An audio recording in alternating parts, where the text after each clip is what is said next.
Hi, this is Faith, and you are watching The Faith Factor. Holla.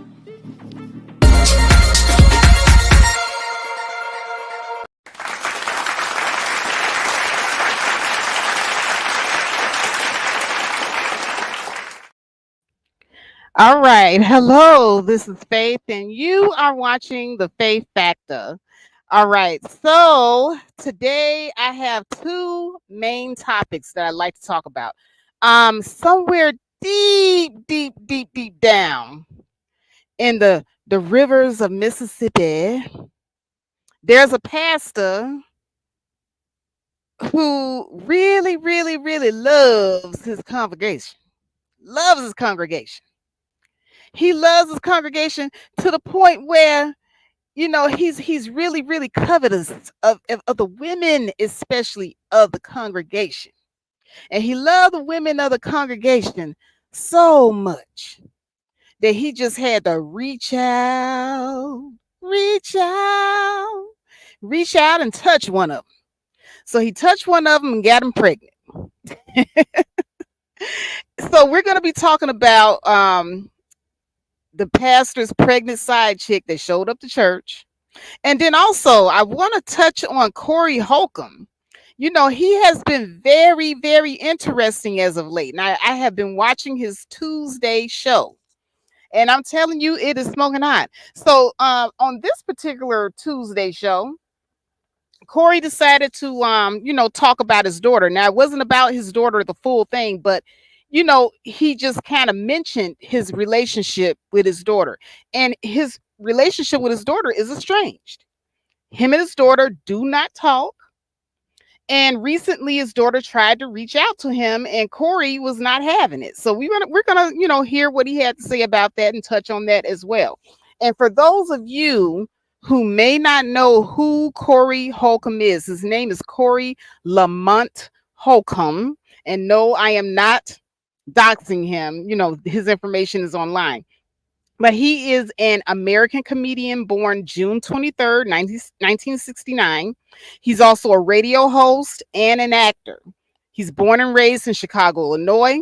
He got his start in comedy with the help of another Chicago area comedian by the name of Godfrey. So he currently hosts his own internet show, and it's called the Corey Holcomb 5150. So it currently airs on Tuesday nights between 8 p.m. Pacific Standard Time and 11 p.m. Eastern. So, he goes live on YouTube with this show. And I'm telling you, ever since I caught wind of his Tuesday night shows, I've been there. I've been so there for it. So, tune in to Corey on Tuesday nights. But, getting back to what I came here to do. Before I get into any of that, I like to, have some fun with my audience. I like to, get you warmed up a little bit.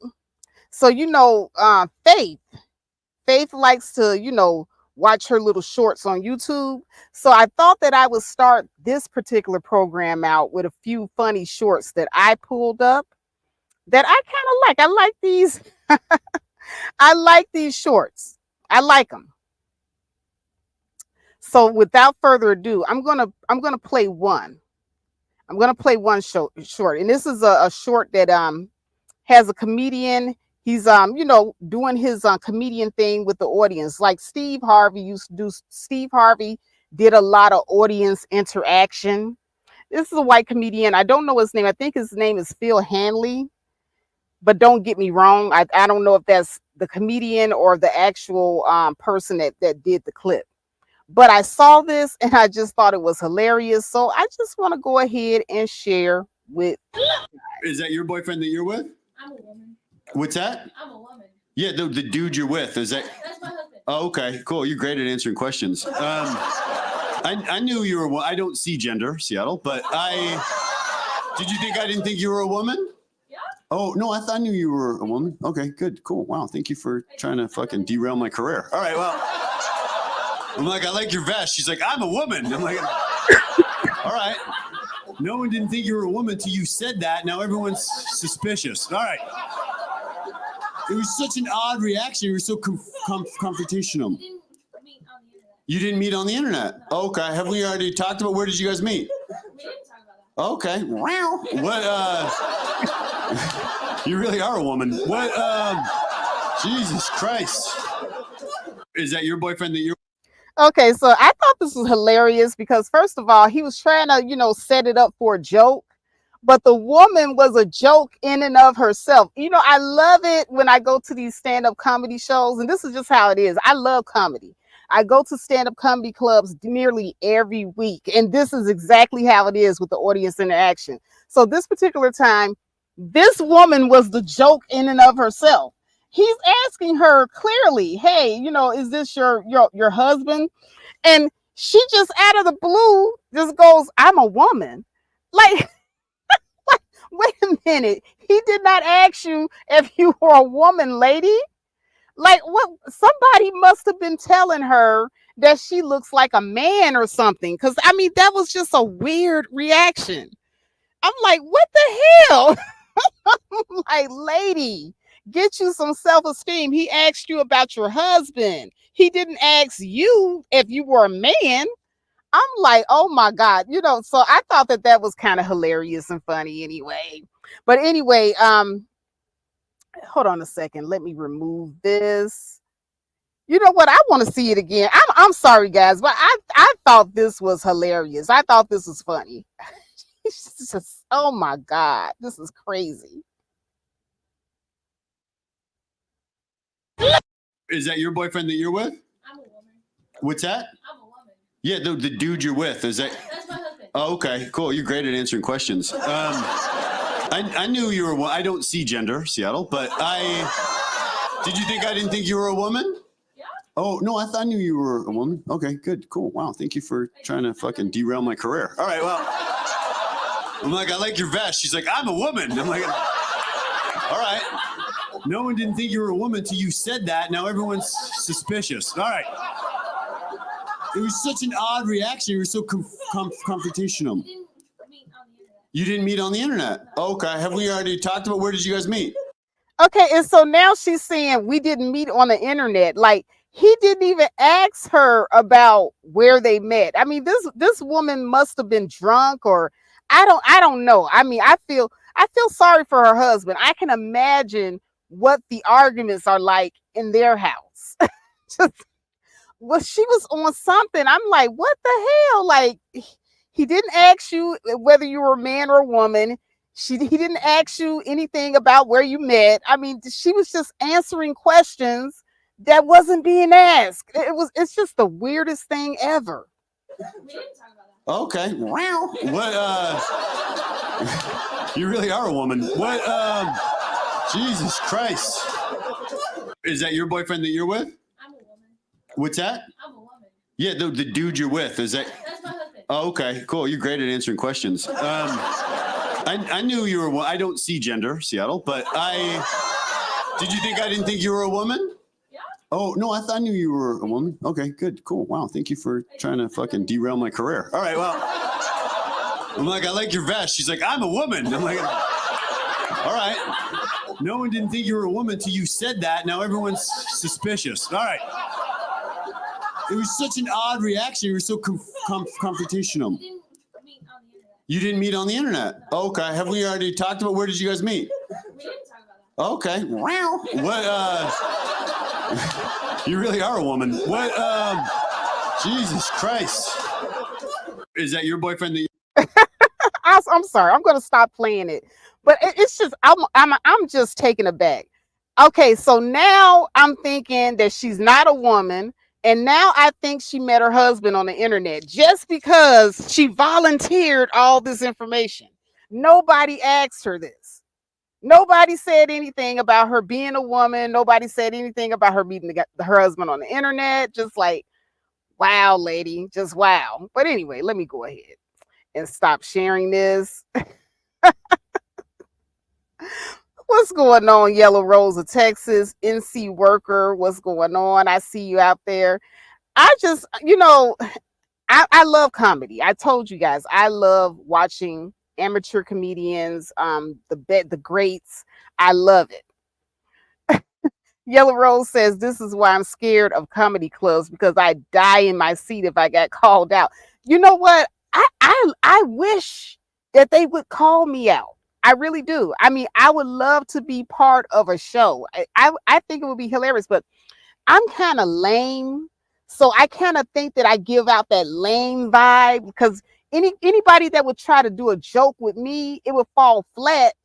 I don't know. I just kind of feel as if it would be kind of lame if they tried to do it with me. I wouldn't be that cool. I wouldn't be that calm, collected, or laid back. But at any rate, let's go and look at some more clips, guys, because like I said, I want to go ahead and get these out the way because I love, love, love these little shorts, just little shorts. Let's see here. Oh, wait a minute. I like this one. Okay, so I'm going to share this one with you guys. Okay, so this is a couple and they're randomly walking down the street and they stop. This guy stops this couple and he asks them, about how they first met. So let's go with this one right here. Hold on a second. Let's. In. Are you two a couple?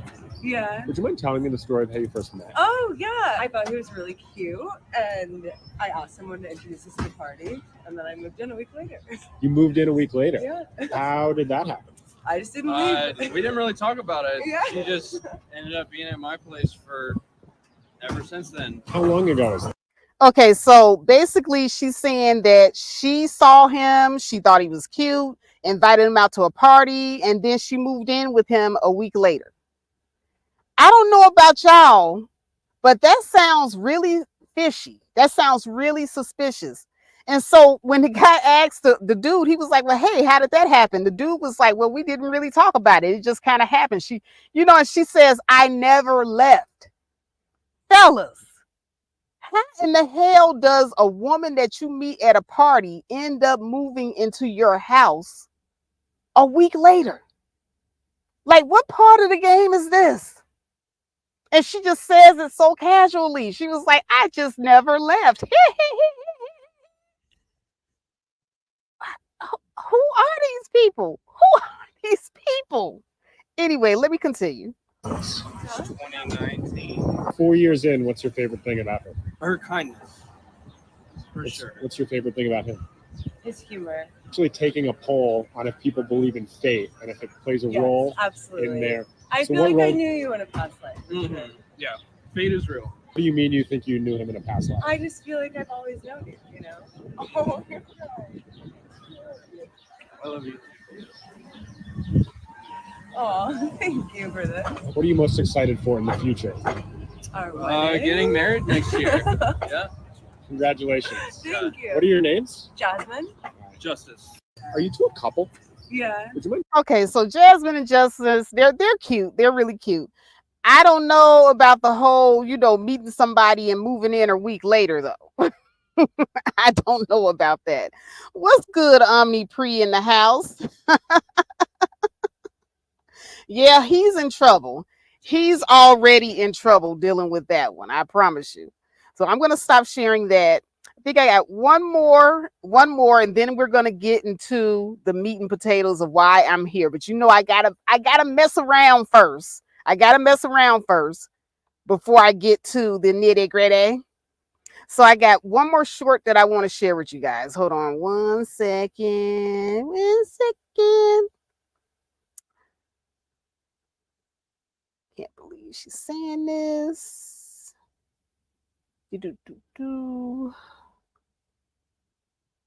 Is this the one? Yep, this is the one. Okay.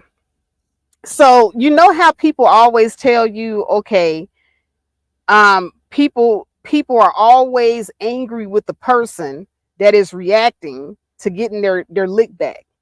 So this is a little short clip. It's a few seconds. If you blink, you'll miss it. But this is an example of someone getting their lick back, and just pay attention to the guy in the background who had his back turned when the first guy hit the first guy. And then he turns around just as the other guy was getting his lick back. and he's mad at the other guy for getting his lick back. So this is what that looks like. And this is what I think about people who are Cat Williams bandwagon jumpers. Like Cat Williams been going around slapping everybody, and you guys didn't see what Cat Williams did when he slapped everybody else. But as soon as everybody else turns around and get their lick back, now you all are mad at them. So let's go ahead and roll it.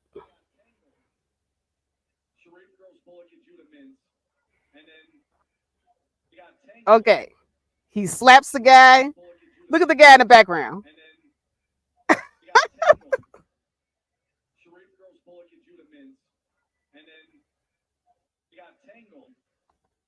And see, that's how that happens.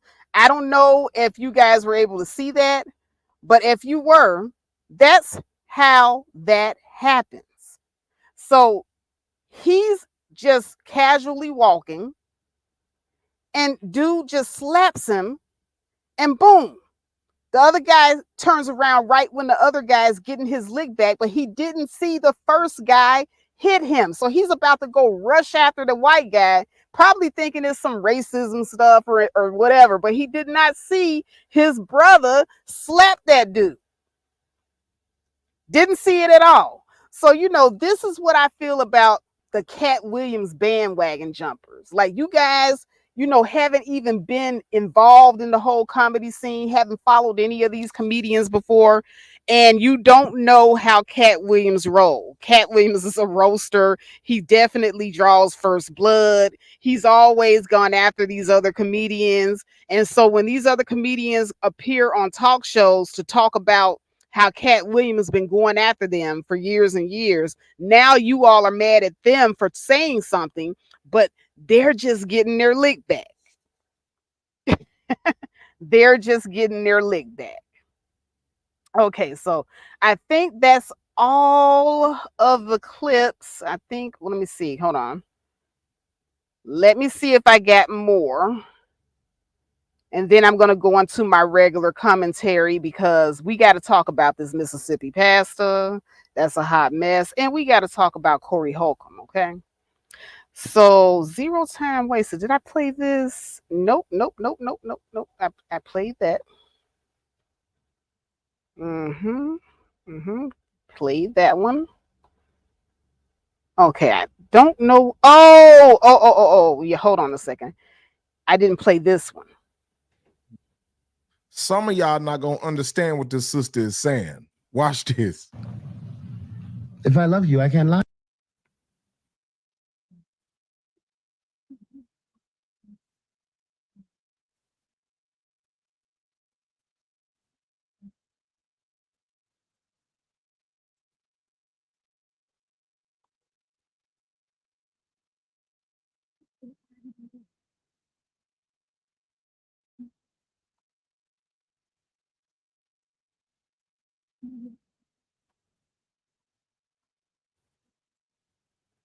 Wait a minute. Hold on, guys.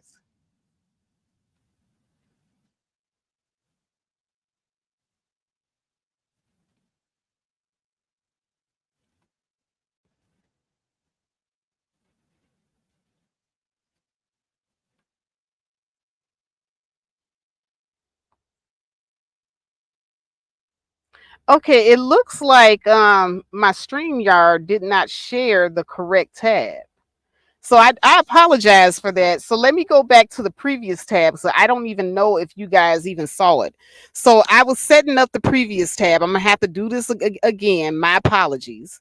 But this is how Cat Williams fans look when you all are on the tail end, and you see somebody hitting somebody, but you got your back turned. You didn't see the original hit, but you turn around just as the person is getting their lick back. So let me see if I can find that. I don't know why.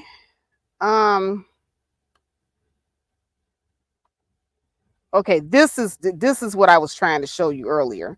I don't know why the StreamYard didn't show the correct tab, but let's go. We're gonna go ahead and roll that beautiful bean footage.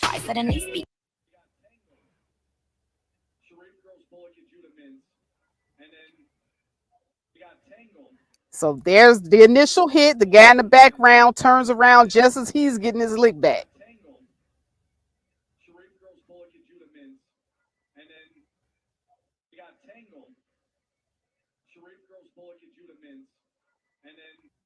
All right.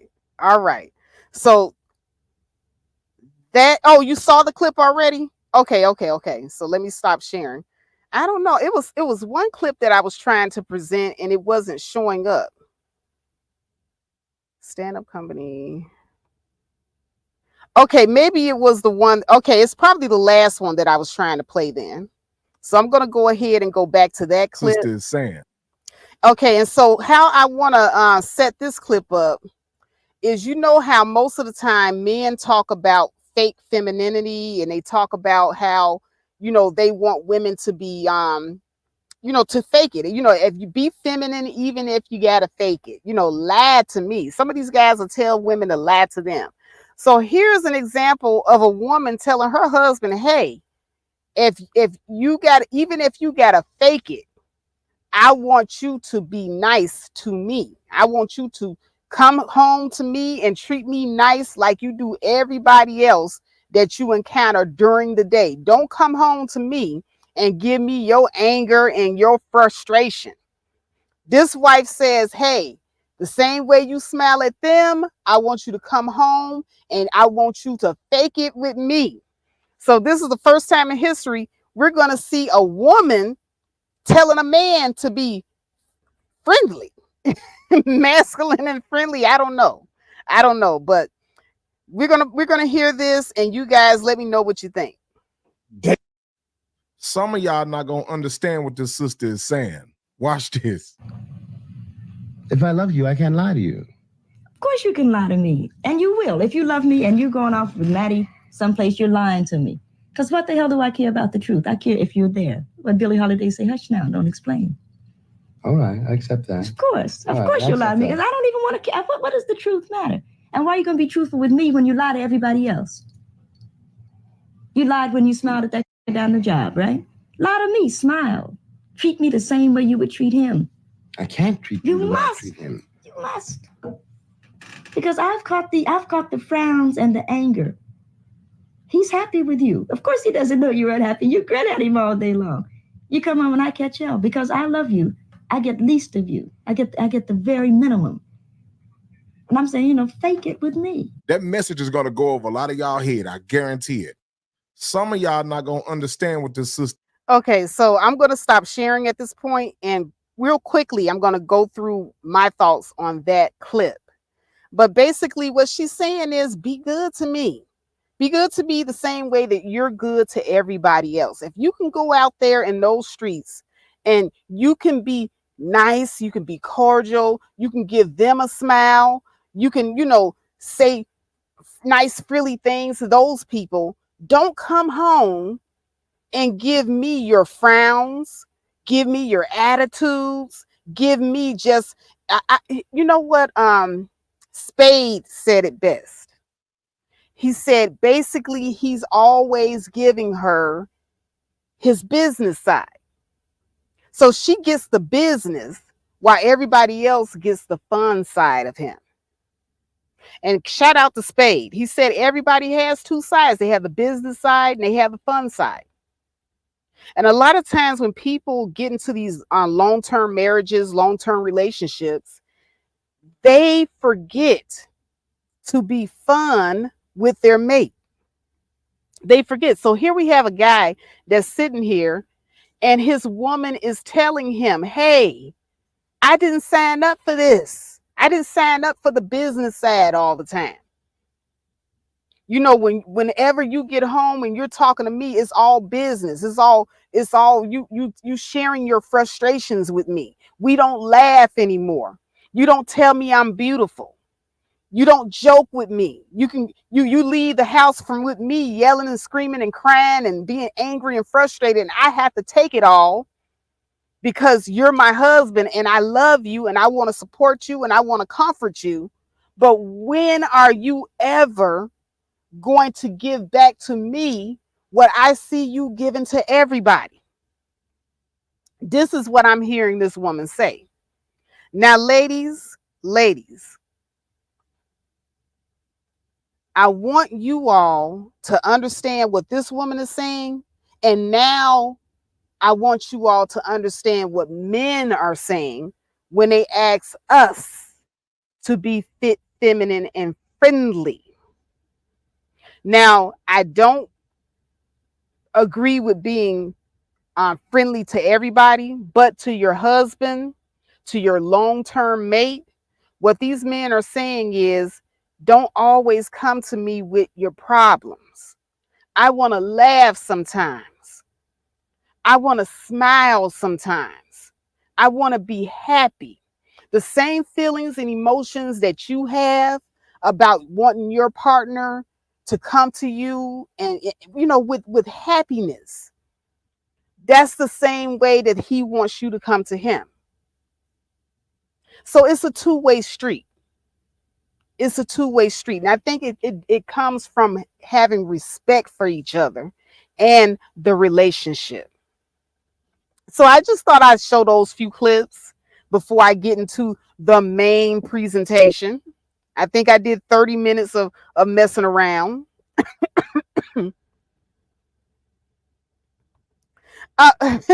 Demetra said, tell yourself you pretty as what? What the hell does that mean? Anyway, without further ado, let me go ahead and get these screen shares together because we're going to get into the nitty-gritty of some stuff here. Yes, we are. Okay, so first up, we're going to talk about this Mississippi pastor. Oh yeah, we're going to get into it. Definitely going to get into it. And then after that, we're going to talk about Corey Holcomb. So let me go ahead and share. Let's see, Mississippi pastor. Let's present. So how I'm going to set this up. Give you guys a little background on this story. There's a Mississippi pastor who was in the middle of his sermon on a first Sunday when all of a sudden his pregnant side chick shows up to the church to tell everybody that she's pregnant and who she's pregnant by, and she tries to attack the first lady.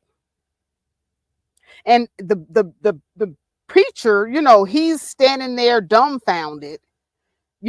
People are just amazed, and now the people in the church want the pastor to step down. And he's standing there saying, no, I ain't going nowhere. So I want you guys to see this clip. Now, there's a lot of chaos going in the background. So I did not, do anything as far as the video or the audio. So I'm going to try my best to decipher through the chaos for you guys. And we're going to have some commentary on this Mississippi pastor. So let's go. I realize that every now and again, some of you women folk, you get hot, you get bothered, and every now and again you get hot and bothered. Well, what I want you to do when you get that hot and you need a little relief, I want you to call me.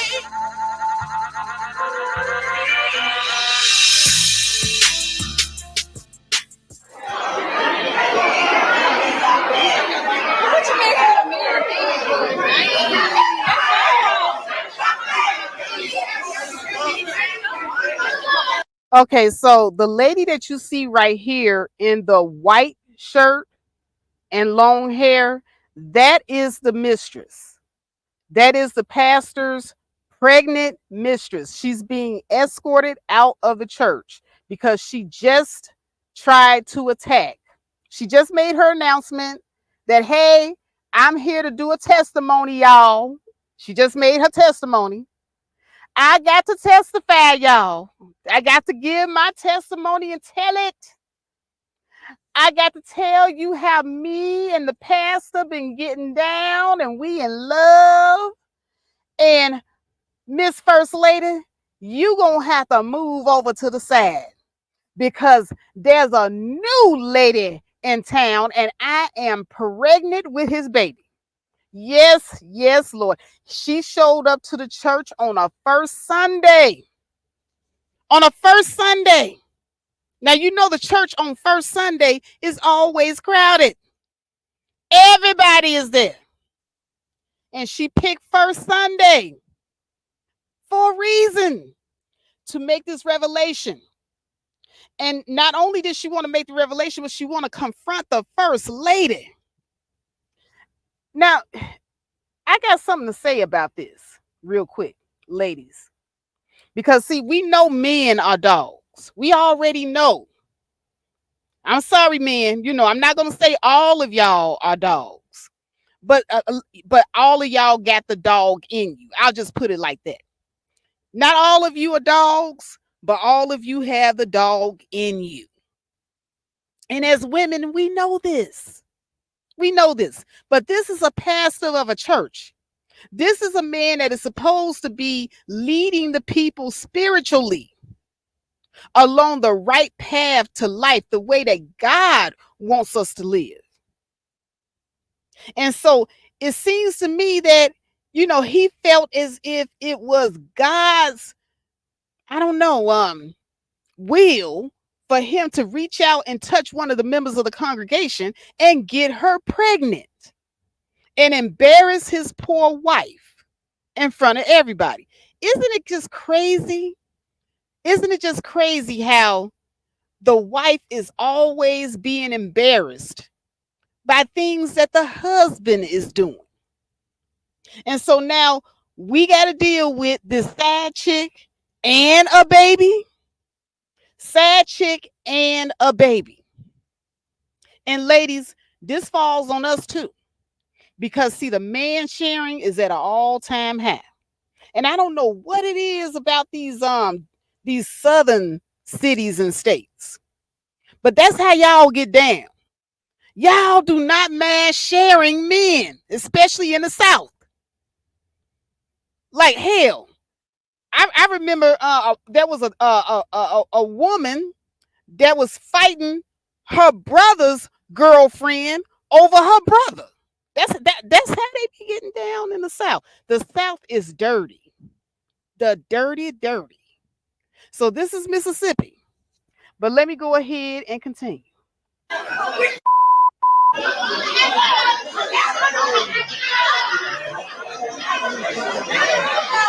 Football, baby.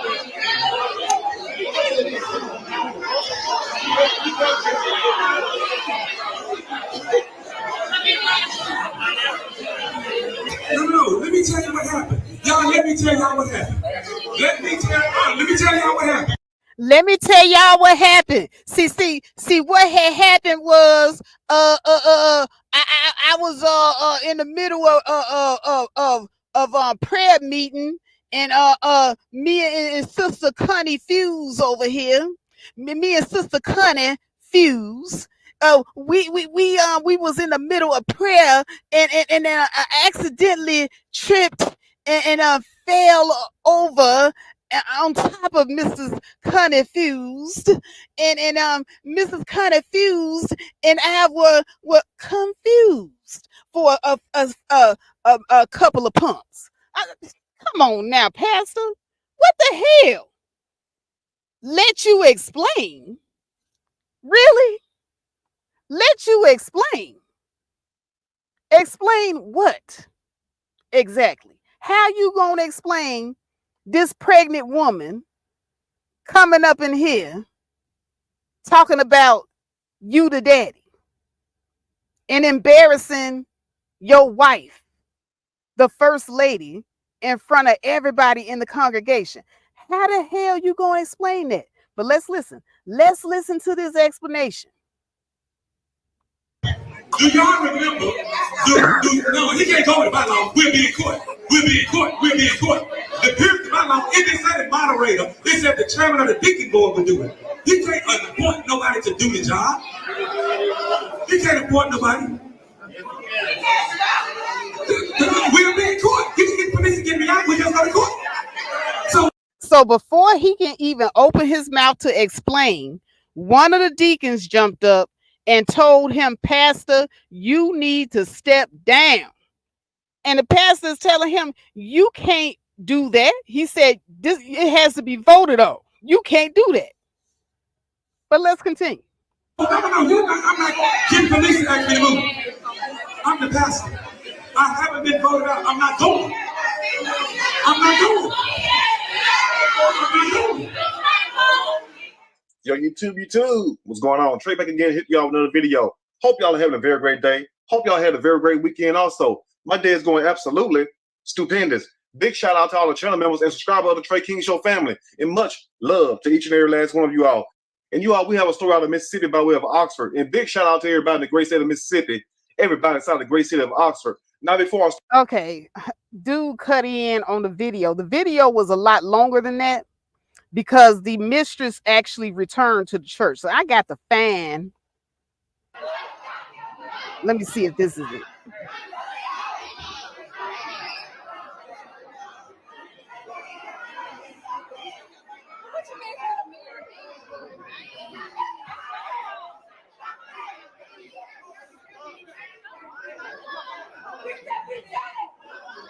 So they walking the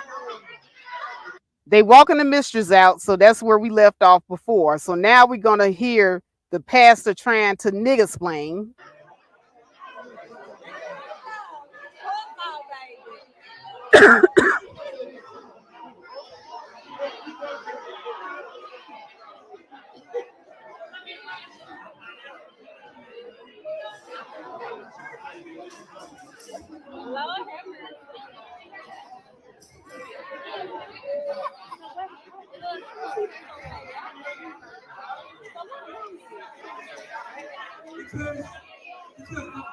No, let me tell you what happened. Y'all, let me tell y'all what happened.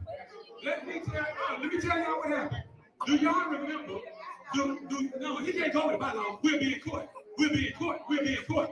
The period of my law, if it's not a moderator, it's that the chairman of the deacon board will do it. He can't appoint nobody to do the job. He can't appoint nobody.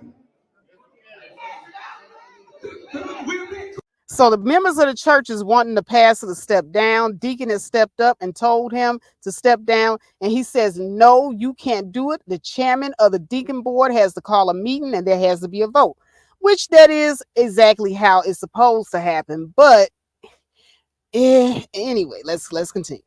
Court. You can get permission to get me out. We just go to court. So no, I'm not getting permission to ask me to move. I'm the pastor. I haven't been voted out. I'm not going. I'm not going. I'm not going.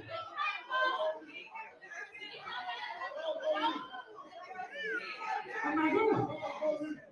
The police can't move me and I'm the pastor. Because here it is right here. The church, I don't even know what it is. It's between the church body will be polled by the voting members. And it said if any time that a vote is needed for retention of the mission, a church meeting will be called. The meeting must be stated, and it said the chairman of the deacon ministry will provide. The chairman of the deacon ministry will provide. Let me show it to you. Let me show it to you, right?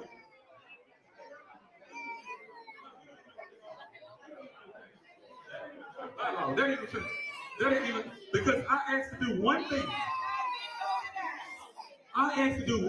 Ask a question. They won't let me ask the question. They know I'm telling the truth. I asked them to let me ask one question.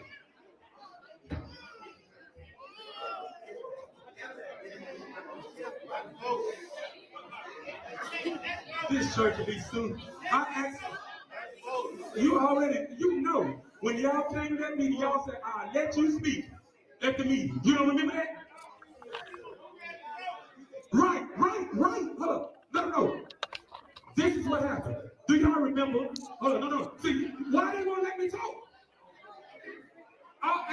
They not letting you talk because you already portrayed yourself to be a liar.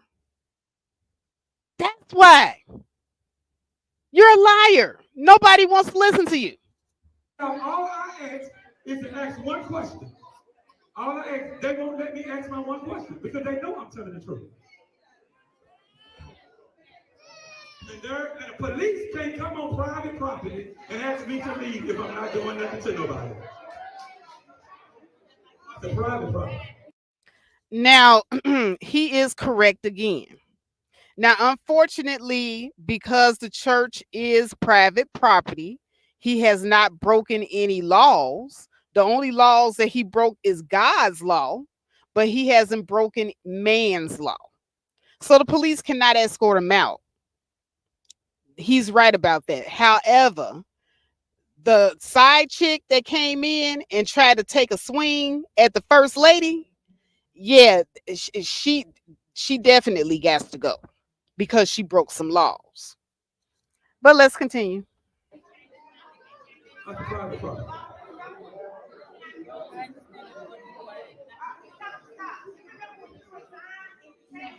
Calm down, y'all.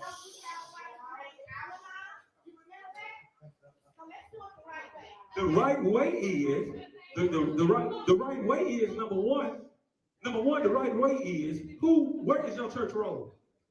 Where's your church road? You gotta have an active church road. Where's your church road? Where's the secretary of the church? No, well, you're not you. How you got one? The church secretary is supposed to have one. You haven't been here, but you coming on first Sunday. So how you know who was here second, third, and fourth? No.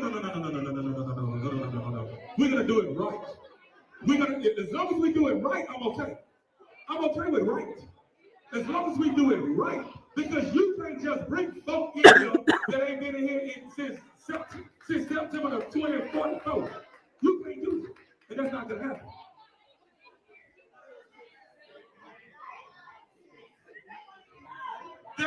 Thank you. Thank you. Thank you. Thank you. I'm the pastor of the church. I'm the pastor of the church and had not done nothing to nobody. The church will witness. I'm the pastor of the church and had not done nothing. You got a woman pregnant. You cheated on your wife. You have done a lot to a lot of people. And now the baby that this woman is going to have is going to be a bastard. And heaven forbid you got children with your wife. You've embarrassed them too. What you mean you haven't done anything to nobody? See, I love how cheaters think. I love how cheaters think. But let's continue. Nothing to nobody. I'm the pastor of the church and have not done no. Because I have not done nothing. I am the pastor. I'm the pastor of the church. And if they can't do that, I haven't done anything. I'm the pastor. Okay, come on, I told you. Come on. I'll do that.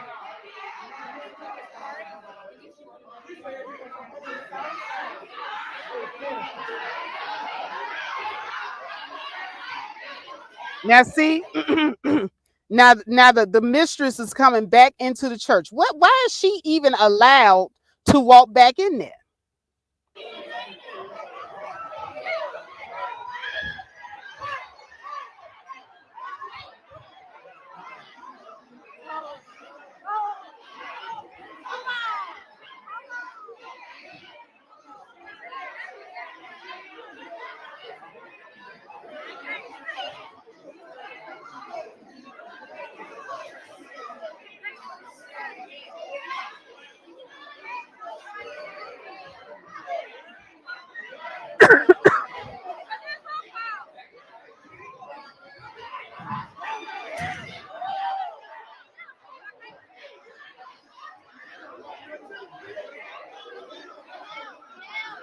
So I believe this is when the mistress attacked the first lady, but I can't see.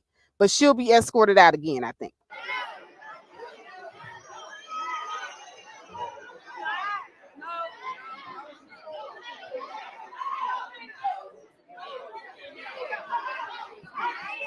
Yeah, there she go. There she go. They're pushing her out. They're pushing the mistress back out.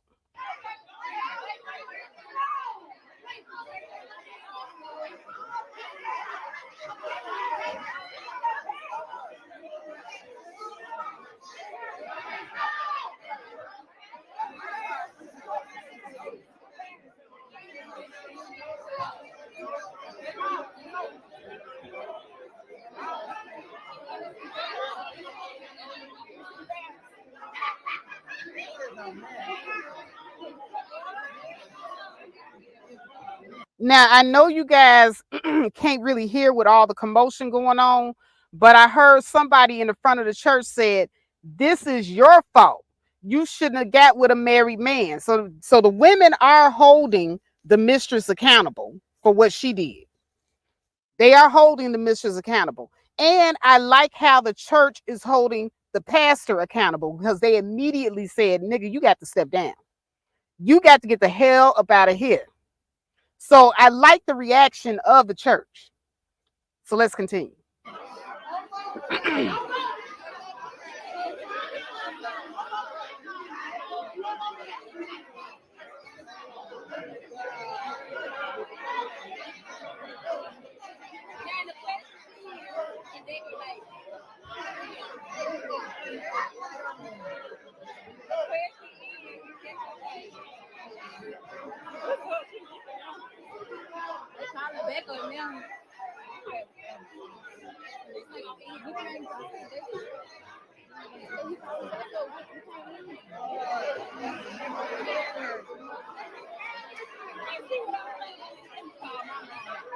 And show her what's going on. This is reason why she didn't want to come to church today. God told her not to come, like he always tells me. Good thing the police involved. Police came. Yeah, because that was that white girl. But why is she trying to take the white? Because the one thing she had. Yeah, one thing. She can't hear.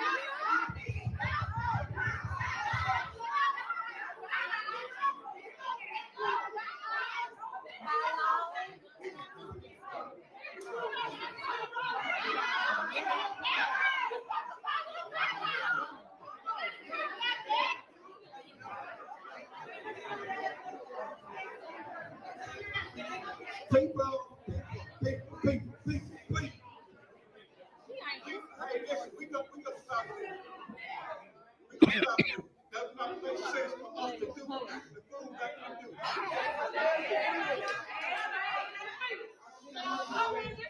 We don't stop this.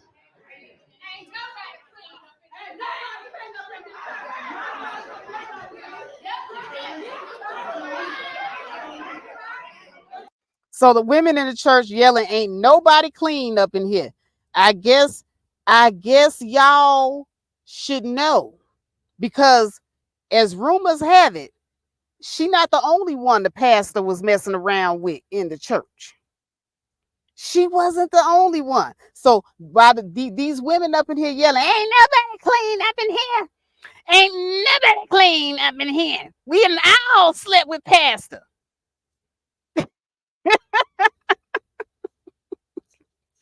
I mean, this is just a hot mess. But like I said, only in the deep, dirty South. I'm telling you, New Orleans, Mississippi, Tennessee, Arkansas, all those deep South states.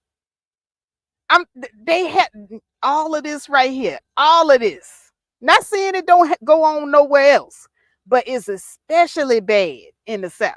Especially. And the women are just shameless. Now y'all sitting up here talking about that Southern hospitality. You know how you meet those Southern people, and the women especially, they so nice. You know, "Oh, won't you come on in for a spell and wet your whistle? And you want some peach cobbler? I just got through cooking dinner." You know, you got to watch them Southern women. You got to watch them Southern women, especially around your man. Don't let no Southern woman bring your man a plate. I'm telling you. You let a Southern woman bring your man a plate and see what the hell happened. She gonna bring him more than just a plate. She offering him more than just a slice of pie. That's for sure. Yeah, them Southern women, they sneaky.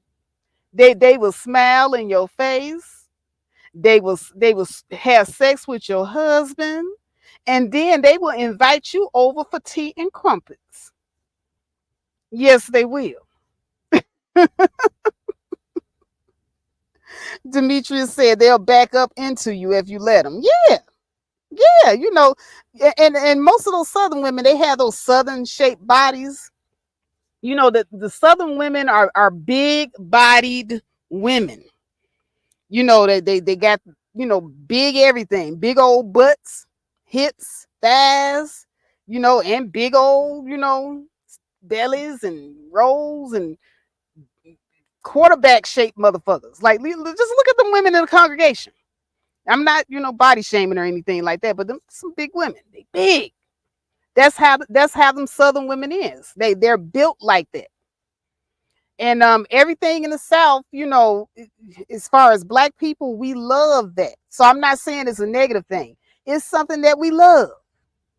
But yeah, they be over there, you know, doing a little Holy Ghost dance and pretending like they falling out.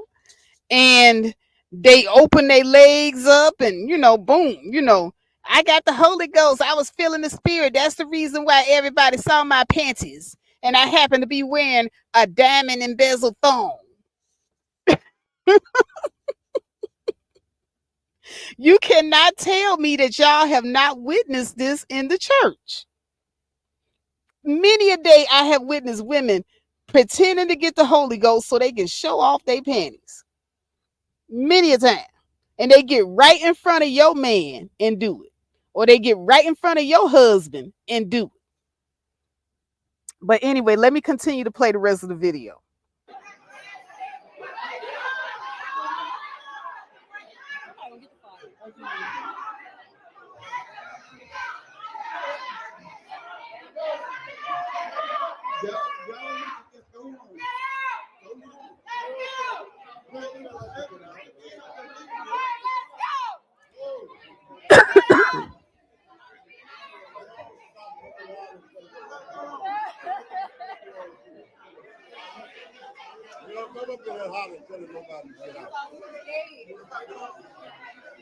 Hey, Will.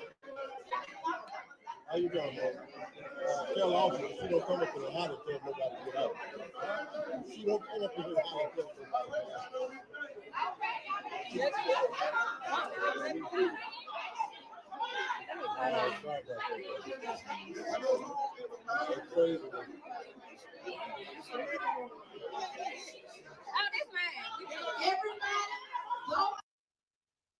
Okay, so that is the end of the video. I'm going to stop sharing right there. Wow. All I got to say is that was a hot ass mess. Okay. And look, I have seen this in churches besides the South. So I'm not really just trying to, you know, put the South on the hook. But I will say that there is something about Southern people, is something about the South that just kind of screams, you know, we gonna get down and dirty. I mean, we some sexual deviant motherfuckers down here in the South. It's something about the South. I go down in the South. They so nice. They so friendly. A little bit too friendly. And I know y'all know what I'm talking about. The extra friendly South. Femi said, "Yep." Femi know what I'm talking about. And it's not just the women. The men in the South are no better than the women. It's like in the South, if you get married, that's just a suggestion. The ring on your finger is just a suggestion for other people to stay away. But that's everywhere you go, but especially in the South. Like the men will see you, you know, just got married yesterday. You know, they were at the wedding, and the next day they in your face trying to get some pussy. You know, I'm sorry, but that's just how they act in the South. And they real slick with it. They real slick with it. Like, you know, any little thing that you do. I was visiting my auntie down in the South, and I went down to the little grocery store down there, and I was just, you know, everybody knows everybody because, you know, in the South, it's like cliquish. You know, everybody knows everybody. So everybody got a little clique. And my auntie, she's no different. You know, she got her little clique, and, you know, I know all the people that she knows, and they know me. So I go into the grocery store and I'm like, hey, Miss Hattie, you know, hey, you know, Fanny and old Uncle Tom. And, you know all these people. You know all these people. So it's never a day that you're going to wake up and leave out and not know nobody. And it's always these old guys, because when I was used to go over there and stay with my Aunt Hattie, I used to stay some summers out there when I was like 16, 17. And whew, those old guys will be running. Oh, let me help you with your grocery. Let me help you. They not just trying to help you with your grocery. They not. These men in the South, they use that Southern charm as a way to get their foot in the door. And I ain't gonna lie. It comes across as, being chivalrous. And so you'll be thinking to yourself, damn, I wish the men over on the east side of the country acted like this. Oh, they open doors and all that type of stuff. But what they don't tell you is they open doors and then they step slightly to the side, but not far enough where you can't graze across them. They always gonna find some kind of way to get some body contact with you. Or they help you with your bag. They taking the bag out your hand, but for some reason or another, they always find a way to brush against your breast. They always find a way to get some kind of body contact with you. And I started picking up on that, when I was a young girl, when I used to go down there to the South. They would do stuff like that. So it's under the guise of being a gentleman, but they're always flirting with you. Or if they take something out your hand, they'll hold your hand a few seconds longer than they should. So it's just, oh my God. Y'all don't know what I'm talking. Okay, Femi said, I know what you're talking about. Exactly, Femi. Y'all act like y'all don't know what I'm talking about. You must not have never experienced it or something, but definitely that's what they do down there in the South. Yellow Rose said, my mom told me when she was a teenager, a pastor was teaching her how to drive and he tried to touch her inappropriately. I had a pastor flirt with me. Yes. Yeah, they do stuff like this. They do stuff like that. Demetrius said, looks around whistling. Oh, Demetrius, you done did stuff like that too, huh? See, I'm starting to believe that Demetrius, you not as innocent as I first thought you were. Demetrius said, looking around whistling. But anyway, yeah, so something about their South. The men and the women there, they are like, I think that, sex is a drug. And I think in the South, people are just addicted. I think they are. They just addicted collectively out there. I think there's a bunch of sexual fiends in the South. Because as a matter of fact, now that I think of it, the most sexually deviant men that I've ever, been intimate with have been men from the South. Yeah, men from those southern states, they some freaks. They down to do some of the craziest, most nastiest stuff in the bedroom. And I've always noticed that these have been Southern men. Definitely. But also, at the same time, it was the best damn sex I ever had. I'm going to tell you, Southern men know how to make you feel good. Not only do Southern men like sex, but they like to make you feel good. Whereas the men, from, the East Coast, West Coast, they're a little lazy. They all about themselves. Ask Game Changer. Let me stop. No, you know what? Game Changer said that about himself. He said that about his damn self. So he put himself out there. Right, Femi? Demetrius said, well, a lot of people are sex addicts. That's why virgins get shamed. Well, I think men get shamed mostly for being virgins. No, women No, yeah, men get shamed for being virgins, and women, there is this okay for us to be a virgin. So you're right. But I will say this: those Southern men, boy, if you ever want to experience the best sex of your life, get yourself a Southern man. I guarantee you. I don't know what it is. It must be. I don't know if it's something in the water or whatever, but they be stroking. Mm, mm, mm, mm. Stroking. Mm, mm. He stroke it to the east. They stroke it to the west. Let me stop. Let me stop. Let me stop. Let me stop. All right. So let me go ahead and move on to the next topic because my little crazy behind will go down into the dirty, dirty pothole with that. So next up, we got Corey Holcomb. Corey Holcomb, y'all. So this guy, I'm gonna go ahead and share the screen. He was talking about Cat Williams, but there was a part of the show that he did on Tuesday night that gave me cause to pause. So Corey Holcomb says that his daughter is pretty much a self-entitled little bitch. That's basically what he's saying about his daughter. So I want to give the full context, and I don't want to put words in his mouth, but that's just my interpretation of what he said.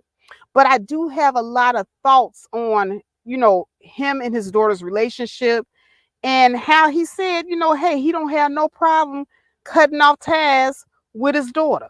So without further ado, let me go ahead and roll this beautiful bean footage. We're going to go ahead and hear what Corey has to say on his daughter. Would you ever tell somebody I'm gone? Would you ever tell somebody they can't ask you something or that they don't need to bring up something in the interview? Say that again. Would you if you were going to get interviewed, would you ever tell somebody they can't bring up something? I mean, I don't know. It ain't much I'm worried about. That's what I was gonna say. He's different. You know what I'm saying? It ain't much I'm worried about, man. I got all kind of shit going on in my life, but it ain't nothing. I ain't worried about it. What do I do that I'm worried about? You know what I'm saying? I just don't. I can't think of it. I'm a loner. Man, my motherfucking daughter would talk the shit to me the other day. I was like, bitch, I don't know you start back talking to her? No, the bitch crazy. Oh, she just called you out the blue? Hell yeah, because she needed something. Dang. You should have gave her my number, man. You still on that looking for it? I believe my daughter runs circles around me, boy. Oh, shoot. She's taller than him for sure. Yeah. She ain't taller than me. Yes. She is not taller than me. Oh, the last time she was here, I got a picture. She and I standing next to each other. You see how tall she is. I mean, I brought it up because she tried to run game on me. Like she was brought up by her mama. But you know what I'm saying? Instead of realizing I got away from her mama because I don't speak to her mama. She be like, I know you hate my mama. I'm like, bitch, I ain't got time to hate nobody.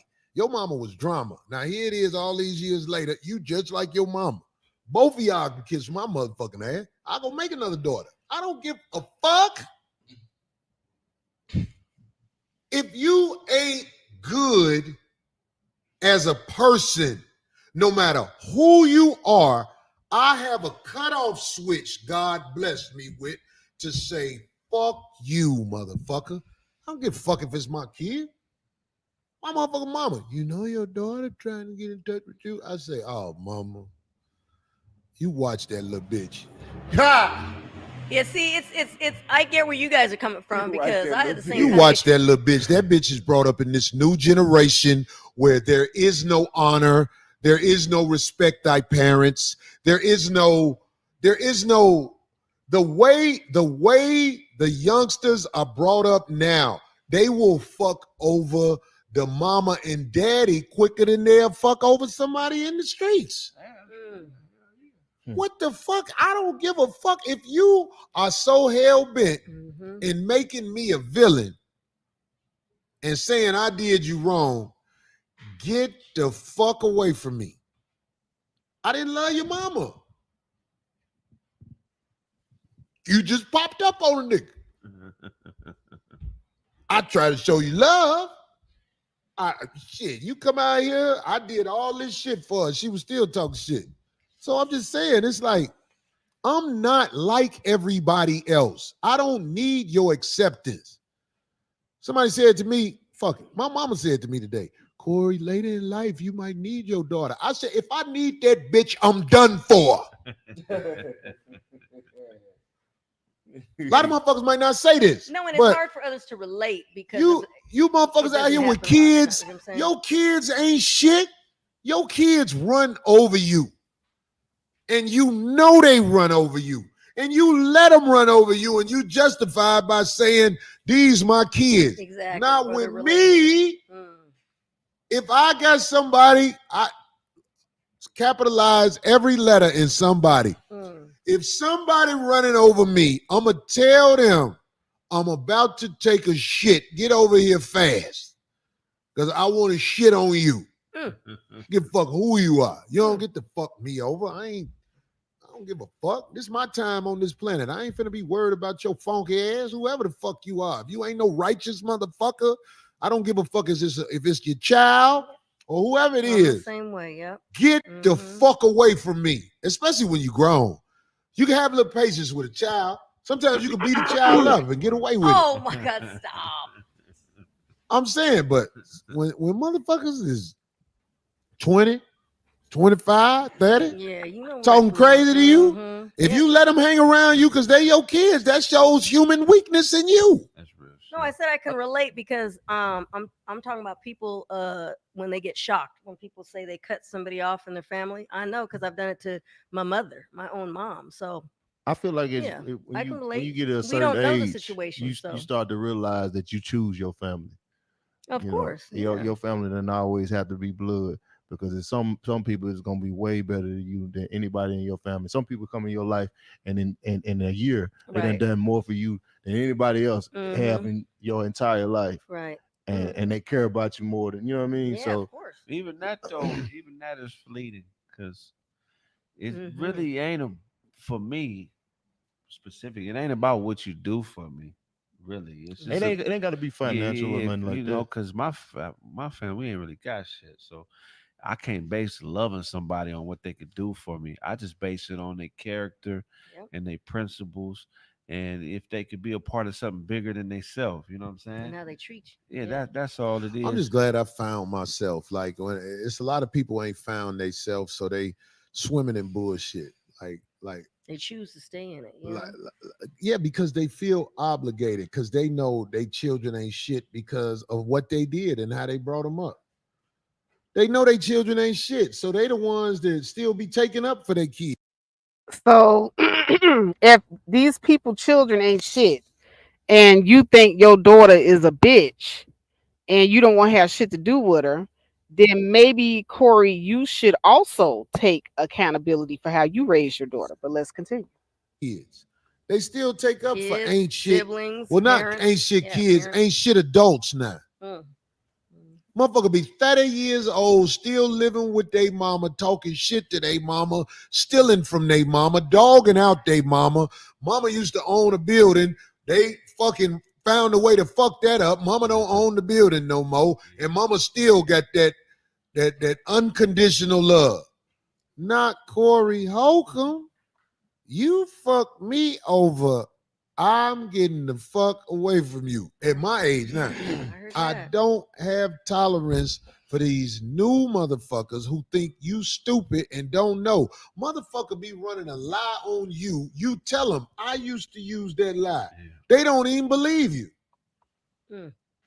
That's real shit. You be like, man, this shit you doing see-through. Your game ain't even cold. I can't respect you. Right. I done told motherfuckers, I told my daughter, bitch, look, you can't run that on me. I'm the world's great. My daughter said, I go to Tasha K. I say, boy, I destroy you and Tasha K. Y'all don't want none of this. You don't want none of this. Please tell me that is not. Please tell me. You don't want none of this. Hell no. Call me when you're over there. She didn't say that. I believe Tasha K will tell her, bitch, get the fuck out of here. Corey don't give a fuck. She said that. Man, on everything I love. On everything I love, man. My daughter is an ain't shit bitch.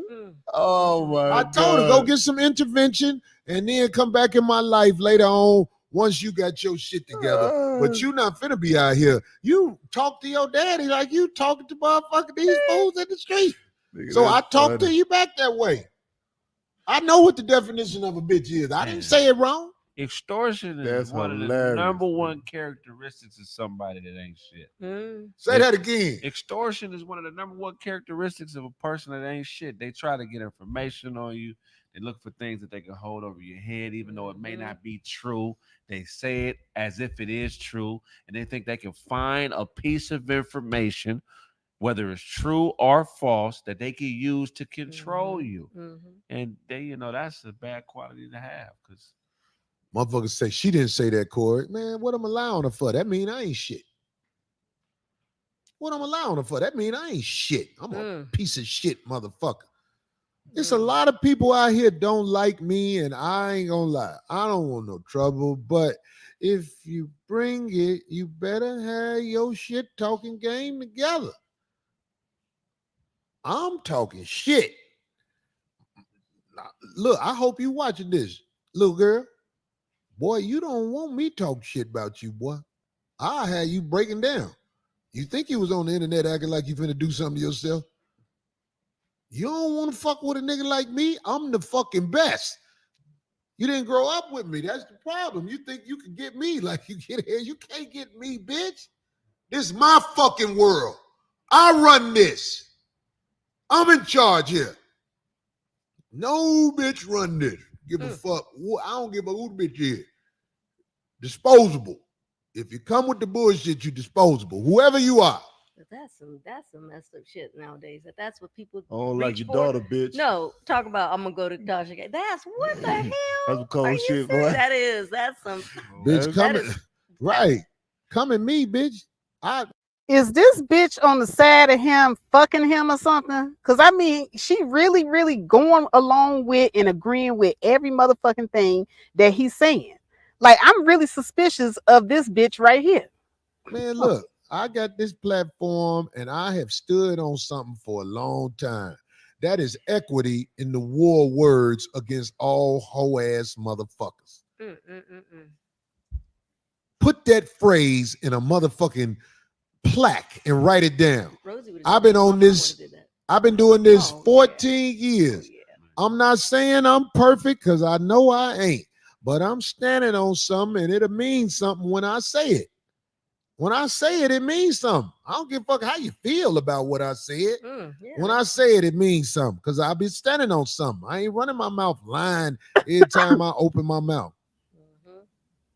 I'm trying to think, when's the last time I lied that I can remember? What did I lie? I didn't lie. It's just I omitted some information one time when this girl was asking about this other girl. Oh, so you just didn't speak on it, is what you said. You I just told her that bitch got talent. You don't want to know about that bitch. You don't need to know nothing about that bitch. You didn't elaborate. Just know she's talented. Talented. That justify how she look. I done fucked some monsters out here. It's a bitch in motherfucking Toledo, Ohio. Going around talking about she been fucking around with me for the last 10 years. I need your help, Toledo. Toledo, Ohio. This is the ugliest bitch in Toledo. Some people know who I'm talking about already. It's Toledo. She looked like Toledo. This bitch so ugly. And I don't remember if I fucked her or not. Yeah. I really don't remember if I fucked. Okay, so she ugly. He's gonna go on and on about how he screwed this ugly chick. Now he's gonna try to give himself an out because he's gonna try to say, but he was drunk. See, I hate niggas like this. I really do. Because she lived with her nigga or something, and I didn't have a condom. So we didn't do it that time.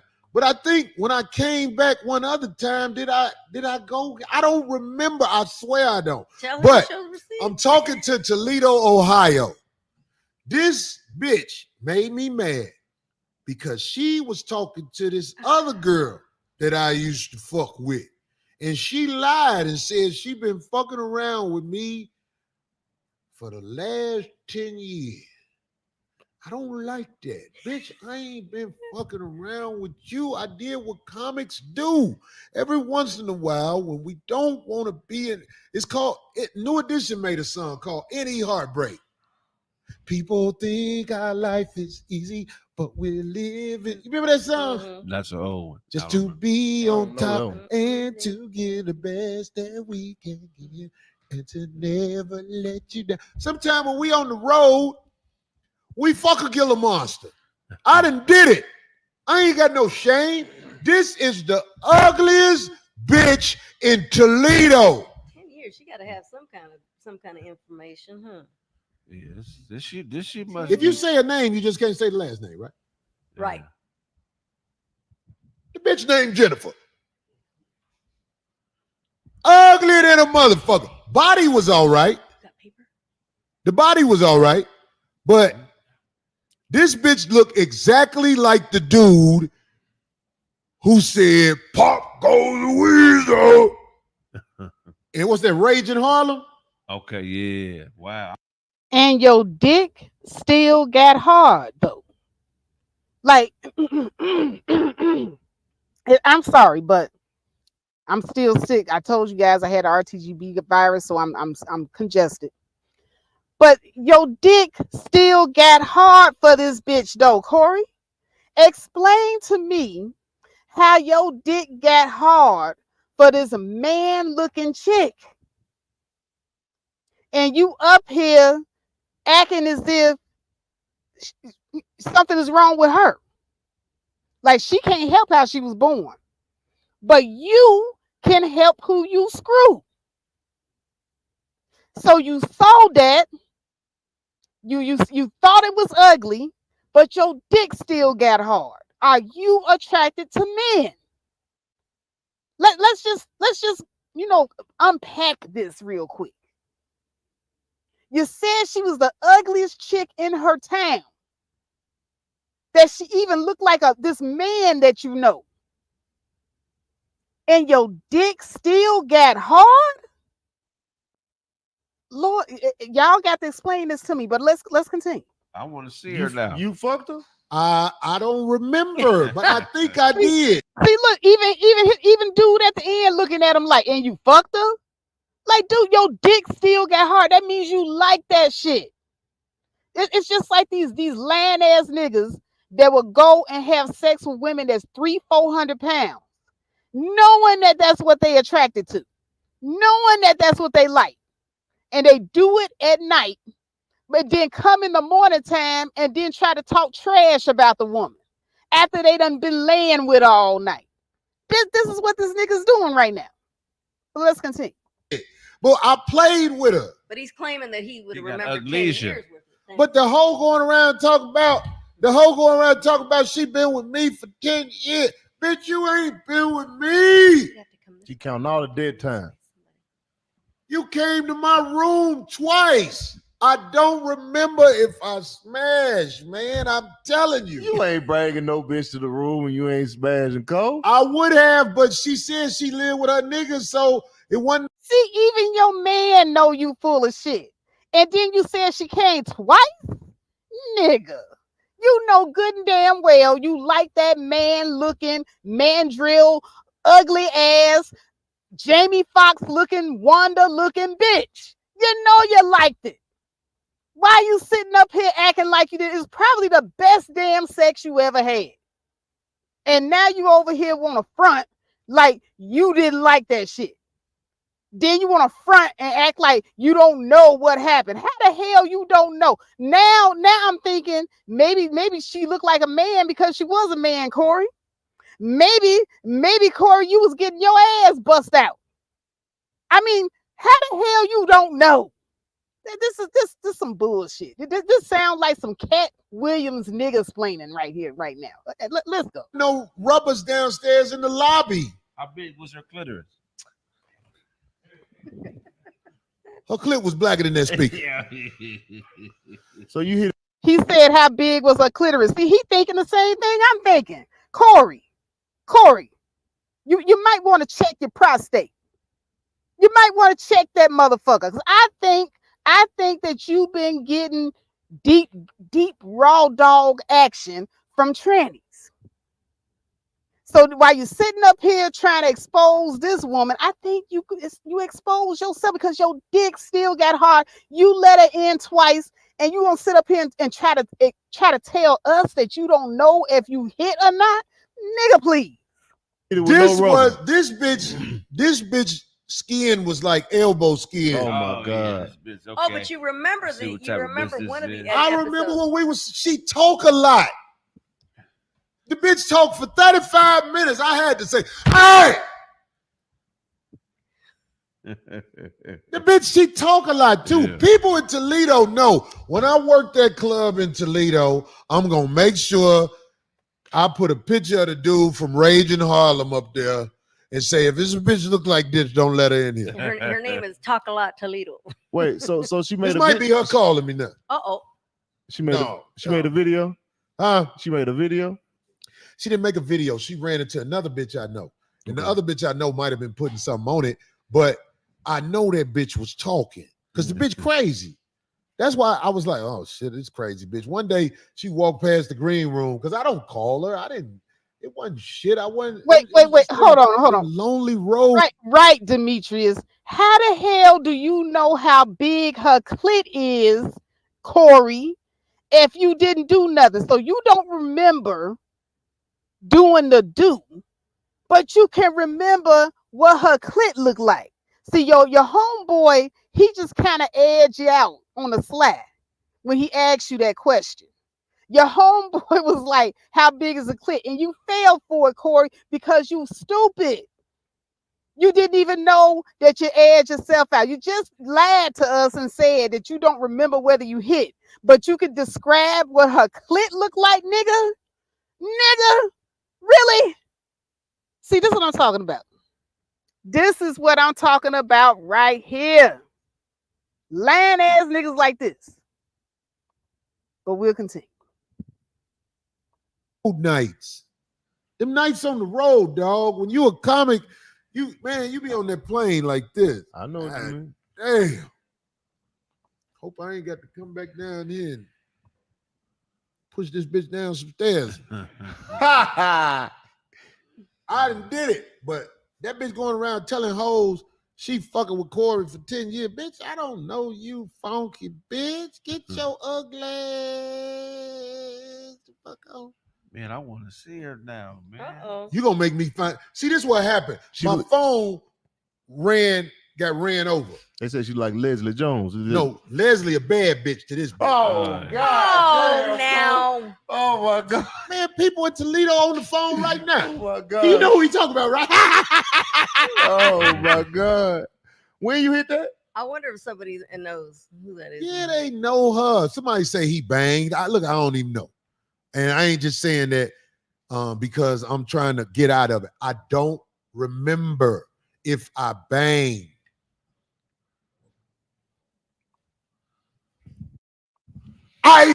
You don't remember if you bang, but you know what the clit looked like.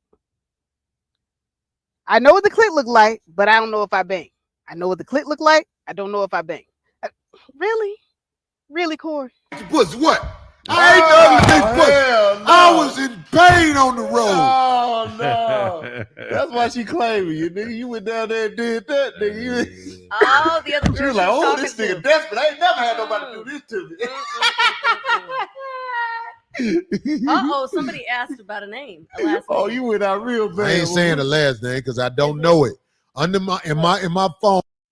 All right, so I'm going to stop it right there. I'm going to go back to the 51-minute mark because I might review a little bit of what he said about the daughter. I was really supposed to just be doing commentary about what he said about his daughter, but that just kind of threw me off when he got to talking about banging these ugly chicks, and he was so drunk he don't remember if he hit, but he remembered the clit, what the clit looked like, and wow, just wowsy. All right, so let me go ahead and stop sharing real quickly. I have on the stage with me Mr. Chaos Rain in the house. Chaos, what's up?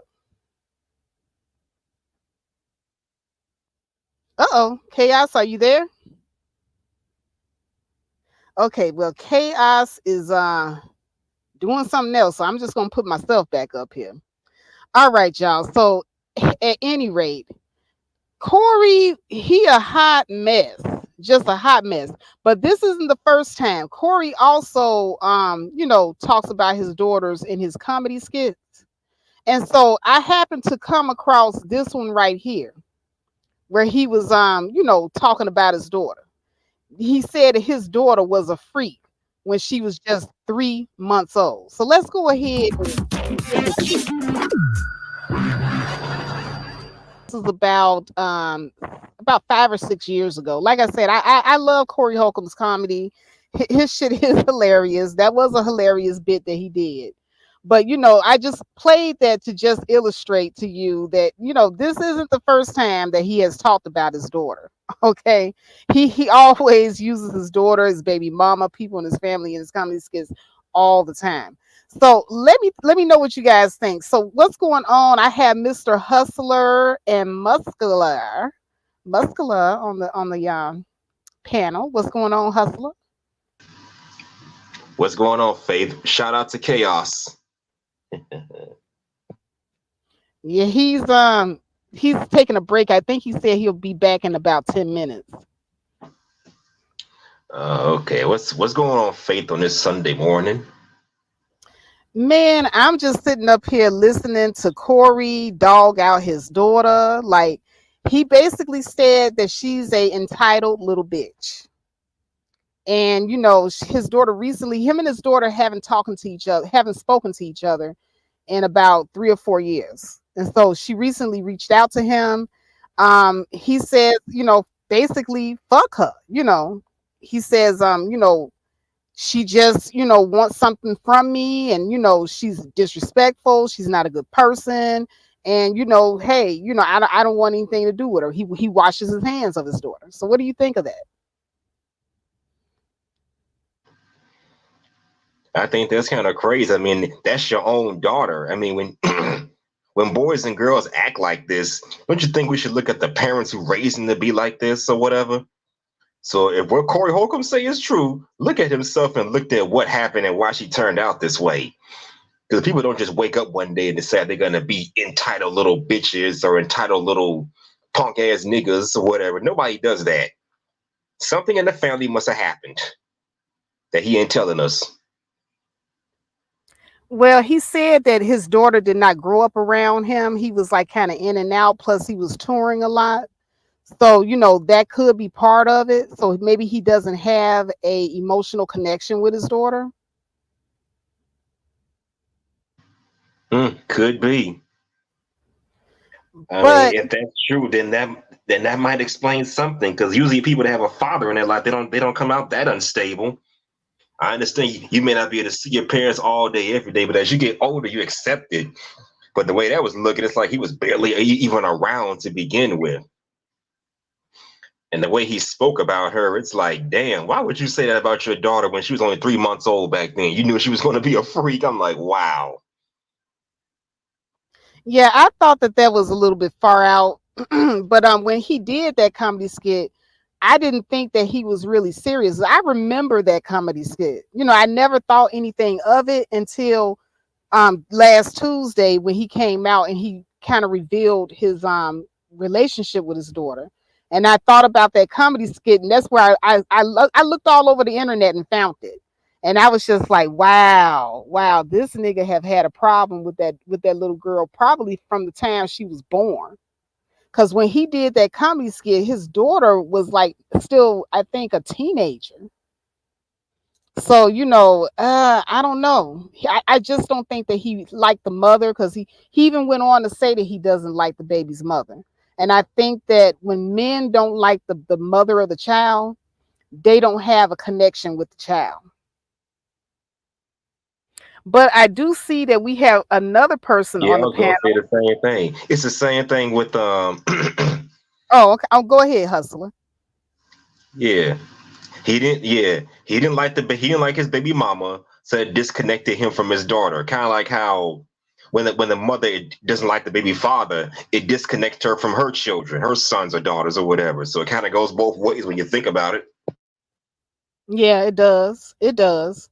Because, like as far as like what I have actually seen, I've seen men who would have multiple baby mothers. Like my cousin JR. My cousin JR has a lot of kids. I'll just put it like that. I'm not gonna put his business out there because he watches my show.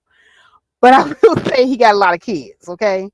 And he has one set of kids by a particular baby mama that he doesn't see. He don't interact with those kids, nothing whatsoever. Like, he's on child support for those kids, and he doesn't like the baby mama. I noticed that. Then there's this other girl that he has kids with. He moved her in with him. He's in the kid's life. He's like, doing the full daddy role with those kids. So I really just depend. I think it just depends on how much love a man has for the mother is the love that he'll have for his children. But correct me if I'm wrong. I would like to go ahead and introduce Zayken to the panel. I can't pronounce the whole thing, so please announce yourself. I'm sorry. Dimitri. Sure. Demetrius, what the hell? If you don't stop changing your damn name, It's come on, just a man. rendition of. It's just the Japanese version of my original. How do you Because pronounce one of my aliases is Mr. Gobion, and that's Gobion. Anyways, how y'all doing? How do you even pronounce that name? Sakin Yamai. Wow. I'm not. You're Demetrius. I'm just gonna say Demetrius. But what do you feel about this?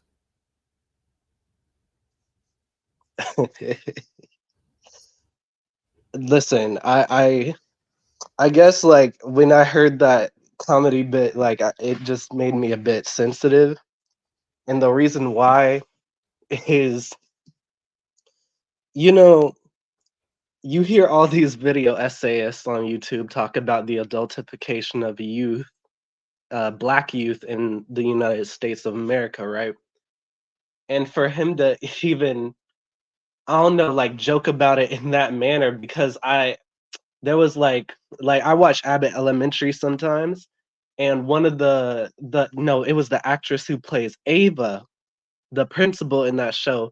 She was talking about her son running around the house and how she could see his genitalia, and she talking about you can't be running around here with all that meat and not have no job. And it's like, why would even if you're joking, why would something like that even cross your mind? I get it, like dirty people, dirty minds, and all that. We all adults here, but I just feel like certain things should be off limits. Yeah, I agree So too. I mean, I hate when adults sexualize children. That's something that's very unnecessary. I mean, that's not even anything that should come out of your mouth or be a thought in your mind. So now I'm going to be looking at her with the side eye thinking, okay, what are you doing, with this baby, that you would even have thoughts like that in your mind? Like, I wouldn't even want to leave the baby with her anymore. that was like my thoughts. I was like, you see a baby boy, black baby boy, and your thought is as if he was a grown man and not of your blood at that, right? Because I don't know, I just feel like you shouldn't feel even comfortable enough to talk about your own blood that way, because it screams not necessarily emotional incest, but there's definitely a boundary crossed in your mind, even if Well, there's a level of cognitive dissonance there. I do want to get back to just this whole relationship between Corey and his daughter. Now, we're hearing one side of the story. Corey mentioned that his daughter threatened to go on Tasha K, and the word extortion got thrown around a lot. I don't know if y'all picked up on that. So basically, he's saying that his daughter is reaching out to him after so many years because she wants something. And his mother was telling him, well, your daughter's, trying to, reach out to you. And he told his mother, you better watch that little bitch. Like that was his knee jerk reaction. He says that his daughter is disrespectful, and he says that, if you're going to come at me disrespectful, then I'm going to turn around and come back at you disrespectful. I don't care who you are. You could be my kid, anybody. So what do you guys think about that? What's your thoughts on that, Hustler? Go ahead, Hustler. I'll go after you. So she's trying to reach out to him after all these years. Wow. And he was never, I don't know, is he trying to make amends to her or something? I don't know. I Well, mean, he's not trying to do anything. He says she reached out to him. They had an estranged relationship, and she reached out to him. she reached out to him, and what he didn't want, he wanted nothing to do with her, I guess. Basically, he's saying that she's disrespectful, she's not a good person, all of these things. I mean, honestly, I don't know who's being deceitful and who's being honest. It's because we've seen it. We've seen this kind of play with Lori Harvey's stepdaughter. We know how she was. So who's to say this isn't the same situation? Who knows? Like I don't as a parent myself, because my kids have, stepped out of line with me plenty of times. I had, fights with my daughters, all kinds of stuff, but that would never stop me from wanting to be in my kids' life, wanting to be part of their life, wanting to help them, wanting to be their parent. You know what I'm saying? So it's like, what did this girl do to Corey that make him just say fuck this kid, or just fuck my daughter for life? I just don't want to. I just don't want to have anything to do with her. Like, I'm just trying to figure out, as a parent, how do you just do that? I mean, even if she is the problem, I wouldn't air that out on the air it out to the world as some sort of comedy sketch. I wouldn't use it as no comedy sketch. Talking about his daughter used to walk around spraying milk all over her face. That's how you knew she was gonna be a freak. I mean, you're gonna use it as a funny story, that's fine, but he didn't critique that properly. He did it in a sexualized manner. That's what I didn't like. He came off as something overly sexual rather than something that you would see on America's Funniest Home Videos or something. Yeah, because I like I said, I think he's projecting. I think that Corey is projecting his hatred for the mother onto the daughter. Like, your mother is a cum guzzling freak, and you're gonna be just a cum guzzling freak, just like your mom. That's what it sounded like. But I'm gonna go ahead and move over to Demetrius, and if Chaos is back, Chaos, let me know, and we'll get your thoughts on things too. But Demetrius, what is your thoughts on that whole thing? Listen, okay.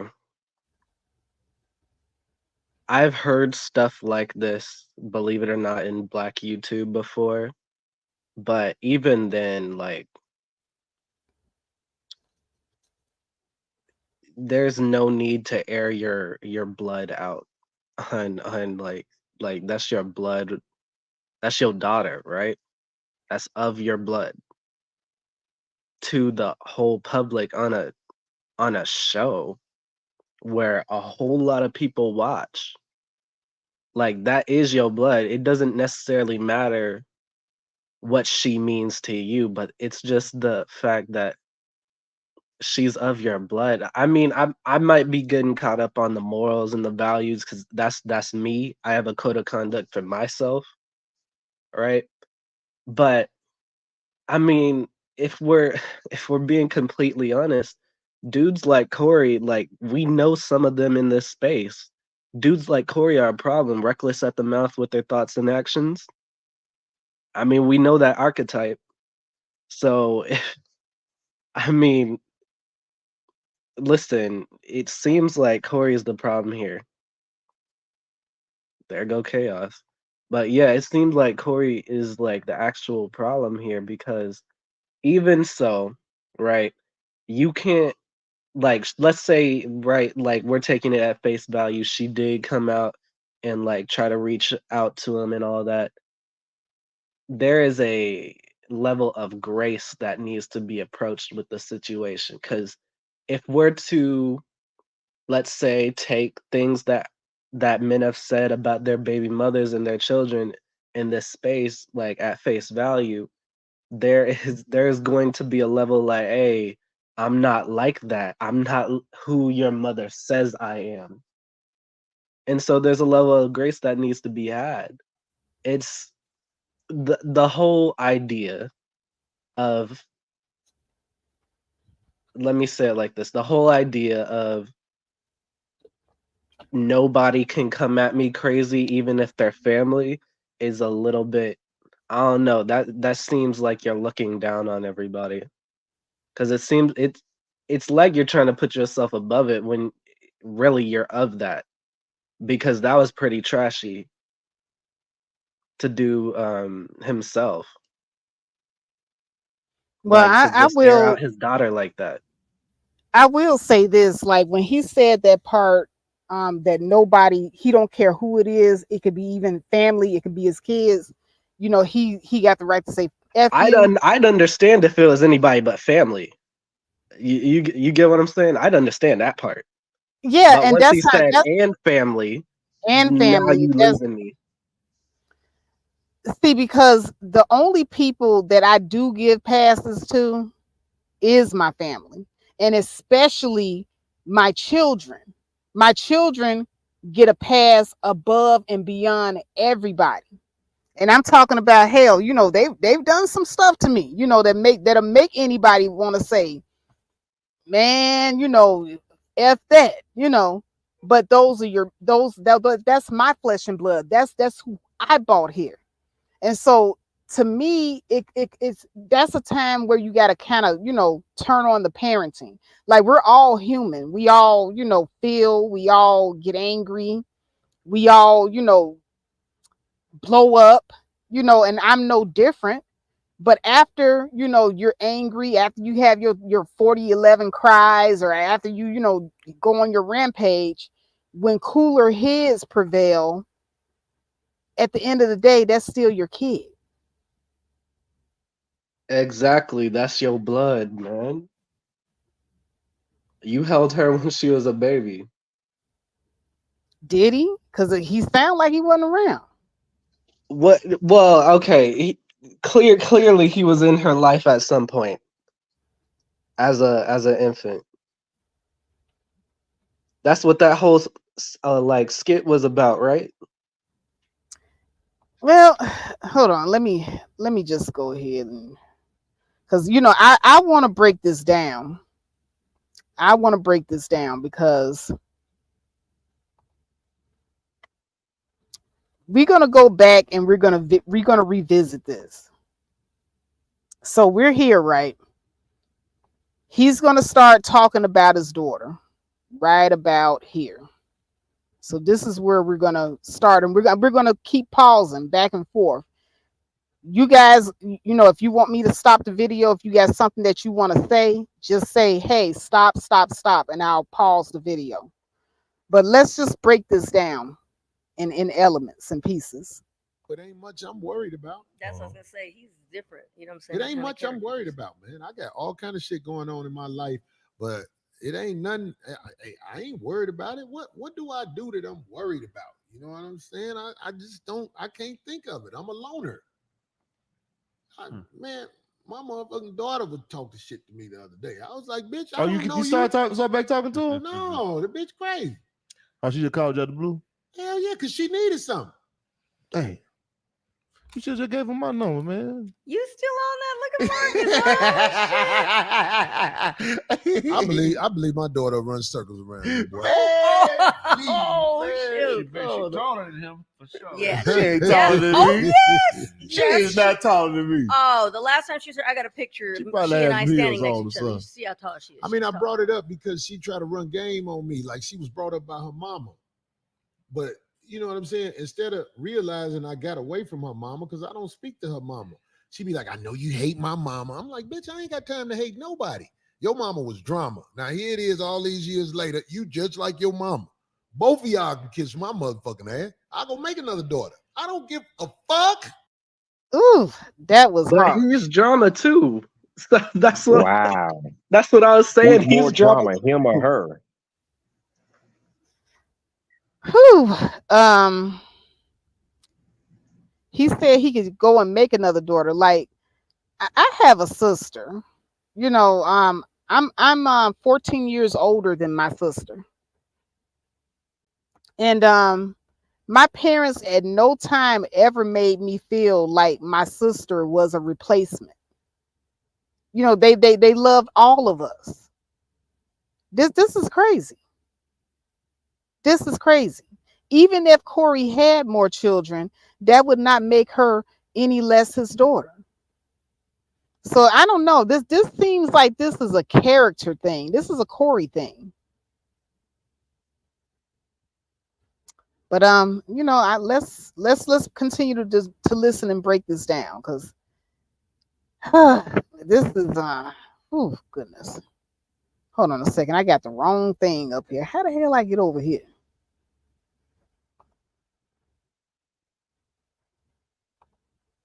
Okay, it's supposed to be right here. All right, I got the right one up now.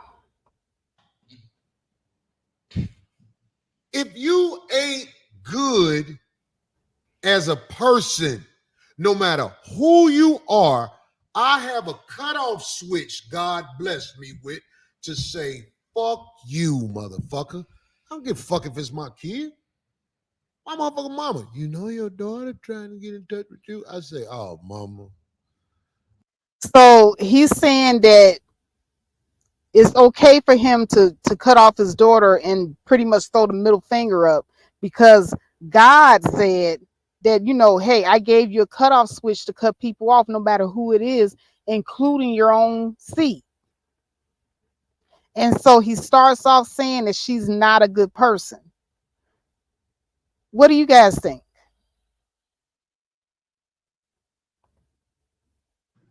Any Cutting thoughts? off family is really nothing new, honestly. I know people who cut off uncles, cousins, you know, distant family members, but I don't know about immediate family members. So maybe that cutoff switch should have a limit. I don't know. You rarely hear about mom and dads getting cut off unless it was just really that crazy. I could see if you now if you know if you're physically abusive to me, if you're financially abusive to me, if you're, you know, just being completely disrespectful, I don't know, it would have to be something really, really bad for me to say you cut off.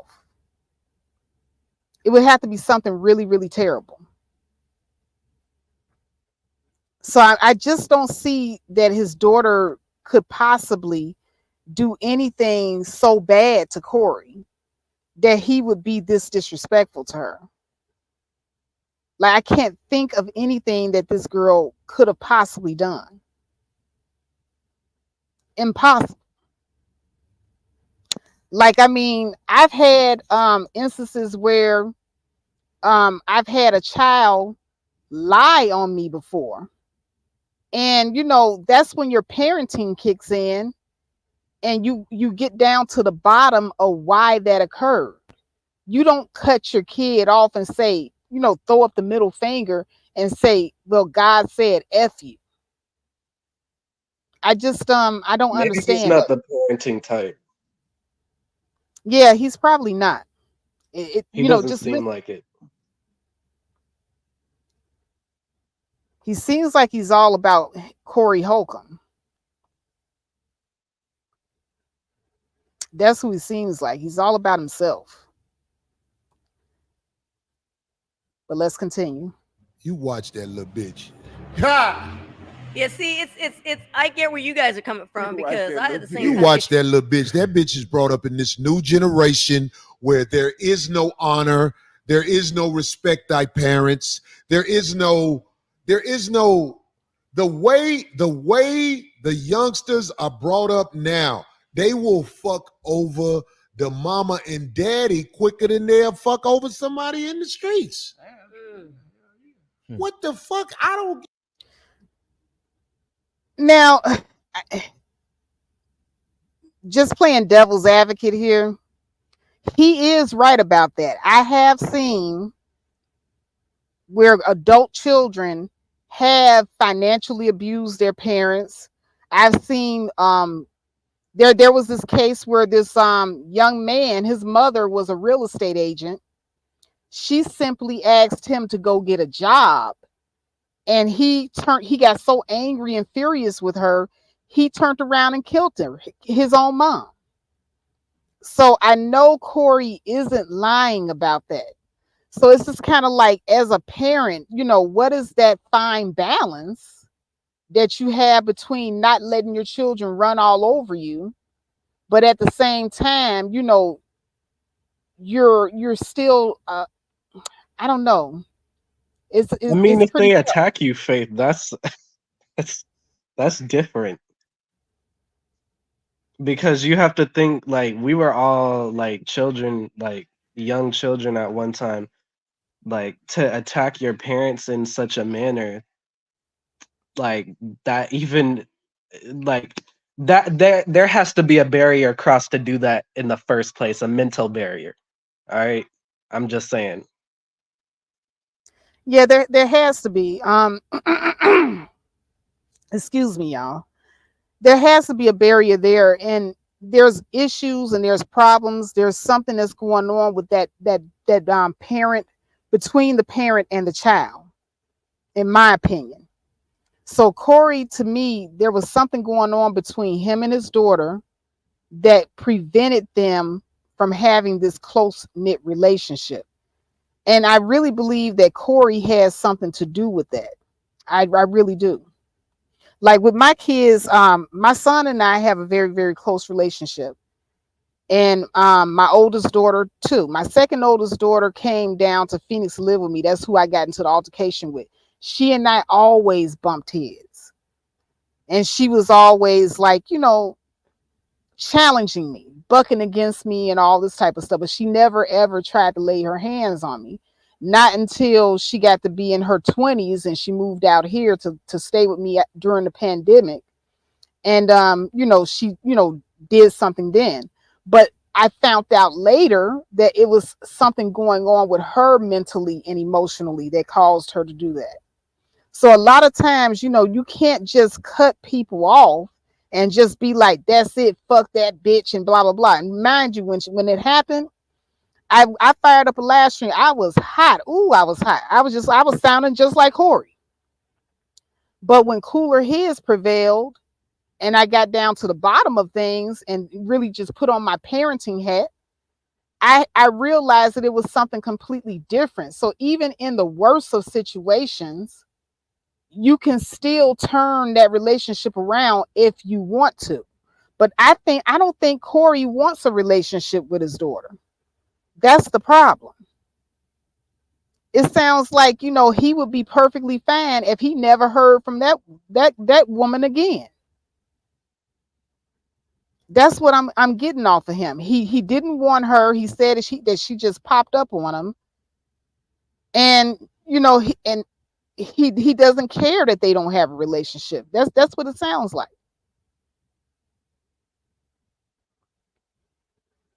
But let me go ahead and continue to play. Give a fuck if you are so hell bent in making me a villain and saying I did you wrong. Get the fuck away from me. I didn't love your mama.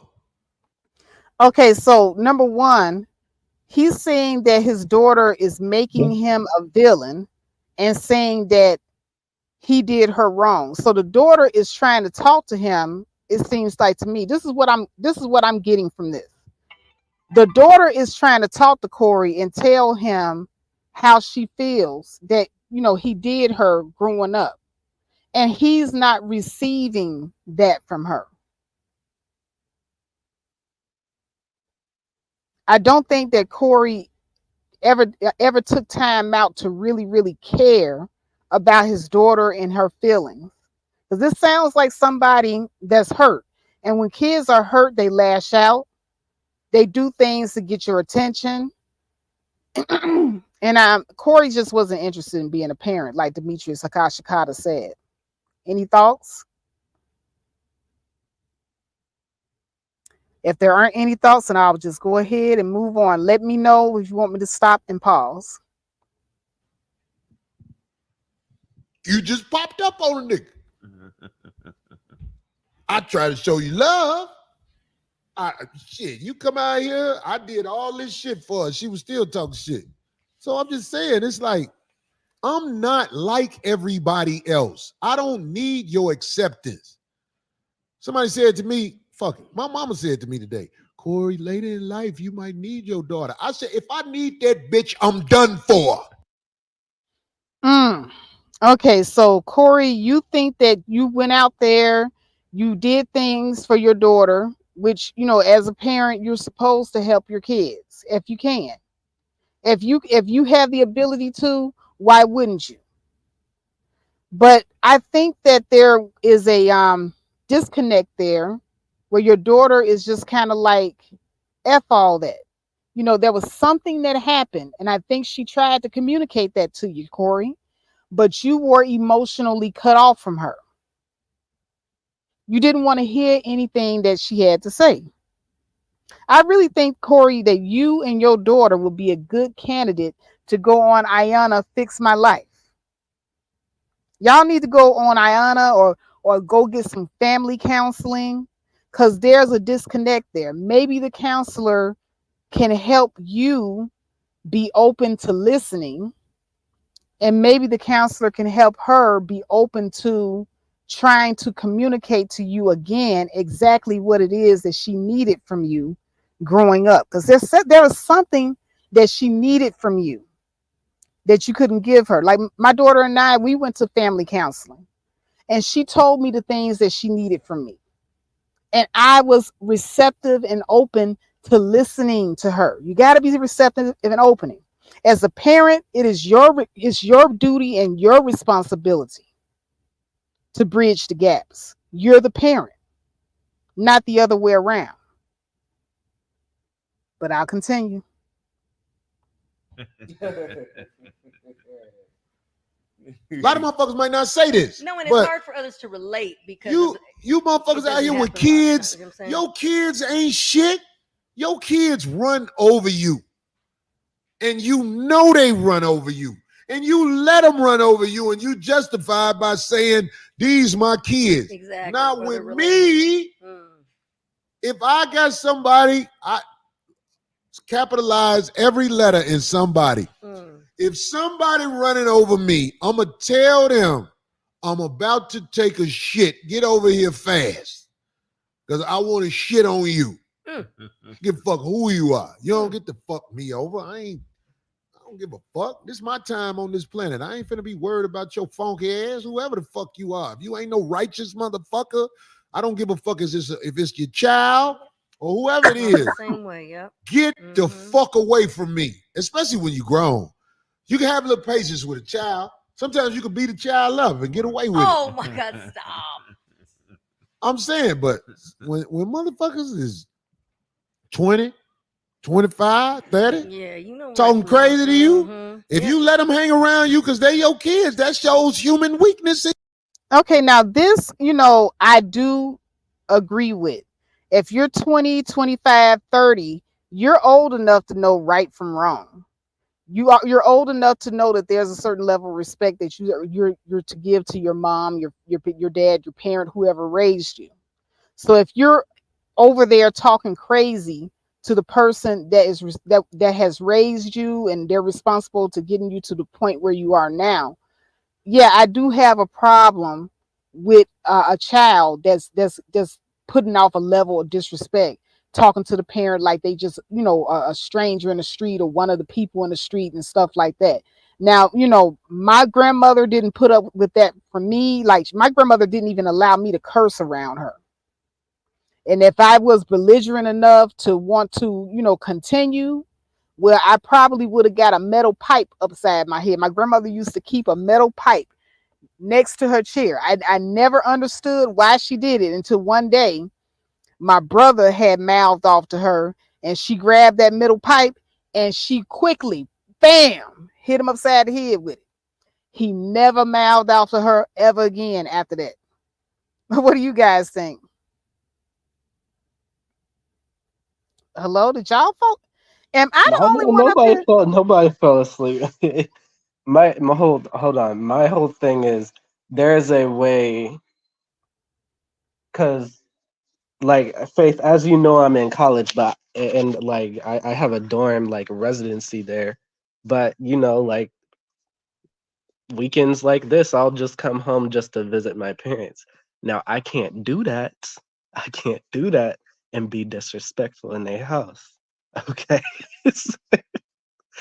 And there's a certain level of respect that I show my parents, right? Now, yes, they do the whole "you grown, you can do whatever you want" thing, but there's still a level of reverence that I have for my parents. Now, their situation, she might not have that reverence because he wasn't really around like that, right? So to her, there's like probably a disconnect. Like his daughter, there's probably a disconnect in her mind. Like, yeah, this is one of the people who gave me life, but at the end of the day, I don't really know him like that. And so I would kind of say he kind of did it to himself. I ain't gonna lie. He did it to himself. And that they like you see the way that he is. That's why I said what I said earlier. We know characters like this in Black YouTube who are reckless with their mouth, thoughts, and actions. And it seems like Corey, like even his co-hosts, like they I wouldn't say pushing him away, but they're like they're kind of freaked out by what he's saying because that's so out of pocket. And it's not even necessarily that normal everyday people don't necessarily hold these sentiments. It's the extremity and the intensity that he's holding these at. It's really like that he really just doesn't care about nobody but himself. Yeah, that's what I get too. It's kind of like, he wants something from his daughter, but he doesn't want to give anything back. I don't think he's capable of loving anybody.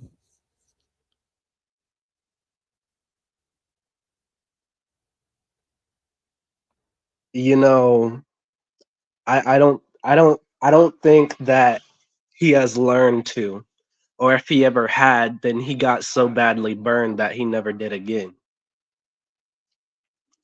Because and the reason I say that is because he has not demonstrated any of that during this live, right? Or this show, whatever it is, right? Even like he shows some form of restraint in other shows, like because I've seen one of them talking about Cynthia G or something, right? And in that show, he shows restraint, but in this, he shows no restraint.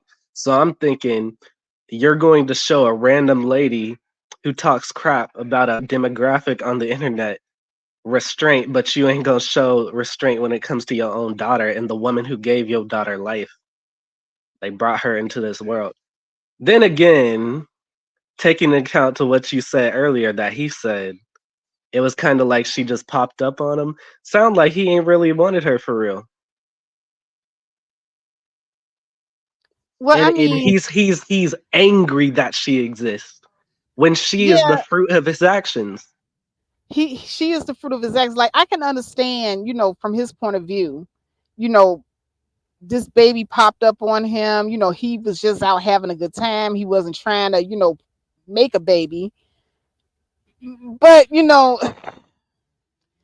as an adult, you have to just own up to your mistakes and, whatever, is the result of your action. He mad at And himself deal whole with it. time. Yeah, I think so. He's got to be. But I see Chaos is back. Chaos, are you there? Chaos? Yes, here. Give me 1 second. 1 second. 1 second. Heard you. I'll just say this, and people want to call me extreme for saying I would not have intercourse with a woman who I wouldn't be fine with being the mother of the children. People want to call me extreme for that. True. No, you're not extreme for that at all. You're responsible. That's what you are. That's not extreme. What's extreme is going around, procreating recklessly without any type of firm plan in mind. That's what's extreme. So no, you're not doing anything wrong at all. But let me play a little bit more here. Than you. No, I said I can relate because I'm talking about people when they get shocked when people say they cut somebody off in their family. I know because I've done it to my mother, my own mom. So I feel like yeah, I can relate. when you get to a We certain don't know the age, situation, you so start to realize that you choose your family. of course, Your family doesn't always have to be blood, because there's some people is gonna be way better than you than anybody in your family. Some people come in your life and in a year they done Right. done more for you than anybody else have Mhm. in your entire life. Right. And they care about you more than, you know what I mean? Yeah, So of course. Even that though, even that is fleeting, because it Mhm. really ain't for me specific. It ain't about what you do for me, really. It's just it ain't gotta be financial or yeah, nothing like that. because my family we ain't really got shit, so I can't base loving somebody on what they could do for me. I just base it on their character Yep. and their principles, and if they could be a part of something bigger than themselves. You know what I'm saying? And how they treat you. Yeah, that's all it I'm is. just glad I found myself. Like, when it's a lot of people ain't found themselves, so they swimming in bullshit. Like They choose to stay in it. like, yeah, because they feel obligated, because they know they children ain't shit because of what they did and how they brought them up. Oh, see, this is the part right here where I keep getting stuck. I keep getting stuck right here. So you recognize that people know their children ain't shit because of what they did and how they brought them up. But Corey, if your daughter ain't shit, don't you have to take some responsibility for that? Like, how come you can't turn that mirror that you just put out there to everybody else and turn that on yourself? Were you there? Were you really a father in her life? Or did you just come by when she had birthdays or Christmas or Easter? Or are you a holiday dad? Because there are a lot of holiday dads running around here. They only Only come show up. around for Christmas, Thanksgiving, Mm-hmm. Father's Yeah. Day. Father's Day.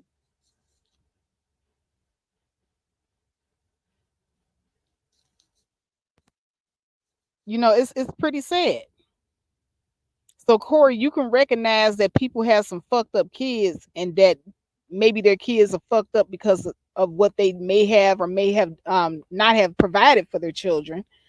But you are not willing to look within yourself and You know who ask. this reminds me of, Faith? I'm sorry. No, Have go you ahead. seen Power? I've watched a few episodes. I can't. I'm not really Kanan. into.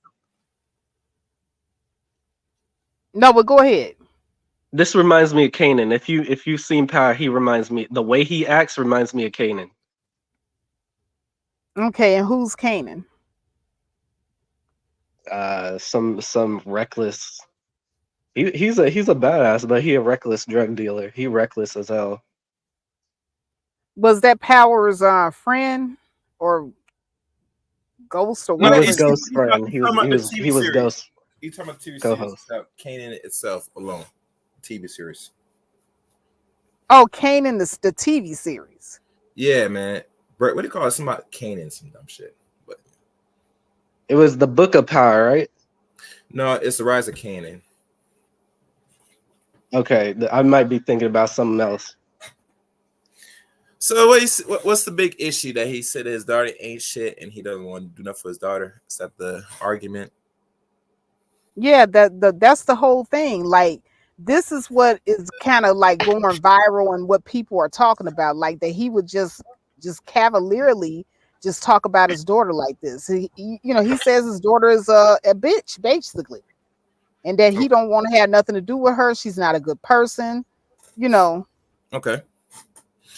Was he involved enough in her life? Should be the biggest question. Well, he said he didn't raise her. Okay. That's very difficult. It's the hardest stuff because if you're not putting any time in enough in your children, then it's hard to say if you have real gripes to complain, in my opinion. Now, I'm not saying you got to be there every day, but you should be involved enough to everything in their development enough. You should be around enough. You get me?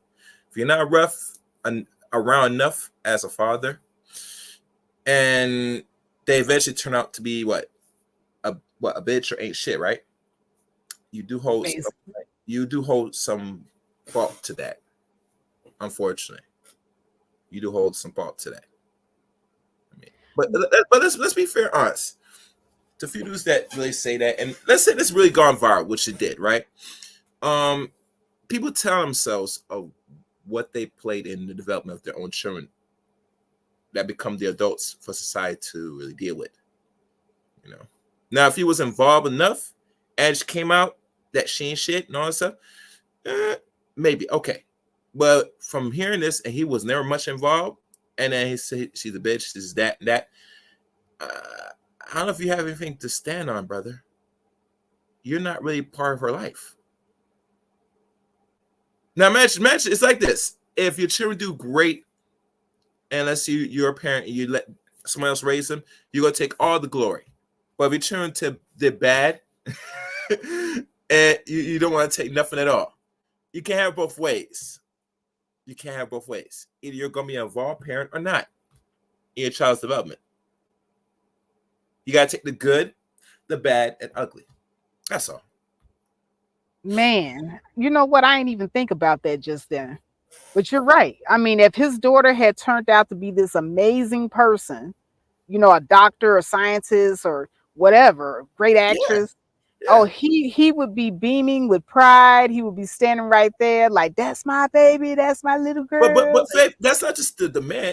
Women do this too. They take the glory. Yeah, with their sons when they finally become somebody. It kills me with parents that unless you put in the input enough to your children and they come out great, then yes.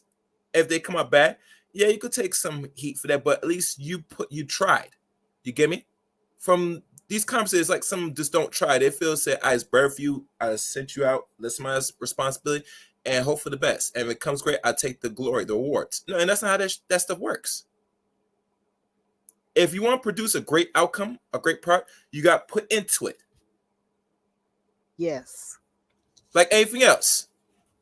If you don't nurture it and put in your all, it won't come out to be anything. It's that simple. Yeah. That's true. That's facts. That's facts. I mean, I That's can't why I even was saying it disagree. earlier, Faith. Like to her, he just another dude. And the thing is, he did it to himself. So when he says that she talks to him just like any random person on the street, then that's probably the reason why, because he's just like another random person on the street to her because he wasn't in her life. Exactly. Yeah, Corey. The way he talks, he's talking as if like she should shower him with praise just for creating her when really and truly nobody asked to be here. Like I said before, the mere fact that she exists is the fruit of his actions. And he's mad about that. That's what he's really mad about. Because I remember like listening earlier, like Faith, you and I were, I think we were going back and forth a little bit in the chat, and about how he was like smashing that ugly lady And it's like, yeah, but you did it. And if you didn't do it, then you wouldn't be mad here on air right now, talking smack right back to her. It But sounds like he's just mad we're about gonna his get to that. decisions. We're gonna get to that because I think you're right, Demetrius. You and Chaos, y'all dropped some really good points just now. But he's mad with himself, he's mad with his own decisions, and he doesn't have a right to turn around and put that on her, because if she's a bad person, then where were you to direct her to being a better person? And if you weren't there, then you don't have a right to complain, like Chaos said. And really and truly, that's up to like your offspring to decide for themselves. Because I think I said it before on here. Yeah, I'm adopted. Okay. So I don't know my birth parents. I want to know them. But it's like, if they're some a-holes, then guess what? Like, it doesn't really mean anything to me because they weren't in my life. So you heard it here. Facts. But let's continue. I want to get to the part where he does talk about that woman he had that one night stand with. But I want to really go over this thing that he said with his daughter. They know their children ain't shit, so they the ones that still be taking up for their kids. They still take up for ain't shit. Siblings, Well, not parents, ain't shit yeah, kids, parents. ain't shit adults now. Mm. Motherfucker be 30 years old, still living with their mama, talking shit to their mama, stealing from their mama, dogging out their mama. Mama used to own a building. They fucking found a way to fuck that up. Mama don't own the building no more, and mama still got that. And see, I like how he says this, because that does happen. You do have grown children that take advantage of their parents in the most harshest way. But what does that got to do with your relationship with your daughter? That you're calling her all these B's and saying that you don't want anything to do with her. Did she do that to you? See, I'm just listening to Corey, and I'm just trying to figure out, what did she do to you?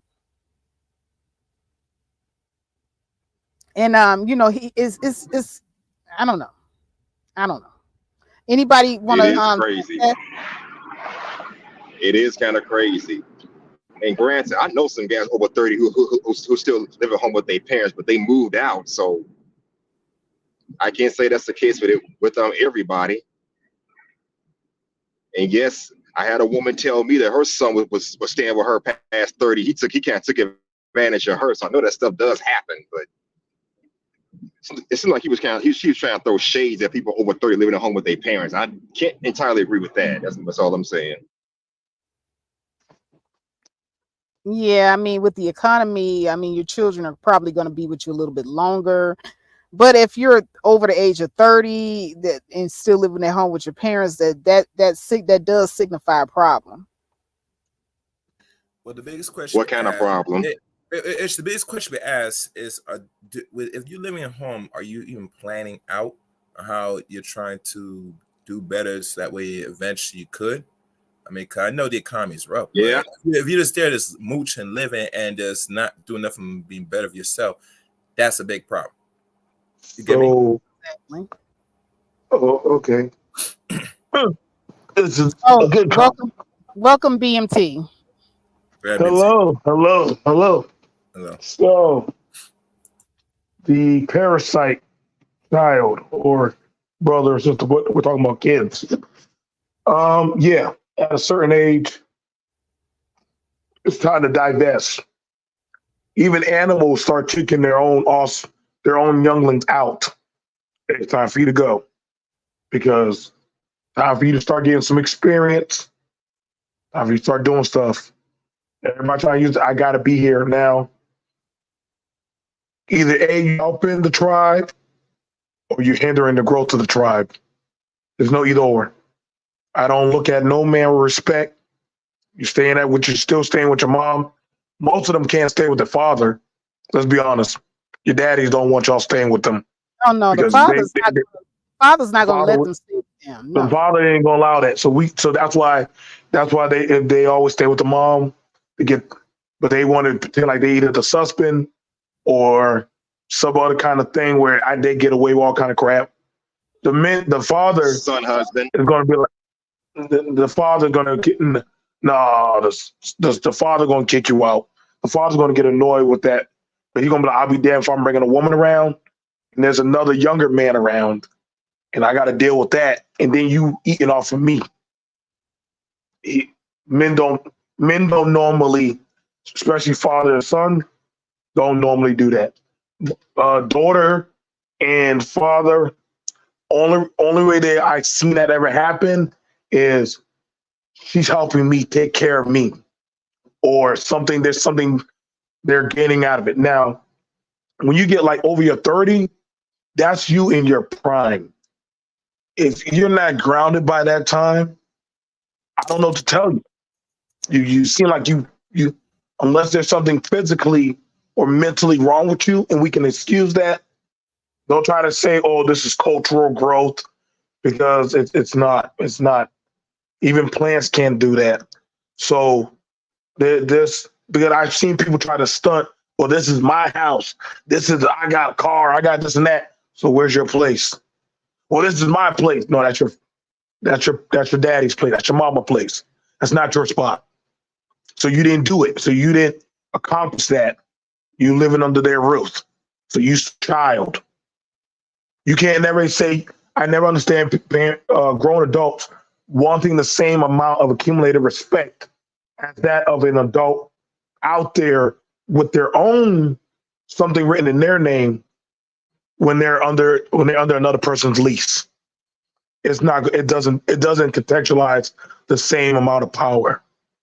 So for a man to do that, or what I'm saying, when you see a young woman, she's living with her mom, sometimes it happens, but again, it's not going to work out. Usually it doesn't contextualize the same.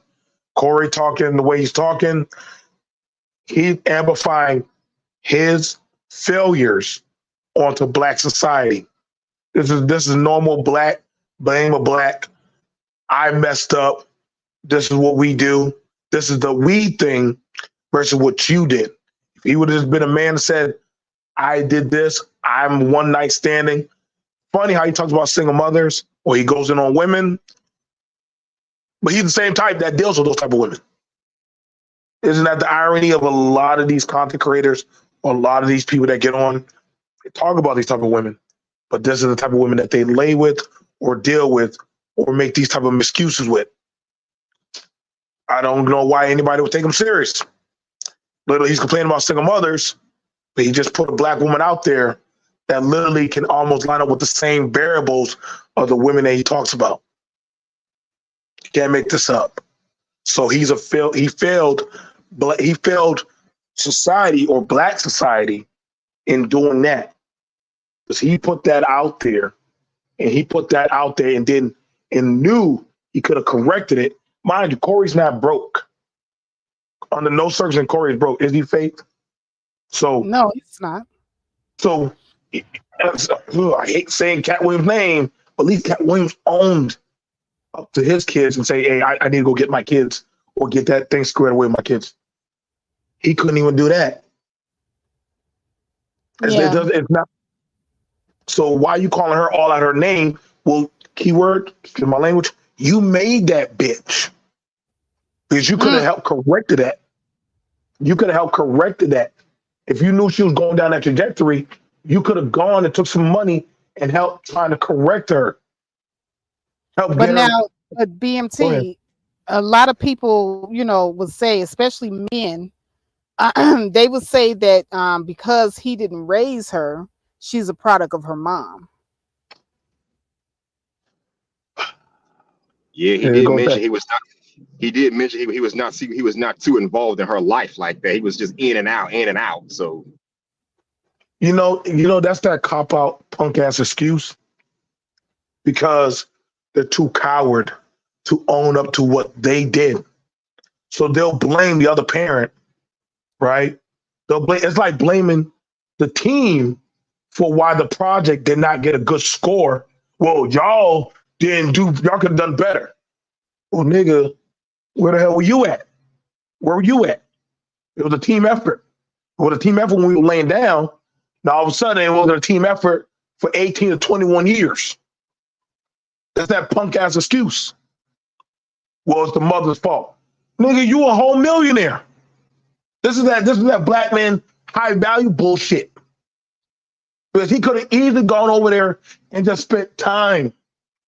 It doesn't take much to go spend time with a little girl. Hug her, talk to her, tell her she's beautiful. Just walk with her. Take her to school. That don't cost money. That's just time. So Well, you Corey, blaming the mom. according to Corey, he said he tried to love her.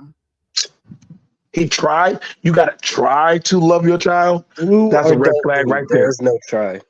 Exactly. You hear that? Try to love your child. What do you mean try to love your child? What kind of what is that? Try to love my child. You do that. You see how that changes up? So you blame the mom. I tried to love my child.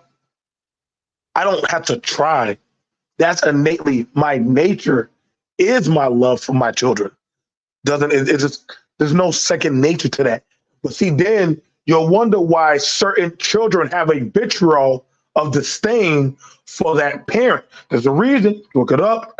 Shout out to Faith. She did a CDC report about it. Look how many black men are in mental health, elderly's institute, VA. Nobody ever comes see them. Nobody comes sit with them. They wonder what happens to their wealth, their finances, why they die early. Well, nobody cares about us. Nobody ever. Well, I mean, shit. You put out there in your investment. I gotta try to love her. Armor of the universe is real, man. Corey's not gonna always be. Go ahead. You got it. I want to go ahead and just play a little bit more, and I'm gonna stop it. A little bit. Y'all, let me know if you want to stop. If you have something that you want to add to something that you heard him say, but I'm gonna go ahead and play a little bit more. Let me say something real quick before you play the video. Oh, okay. Now I get what BNT is coming from, but you got to consider there are cases where you got women out here who keep the father away from their kids. They got law enforcement, they got government that keep the father from even trying to be a father. I've heard story after story of men having kids by women, and the woman goes out of her way to make the father out to be the bad guy, make the father out to be like he didn't want her, this, that, and the third. Am I saying that's the case for Corey Holcomb? Well, no. I don't know his story, but I know that kind of stuff does happen. Sometimes these moms be doing their damn diligence to keep the fathers away from the children. So we don't know if that's the case with this guy. I'm sorry, Hustler, but I hear this all the time. Right. How often do you think this happens? It doesn't really happen. Most of these No. Most of these cases, the father doesn't even show up to the courtroom. Most of the time, the father doesn't even care to go down there to be there when a woman is in the delivery room. But then they want the credit. That's my baby. Why? I'm sorry, man. That does happen. Okay. And you're a father of a child, Hustler. Okay. Say That for does instance, happen, yeah. you and Melanated Vessel down here have a baby. Melanated Vessel can't stand you, but that's your baby. You want to be in your baby life. How does Melanated Vessel keep you from being in your baby life? Oh, that's easy. She can just simply use, like I said, use the law enforcement to keep me keep That's me against away. the law. It's against the law. That is against the law. Well, that is what I heard, but they gonna always side with the mother before they even think about what the father got going on. I know that's against the law. I knew on some level or another that is against the law, but they always gonna take the mama's side. So that does happen. Now, don't get me wrong. There are some deadbeat dads who just don't give a fuck about their kids. I understand that too. But how often does that happen? And this is why I always say when kids are involved, it's the woman and the man. The man slid into her raw, and the woman allowed that man slide into her raw. So they're both responsible. So they both need to take accountability for the kids. If one parent is shunned, then it's a no-win for either side, in my opinion. If you're a woman and you keep the father away from the kid, that's an L for both of y'all, because Y'all both responsible for that child, you know? Yeah, I agree. It's not good when a woman does that. But I mean, how exactly? Because I mean, I hear men say this, but what I've experienced, like I said, my cousin JR has a lot of kids. Now, if he doesn't want to be in them kids' life, and the woman calls herself being like, "Oh well, you can't come over and see the kids," he don't have no fight in him to go because he didn't want to be there no way. That's what I see. If you're not there, it's because you didn't want to be there no way. Yeah, that may be true. I'm not trying to say that doesn't happen, but I have to wonder how often do men just deliberately walk out on their kids without A giving lot. it a second, third, or fourth thought. I don't know about all that. It's Because I hear that from women too. I hear that from a lot of modern women. The daddy just walked away, or things just didn't work out. Is that what really happened? Or did you push him out of your life because of your toxic behavior? Or y'all both just so toxic they have to just get away from each other? Which one is it? It's one or Okay, the other. but if you're paying court ordered child support, you Right. as a father have a right to have scheduled visitations. Like you can't just be popping up at your baby mama house whenever you feel like it to see the kids. But you Nope. do have a right to schedule visitations. You'll be lucky to get that sometimes. No. Like here, okay, so there's a difference when you have family court, and this is the thing about it. I tell a lot of like you need to go when you go get your lawyer, then y'all can go set it up. They're gonna ask, well, can we see your home, your financial situation? They're gonna ask about all of that. Take it to the court. They're gonna sit down with a median and put it all in front of the judge. Most of the time, 98% of the time, if that man is there, they're going to ask between the both parents which parent is more able to actually be able to be there for the school, for X, Y, and Z, for the parent, for the child. I kid you not. Do you know who majority of the time just says, "Hey, I got work. I don't got time to always run down to that school. Mama, you do it." I kid you not. It is an uncontested thing. Now, some men, they'll do it. I do see that. That's a small bracket. For the most part, it is usually the woman. I don't know that many. I do not, and I'm a father, and Faye can also attest to this. I am one of those very few fathers that I see going to the doctor family practice with the kids, to the dentist, to the school. I be there with a bunch of women. So I know, because they be telling me, "Oh, I wish my husband was down here." It's not a thing, especially for black men. We like our kids, but honestly, some do still want the freedom. Drop the seed, keep it going. Now, some of these stories are predated back in the way. The system has drastically changed. We got to stop that, bro. Like, we got to stop saying that these women are keeping the father from the kids. Most of these courts, you've been having news story after news story with state after state saying it is now being balanced where the father can get the kids. You know what they don't want to do? They don't put their name down on paper. But if you put your name down on the paper and you don't meet your fatherly obligation, guess what happens? State goes after you. The system goes after you. Oh, y'all thought y'all gonna get that free food stamps, that free access to government aid? Okay, daddy, cough it up. Nah, man, she is her. Actually, it don't even have to be her going after you. It can be the state. So you got to be careful of these myths. Don't listen to these Mahonian reports because the woman didn't always kick the nigga out. A lot of these men chose to go back to their mama, chose to leave, go to another woman. They got cold feet. A lot of these men will impregnate the woman, but they'll never marry that woman. Let's talk about that. So that's why the woman like, hey man, you gotta get the hell out.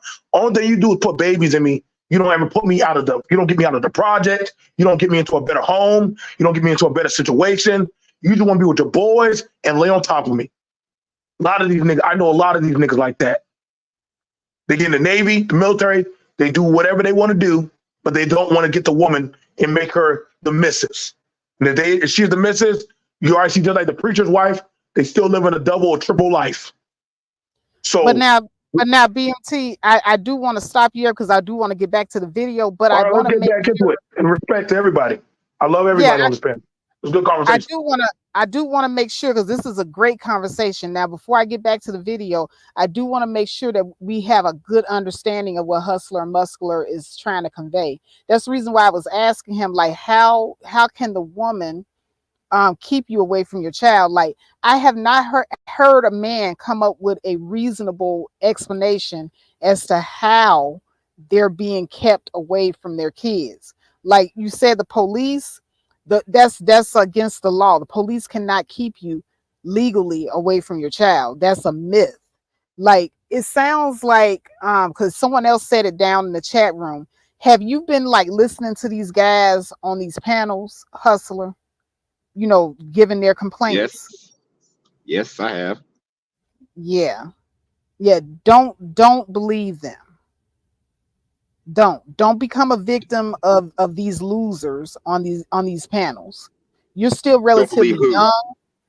young. Don't believe these guys sitting up here complaining that they can't see their kids. These guys don't want to see their kids. I'm telling you. It's not the I woman understand. all the time. Yeah, I get that. I understand. Like I said, I know there are some deadbeat dads out there, and these are the kind of men I want women to stay the hell away from. You can't be out here getting pregnant by the guy that's in and out of jail, running the streets, because those be the main ones, I believe, who are neglecting their kids altogether. They met a woman at a club, got her pregnant, and now it's like, oh, I'm gone. But the thing That about it does is, happen. okay, Yes, that does okay, happen. You got deadbeat fathers out there. I'm not denying that. There are some deadbeat dads out there. I don't know any personally, thank goodness, but I've heard the stories of some that are legit deadbeat dads that don't want anything to do with their kids. Even when they do, they wait till they're like, I don't know, 20 years younger, older, get something going. Now they want to come around and be a part of their life. That does happen. I'm not going to deny that. That does happen. And same thing with the mother. She can show love to her child after he done grown up and made some of himself. That's what you call fake parenting, in my opinion, or false parenting. Instead of loving your yeah, child from day one, you want to love them after they get something going for themselves. That happens on both men. That happens on both men and women's parts. yeah. Because when you sit up here and say that the men are saying that the women use the children and they won't let them see them, and all this type of stuff, and it's a pain in the neck and all that. All I have to say to those men is, maybe you should have chose better. If the woman is making it that difficult for you, you should have chose better where you laid your seed. And see, that's the other Exactly. thing that a lot of these guys that are complaining don't want to take accountability. The women that you're laying down with, if you would not be okay with being stuck with a baby with her, maybe you shouldn't go inside that raw. But these guys are Abs- doing it every time. Absolutely. I tell any man, be protected. Protect your seed at all times. Wrap it before you tap it. I tell any man that, but some men will listen, some men won't. And that's why I say I blame both the man and the woman. Again, the man slid into her raw unprotected, but she allowed that to happen. So it's accountability on both parties, if you ask me. Okay. Now I do want to get back to this video because there's more nuances here that I want to discuss with the panel. So let's get to it. That unconditional love. Not Corey Holcomb. You fucked me over. I'm getting the fuck away from you at my age now. I don't have tolerance for these new motherfuckers who think you stupid and don't know. Motherfucker be running a lie on you. You tell them, I used to use that lie. They don't even believe you. That's real shit. You be like, man, this shit you doing see-through. Your game ain't even cold. I can't respect you. Right. I done told motherfuckers, I told my daughter, bitch, look, you can't run that on me. I'm the world's great. My daughter said, I go to Tasha K. I say, boy, I destroy you and Tasha K. Y'all don't want none of this. You don't want none of this. Please tell me that is not. Please tell me. You don't want none of this. Hell no. Call me when you're over She there. didn't say that. I believe Tasha K will tell her, bitch, get the fuck out of here. Corey don't give a fuck. She said that. Man, on everything I love. On everything I love, man. My daughter is an ain't shit bitch. Oh my I told her, go get some intervention and then come back in my life later on once you got your shit together. But you not finna be out here. You talk to your daddy like you talking to motherfucking these fools in the street. So I talk to you back that way. I know what the definition of a bitch is. I didn't say it wrong. Extortion is That's one of the hilarious, number one characteristics of somebody that ain't shit. Say that again. Extortion is one of the number one characteristics of a person that ain't shit. They try to get information on you. They look for things that they can hold over your head, even though it may not be true. They say it as if it is true, and they think they can find a piece of information. Now I kind of want Corey's daughter to go on Tasha K. You so surrounded by a bunch of yes men. It's annoying. Tasha K. Did she just say Tasha K? Yeah. Well, I mean, he's already telling shit about her on it. He's talking about shit about her on his panel. Tasha gonna feed her a bunch of bullshit to feed into her ego. But what are they doing to Corey? Yeah, Well, they're pretty much gassing him up. I mean, they're not even stopping him from saying these things. Then I say, hey man, that's your daughter, that's your child, man. Like, I don't think we could change the subject. But see, It's gonna turn to a huge toxic waste dump. You're gaslighting two toxic people, a father and daughter duo that can't get along. It's gonna be a toxic waste dump at this rate. Well, all I have to say is, he throws that bitch word around very casually when referring to his daughter. He doesn't use her name. Her name is bitch. Wow. Now you know you got a problem when you can't call somebody by their name, so you got to use some derogatory word in reference to them. And me personally, if I had a child of my own, I wouldn't. If I had a daughter, I would not feel comfortable calling them a bitch just like that, no matter how mad they make me. I mean, yeah, you got kids, they're gonna get on your nerves and do some foul stuff, but is that a reason to just casually call them out their name in public like that? Same thing with a son. If he was acting out of pocket, you're just gonna call your son whatever, so casually like that. I'm like, but so that's why I'm wondering what the hell is going on here. I want you guys on this panel to imagine what you just heard Corey say, and imagine that Corey was Tasha K saying this about her adult son.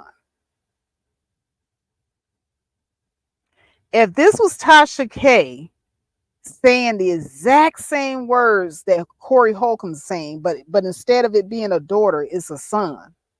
He ain't shit nigga, bitch ass nigga. How do you think this would go over on the internet?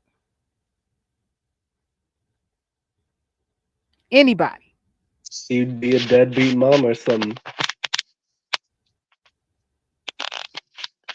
It would be like, look at black women and daughters bash a black father. They're deadbeat too. You know what I'm saying? Like, look how them talk about them. Like, the community ain't crap. It's easier to punch down on that person. So they're going to see it as Tasha K and his daughter attacking an honorable black man. Can't make this up, man. Can't make it up. There was another YouTuber that reported on this story. Hold on a second. I wanted to bring up that comment section real quickly. Here it is, right here. I don't want to play the video. I just want you guys to see the comment section, because this person played the same video that you and I are looking at right now. Now, this is their comment section. This is O'Shea Duke Jackson comment section. where he also reported on Corey Holcomb. He said Corey Holcomb destroyed his own daughter, and guess who's mad? And in this comment section, first comment, I agree with Corey on this. 100% he is correct. Second comment, and y'all let me know if y'all can see these comments. I can probably Yeah, we can see him. Oh, okay. As I was saying, I could kind of boost this up a little bit. Then another one says, I feel him no matter the title of a person, you're not treating me any kind of way. Straight up facts. This is another comment. They come to you only when they need something, never appreciate or respect you for all that you've done and are doing for them. As Bernie Mac said, F the kids. Ooh, Bernie Mac said that? I thought that was Michael Jordan. I can't imagine Michael Jordan saying that, honestly. It would I sound can more see. I crude can than actually Bernie see. Mac. What, did he say Bernie Mac? Yeah, I can see Bernie Mac saying that actually. Yeah, Michael's never said I anything can like that too. about his kids. Michael does not. No, Michael knows his brand. He's not gonna say nothing. Bernie can say that, but he understands a comedy, and he's done shows talking about stuff like that. Not no Michael. Michael doesn't get in that kind of stuff. Not like that. No. So you get this sound like a bunch of vitriol, hateful dudes that O'Shea's entertaining about black women. And I got to be honest, he has entertained a lot of that, and that was the No, main. it's not just black men. Here's a black woman. As a black woman, this is someone named Latan Jabel 3837.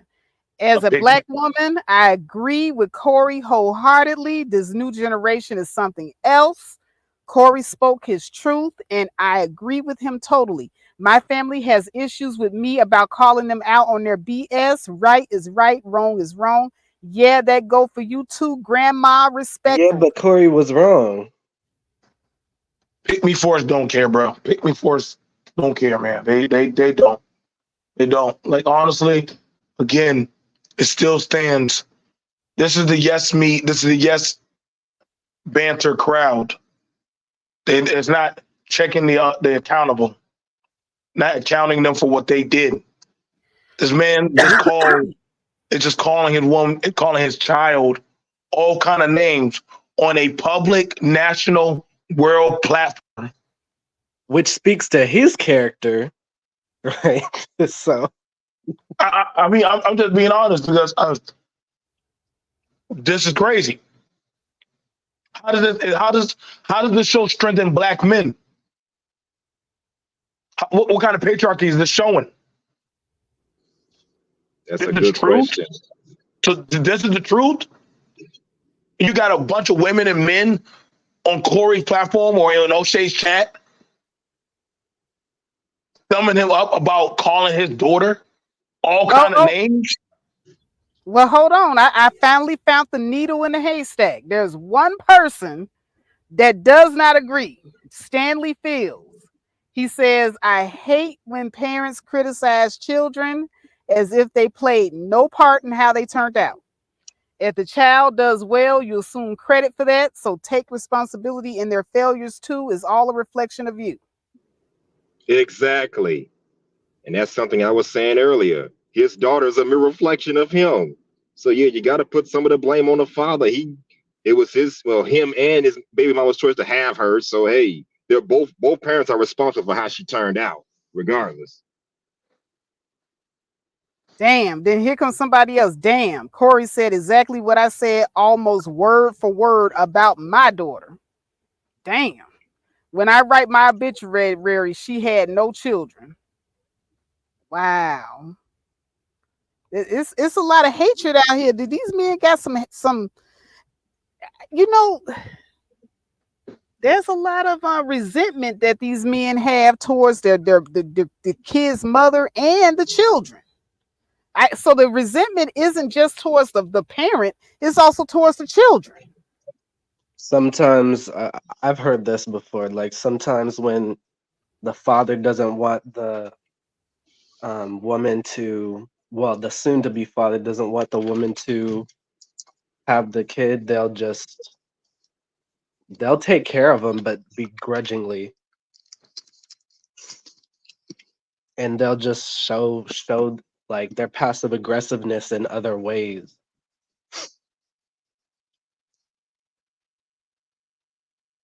So I get that kids can be disrespectful. I get that. And I also get that kids can say a lot of stuff that hurt you. But at what point do you use your parenting tools? Like, I wonder, do anybody have anybody bothered to develop any type of parenting tools? And your parenting tools, you have to use that even after your kids get grown. I found that out firsthand, because it's up to me to bridge the gap between myself and my child, not the other way around. So I just think that it's a thing where people, just don't have any patience with each other.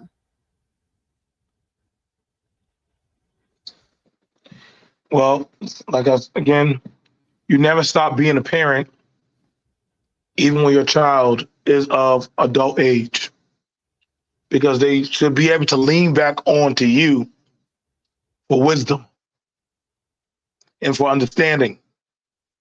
Maybe about getting a car, maybe about taxes, the world, how to, go about. A lot of new mothers normally reach out to their mother on, hey mom, the mom usually do? Go stay with the daughter and the newborn and helps her, because the father needs help and the mother need help with understanding a new life in the family. And the mom will stay with them for a while until they're more capable to do it on their own, and then she goes back home. Parenting. As a father, reach back to my dad. Some things I feel like I'm worn out on, about bills, raising my kids, dealing with my woman. I talk to my dad, how did you do it? He gives me wisdom. He doesn't leave that woman, get them kids, go out there. No. Well, son, one day at a time. Be patient. I had to be patient with you. You're always there. The parenting process doesn't stop.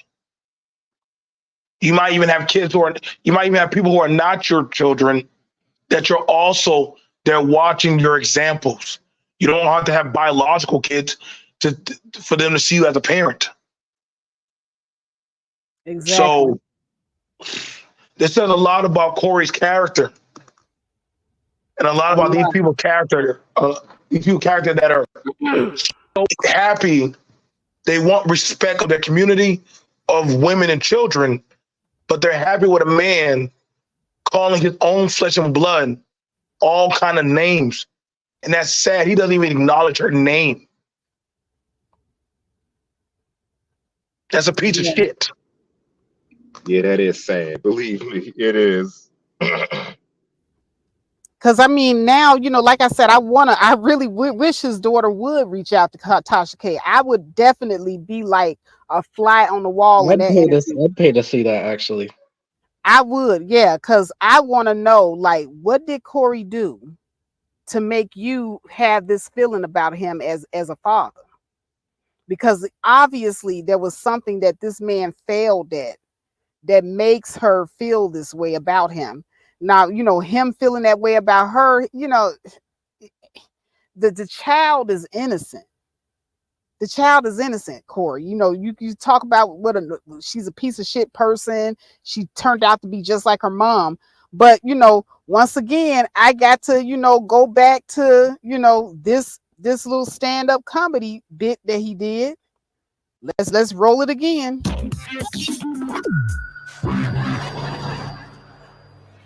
I knew Now, mind you, his daughter was a teenager.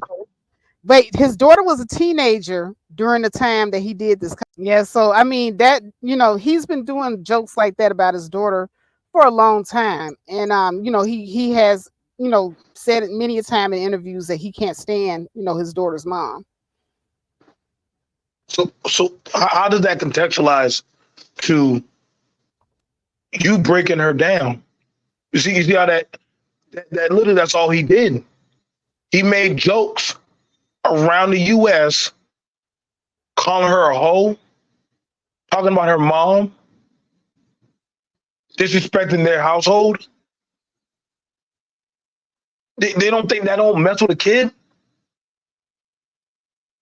Imagine that kid, mind you, that being recorded, that kid has to go to school. I was just thinking about that. They have to go to school. It ain't like you paying for her tuition to go to a private school where she can be a little bit more protected. So the mama and the daughter have to be, you catch what I'm saying, Faith and Dimitri? They have to be the public. Yeah, they're the laughing stock. Laughing He's stock. airing out his blood and the woman he chose too. And they got to get punished publicly because he wants to run his mouth and crack jokes. Nah, O'Shea, you wrong, bro. Thank you, Faith, for showing this. It's like I'm saying, like, and this happen with certain dudes with people got money, they get the louder voice. This is wrong. I don't care what kind of issues that me and my child got or their mother have. I'm not going to get on a public platform, air it out for me to get admiration or get leveled up. Can I just say something real quick? Go ahead. See, like, I can't, because he keep talking about these people as if they aren't his flesh and blood, and like that's not the woman he chose. No, bro, that's yo girl. Even if you not with her, that's still yo girl, because she had yo kid. That is yo girl. So I just want to make that clear to anybody in the audience. You airing out your significant other. Hey, that's your partner. Even if y'all ain't even together, y'all are still connected through something.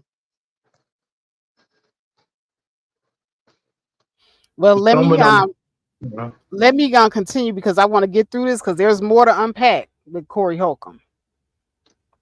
Information, whether it's true or false, that they can use to control you. And they, that's a bad quality to have because motherfuckers say she didn't say that, Corey. Man, what I'm allowing her for? That mean I ain't shit. What I'm allowing her for? That mean I ain't shit. I'm a piece of shit, motherfucker. There's a lot of people out here don't like me, and I ain't gonna lie. I don't want no trouble, but if you bring it, you better have your shit talking game together. I'm talking shit. Look, I hope you watching this, little girl. Boy, you don't want me talk shit about you, boy. I'll have you breaking down. You think you was on the internet acting like you finna do something to yourself? You don't want to fuck with a nigga like me? She was on the internet acting like she was going to do something to herself. So did she want to commit self-harm? You know she could sue him, right? You know she could sue him, right? And I hope she does. Young lady, if you ever hear this, let him try. You could go sue his ass for defamation of character. Because he's going out there publicly to make money off of defaming her character. How do we know this is true? Because Eminem's mother sued her son for writing music defaming her, defamating her character. You know what I'm saying, Faith? So I'll be like, oh, okay, bet. I'll own your brand after this. I'll get your brand after this. But that's pretty cold, for him to say that. If his daughter ever did want, feel as if she was in a deep, dark place where she wanted to harm herself, it's pretty cold for him to say that, oh, if you thought you wanted to do it before, keep messing with me, and that type of talk right there. Like, I'm just gonna go out on a limb and say the problems between him and his daughter is him. Just, this by itself lets me know it's him. That little girl didn't have a chance. She just didn't have a chance. But let's continue. I'm the fucking best. You didn't grow up with me. That's the problem. You think you can get me like you get here. You can't get me, bitch. This is my fucking world. I run this. I'm in charge here. No bitch run this. Give a fuck. I don't give a who the bitch is. Disposable. If you come with the bullshit, you disposable. Whoever you are. But that's some messed up shit nowadays. That's what people I don't reach like your for. daughter, bitch. No, talk about I'm gonna go to Tasha K. That's what the hell. That's cold shit. Man, boy. if that TV don't shut the fuck Now, up. see, at first when she said that's some messed up shit, I thought she was finally commiserating with the daughter. And the guy at the end said, what, that he called his daughter a bitch? He's like, no, that she would go to Tasha K. I'm like, what? What? Oh Lord. Anybody wanna approach this? If y'all don't have anything that y'all want to add, I'm gonna keep going. But I thought that was amazing. I thought for once in this last stream that she was actually going to have some compassion for the daughter, and she's sitting up here talking about the daughter she was on some bullshit for wanting to go to Tasha K. Not the fact that this man sitting up here cavalierly just throwing B-bombs out about his daughter and then saying that he don't care if she commits self-harm. That was, I'm like, anyway, let me continue. Bitch, coming, right. Come at me, bitch. Man, look, I got this platform and I have stood on something for a long time. That is equity in the war words against all hoe-ass motherfuckers. Put That's that you. phrase in a motherfucking plaque and write it down. I've been on this. I've been doing this 14 years.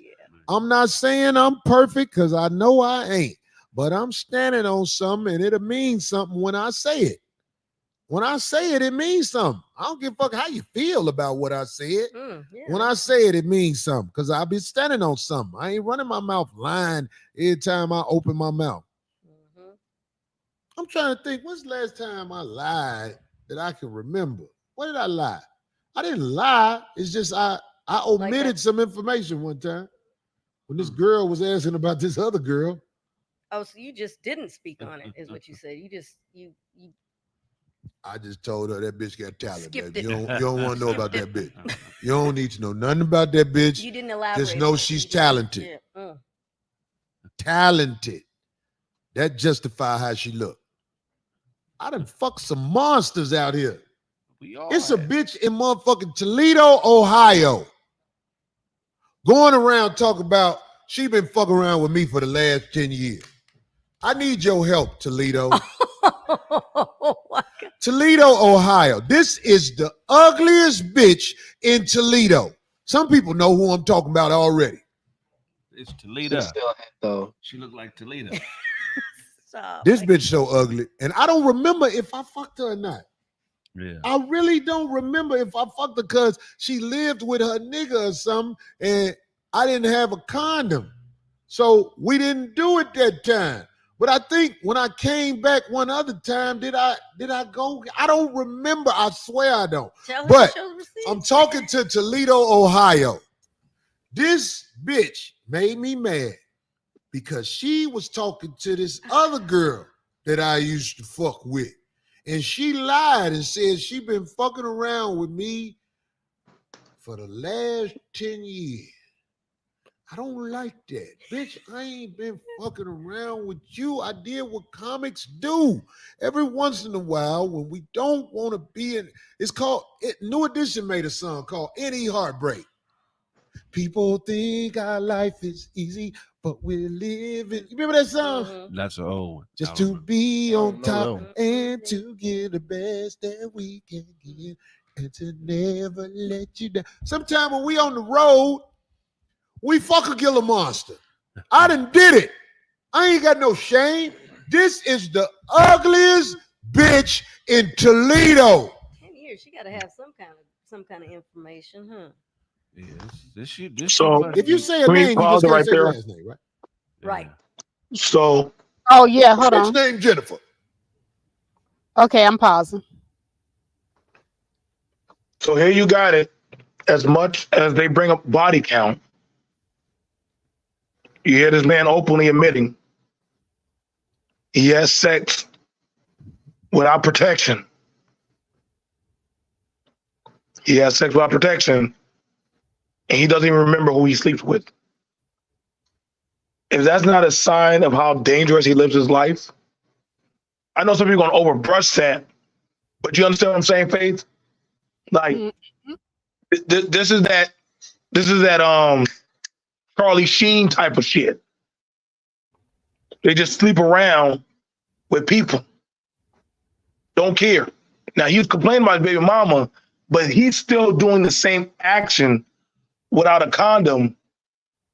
And then he'll call these women ugly. You're the ugliest thing, but you keep going back to her. Keep laying with her. Exactly. You still jumped in the bed with her, so you did that. Well, he said he don't remember if he did it. He just said her But he name. saw her clit. So But that's he, later on. That's later on. okay. I'll hold my tongue till then. Go ahead. This man ain't worth the fuck. I'm glad I never listened to him. Uglier than a motherfucker. Body was all right. The body was all right, but this bitch looked exactly like the dude who said, "Pop goes the weasel." And what's that, Rage in Harlem? Okay, yeah. Wow, I want to see her now. You fucked her? I don't remember, but I think I did.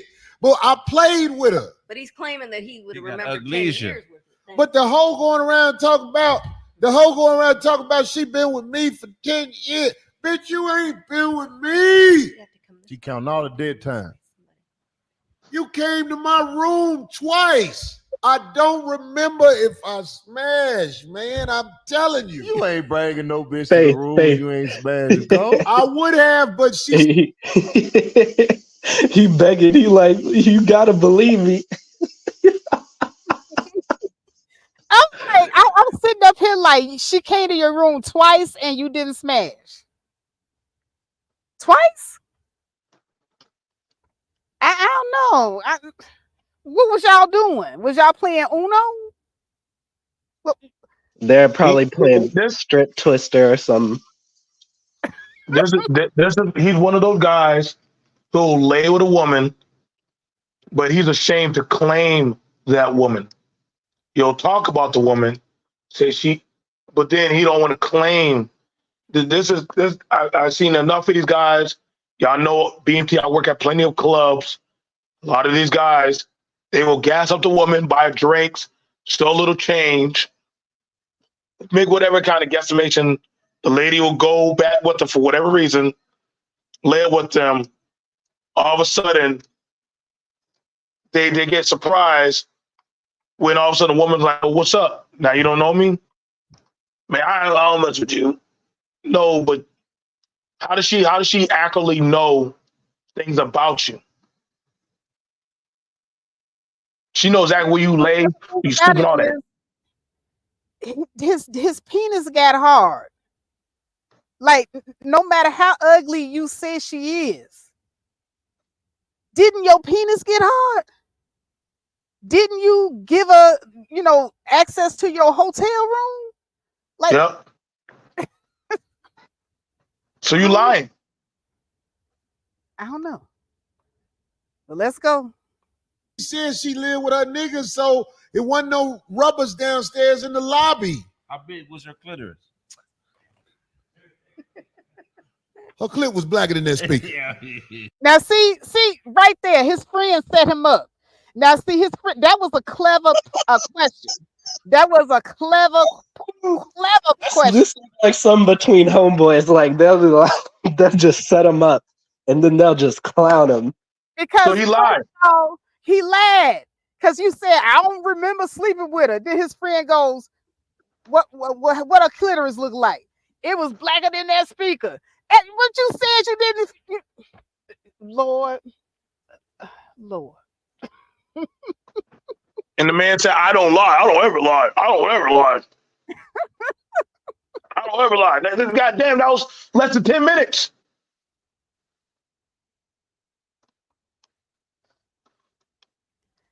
All I got to say is his friend is wrong for that. His friend wrong for setting him up like that. Nah, he lying. And the thing is, I've witnessed something like this before. Like back in freshman year, like there was this dude, and he was dealing with this girl that the other guys didn't like find attractive or whatever. And I guess he said something slick to some other dude, and he was like, "Bro, you need to go worry about your girl over there. Yeah, we know you've been messing with her." And he was pleading like, "Hey, I didn't mess with her, bro. Like, yada yada yada." We all saw him and her go up the stairs. Like, I don't know why these guys, like, if you a guy that like big girls, you know, if you like girls that are 300 plus, own that shit. You know what I'm saying? If you like a girl that look like Jamie Foxx wearing a wig, own that shit. You know what I'm saying? Be your own man. I mean, if you like it, you like it, you know. But don't sit up here and try to clown the woman when your penis got hard and you know what color her clit is. Dude. Really? You see, you know the thing about it, Faith? You wonder why a lot of these women be exposing these men. Oh, okay, so you want to play me. You see what I'm saying? They're like, all right, bet. All right, see, I got the messages, I got the receipts. I know people don't like that, but see, that's when you're playing with people's heart. You're playing with people's emotions. You trying to shame them, bet. Is this not? I'm telling you, there's nothing worse than a woman scorn. Nothing worse. he was talking like she wasn't there. Or, I'm sorry, he was talking like he wasn't there. Like he was just watching this whole thing happen when he was there the whole time. Yeah, that's the scary part. Like a lot of times these guys will talk about something that they participated in the third person. And you'll be thinking to yourself, like, oh man, that's horrible. Who was this dumbass Negro that got with this ugly woman that he didn't like? You know, the fool that's standing right there in front of you. That's who it is. He talking about it as if he's not there. That's crazy. But let's go on.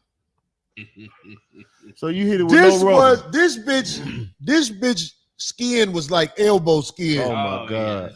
Oh, but you remember one of the I remember when we was she talk a lot. The bitch talk for you caught that. yeah, she got. She started throwing him under the bus a little bit. Yeah, she finally started throwing him under the bus. Like, oh, you remember one of the times you got with her, huh? And this Corey is a cold clown. He really is. For 35 minutes, I had to say, hey! The bitch, she talk a lot too. Yeah. People in Toledo know when I work that club in Toledo, I'm going to make sure I put a picture of the dude from Rage in Harlem up there and say, if this bitch look like this, don't let her in here. Her name is Talk a Lot Toledo. Wait, so she made this might be her calling me now. Uh-oh. She made she made a video? Huh? She made a video? She didn't make a video. She ran into another bitch I know. And the other bitch I know might have been putting something on it, but I know that bitch was talking because the bitch crazy. That's why I was you're talking right now. Crazy, bitch. One but day, you're talking right now. Exactly. He's sitting up here running his mouth for a whole, what's that, 2 hours, 19 minutes? You talking. Nigga be dry snitching themselves all the time. Too much. And that's what be killing me. They be dry snitching. Like they talk about how they hate snitches. They whole time they the snitch. Man, motherfuckers will sit up here and say, "Oh yeah, you know, I don't date big women," and they like Kevin Samuels playing the elephant music. This the main one, like Kevin Samuels. I really believe that first picture of that first woman that they said was in the bed with him, that nurse. I really believe that that's who he was really with, because the internet clipped I that never shit up. doubted it. I never doubted it myself. While Shoot. he playing elephant music, this who you smashing.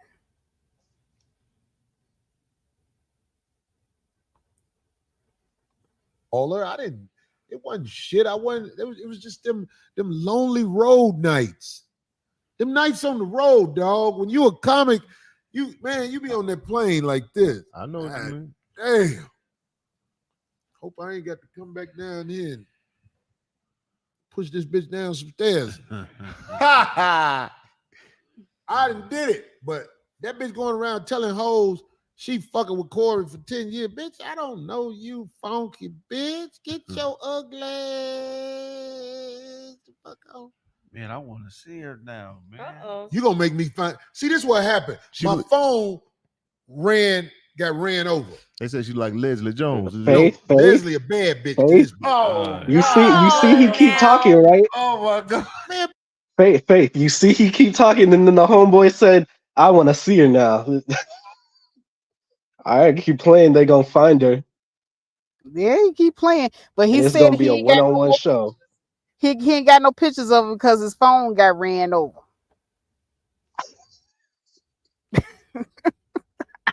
I don't know. So the phone ain't got cloud. Right now. Oh my god. You know he's Say what? So the phone ain't got cloud. You know what? Evidently, he ain't got no cloud in his phone. He don't back up none of his photos. Yeah, all right. talking about right. Oh my god. When you hit that? I wonder if somebody knows who that is. Yeah, they know her. Somebody say he banged. I don't even know. And I ain't just saying that because I'm trying to get out of it. I don't remember if I banged. I ate the pussy. What? I ate the other bitch pussy. No. I was in pain. Okay, so that's we how got the he know. we got the confession. Okay, so that's how he know what the clit looked like, because he ate the cootie. He ate the coochie. So I'm gonna put this in perspective for y'all. This is what it is. Okay. He didn't bang because she didn't let him. And now she will forever be that ugly bitch because she didn't let him bang. Kind of like if you go and you meet a woman on YouTube and you stay at her house and y'all do some sexual stuff together and you loaned her $100 and she didn't let you bang. Now you want your $100 back, and she's this thief and all this other stuff, and you talking shit about her and doing live streams about her. That is what you call a dry dick rage. And this is what Corey is displaying right here. When men go into a dry dick rage, when you didn't give them the pussy, but they did something with you and they feel like you needed to reciprocate and you didn't, they get mad. Now you're gonna be an ugly bitch, you a broke bitch, you every other you every kind of bitch under the goddamn sun. Anybody else got anything else before I could continue? BMT? Is BMT still there? Oh, I was on mute the whole time. Yeah. Yeah. No. Oh, okay. Anybody else? All right. Well, I'm finna. No, I'm about we to good. Ain't on the road. Oh no. That's why she claiming you, nigga. You went down there and did that, nigga. Oh, the other girl. She was like, oh, this talking nigga desperate. I ain't never had nobody do this to me. Somebody asked about a name. A last Oh, name. you went out real bad. I ain't saying the last name because I don't know it. Under in my phone, I put Jennifer Chaco. That was her name. I was gonna ask. Well, you a wild nigga, Somebody boy. said they had the last. Toledo know the bitch. You Cause a- she be in clubs dancing and shit like that. So you- she had a body. So you They you put know, that so in, you in know the you comments. So what is wait? Yeah. So you Somebody know said you, roadkill. They said Jennifer the body in the comments. So way earlier. so No, you I know saw you the know one. you She used to be in them swimsuit competitions. I think she did one day. so you know you ate the pussy. You just know you don't know if you fucked. I don't remember if I fucked her. I couldn't Oh, you pull a it off. demon. Why you say I'm a demon? You can you tell me. you eating that fuck? I done ate bitch pussy and ain't fucking before. Oh man, this nigga crazy. You So see, he this says He a he munch. thirsty. He a munch for real. He a munch. So in other words, that show even with all that money, all that talk, that as bad as as much as he talked shit about her, she finessed him, got him to eat it, and then she gave him nothing back. Yep. I did not. I didn't even see this part of the show, but didn't I tell you that's why he mad? Because this has happened to him so many times, and so now the woman is a little unattractive. Now she really ugly. I bet you she just average looking, but she really ugly because he went down and she didn't reciprocate. He's one of those guys that will go down hoping that the woman will also reciprocate. That's what type of guy. This is who Corey Holcomb is. I bet you he was begging like Keith Sweat. I bet you. What? I'm a You're a gremlin. nigga. That's what I mean. You're a gremlin. No, if I wrote a book about my road stories, it would be a top seller, dog. I've been out here a long time in these comedy streets, man. You need to write a book anyway. I fucked Well, a let somebody bitch else write. in Detroit way back in the day. The housekeeping lady came in on us fucking. She joined in. She joined in. Oh, I can't make this up. No, she just cleaned up. She just grabbed the condoms and put them. Housekeeping. You know how you can finish the lab before the person finished telling the story. Dude just said she joined in. Like I was thinking the same thing. I was like, I can finish this lab before you even finish telling the story.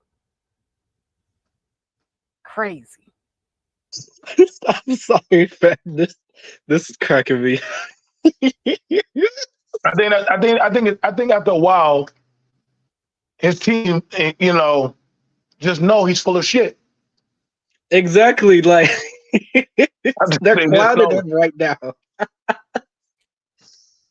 This And why is did sad. dudes do that? Like they know he like, what did I do? What's wrong? Oh, I'm dying over here. Go ahead. Whew. Anyway, let me go ahead and get. Let's hear some more of these lies. These Corey Holcomb lies. The lady had Hennessy in her little cleaning cart. She was like, "What's up, y'all?" And I Yeah, started Motel laughing. 6. Yeah, Motel Next 6. thing I know, she was getting closer and closer because we was getting dressed. And old girl was like, "You act like you want to do something." She said, "What's up?" I got road stories, man. I've been out here in these comedy streets. I had a bitch. That was when he used to use a Motel housekeeper 6. this past weekend act like she was trying to stay in there and throw some pussy at me. Oh He yeah, walking around in. but you flashed in that car.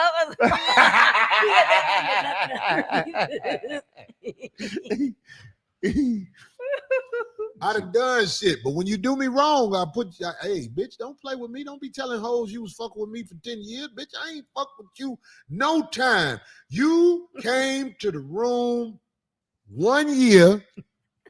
I didn't see you for a long time because you always said you was in relationships. Then it was that last time when I did it.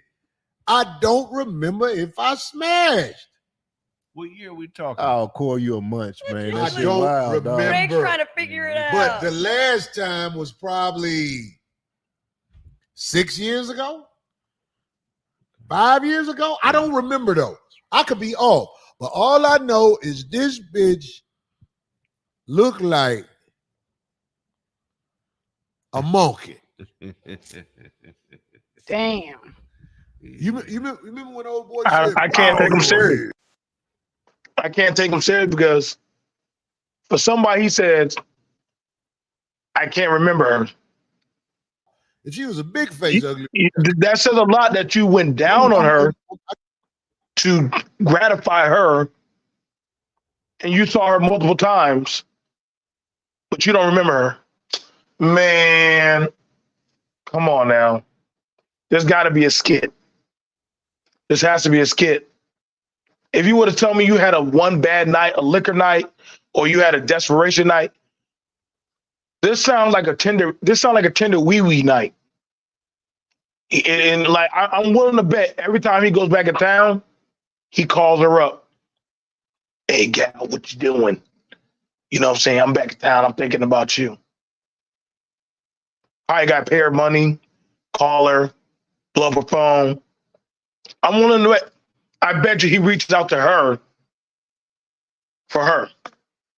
I'm willing to put. He sound like those type of niggas. Hey, He be reaching out. I got a question for you. Do either of you see my live stream on I YouTube? got the notification. Oh, you mean in the history? Yeah, am I live now? Because I Let me don't. The see real quick. chat hasn't moved in a minute, and I can't seem to find it. No, you're still alive. Oh, okay, okay. Hang on, let me see.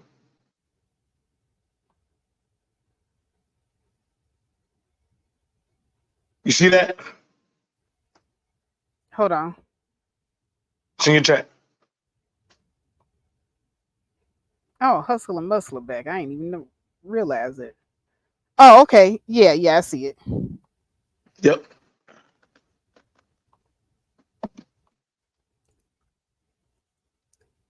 Oh, okay. I see the chat now. Okay.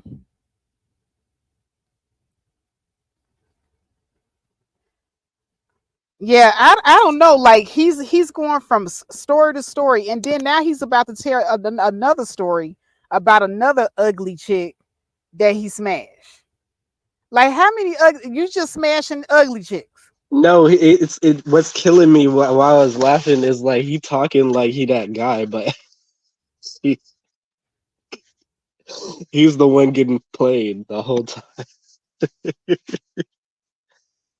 Oh, I'm dying over here. Keep it coming. Whew, let's go.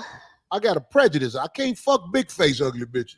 But a little head ugly bitch, I could be like, I could justify that. So you got a fucking little head. And then what is his name? Buck. You fucking Buck. The big gorilla. No, I'm saying her face looked like That's what I'm his, talking about. but she didn't have a body like that. Her body is why people fuck with her. Right. People in Toledo know who I'm talking about. The reason I'm putting the bitch on blast because here I got this other bitch calling me. Corey, I didn't know you fuck with bitches who look like this. Man, I think Oh, see. I was like, fuck you talking about? She was like, boy. I say, who? She said, I was over my friend's house in Toledo. I still ain't catch on. I was like, what happened? I'm finna see you a picture of her. As soon as I saw that picture, I was like, but his phone got ran over. He said his phone got ran over. And you don't have it in the cloud. Well, I hate that phone got ran over. But see, I'm paying this company to see when they retrieve the stuff. They asking the same questions I was asking. This nigga lying. This nigga is lying. Because I just need lying. I need them texts because I can't prove this shit if I don't get this. Because I never subscribed to that iCloud shit. Yeah, he But I'm gonna subscribe to it if I get this shit. Yeah, back. you better so you can have all that I'm- stuff. I need my monkey proof. I'd rather fuck a bitch that's cute and bad built than an ugly bitch. Huh? Yeah, the ugly bitch with body. But that's now. Well, You I'm didn't, that's different. now. You didn't have I'm that. different. Like, did you have that mindset? I'd rather fuck a bitch Yeah, with body he is different. than have It's just something about that ugly throw me off. Forrest boy. I ain't Whitaker gonna- built bitch. I can't So fuck pause, Forrest Whitaker built bitch. so pause this thing. Pause it real quick. Okay. I'm gonna tell y'all. a natural fact. If a man can have sex with a woman, even if she's undesirable and get away with it, he gonna do it. If I'm telling you right now, I've seen it too many times. If they can have sex with a woman, and this is why you've seen a lot of girls who were either big or called the Rasputians or whatever people call them in society. And you're like, how are they pregnant? But the men don't want to claim them. That's why. I'm just being honest. If they can have sex with a woman, they usually try to do what? Talk down their self-esteem. That you should be glad that I chose you. Don't worry about it, X, Y, and Z. But if they can get away with it, sleep with that woman, they'll do it. They'll do it. So I just find it very interesting. He's throwing all these shots at her, but he don't want to claim how this is his preference. Because he said he got more stories, BMT. Like that one. Type of guy he is.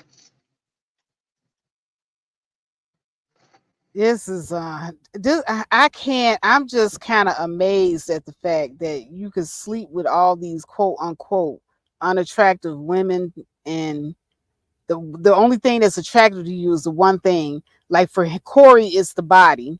For the guy at the end with the hat on, he says it's the she got to at least have a pretty face. He don't care about the body.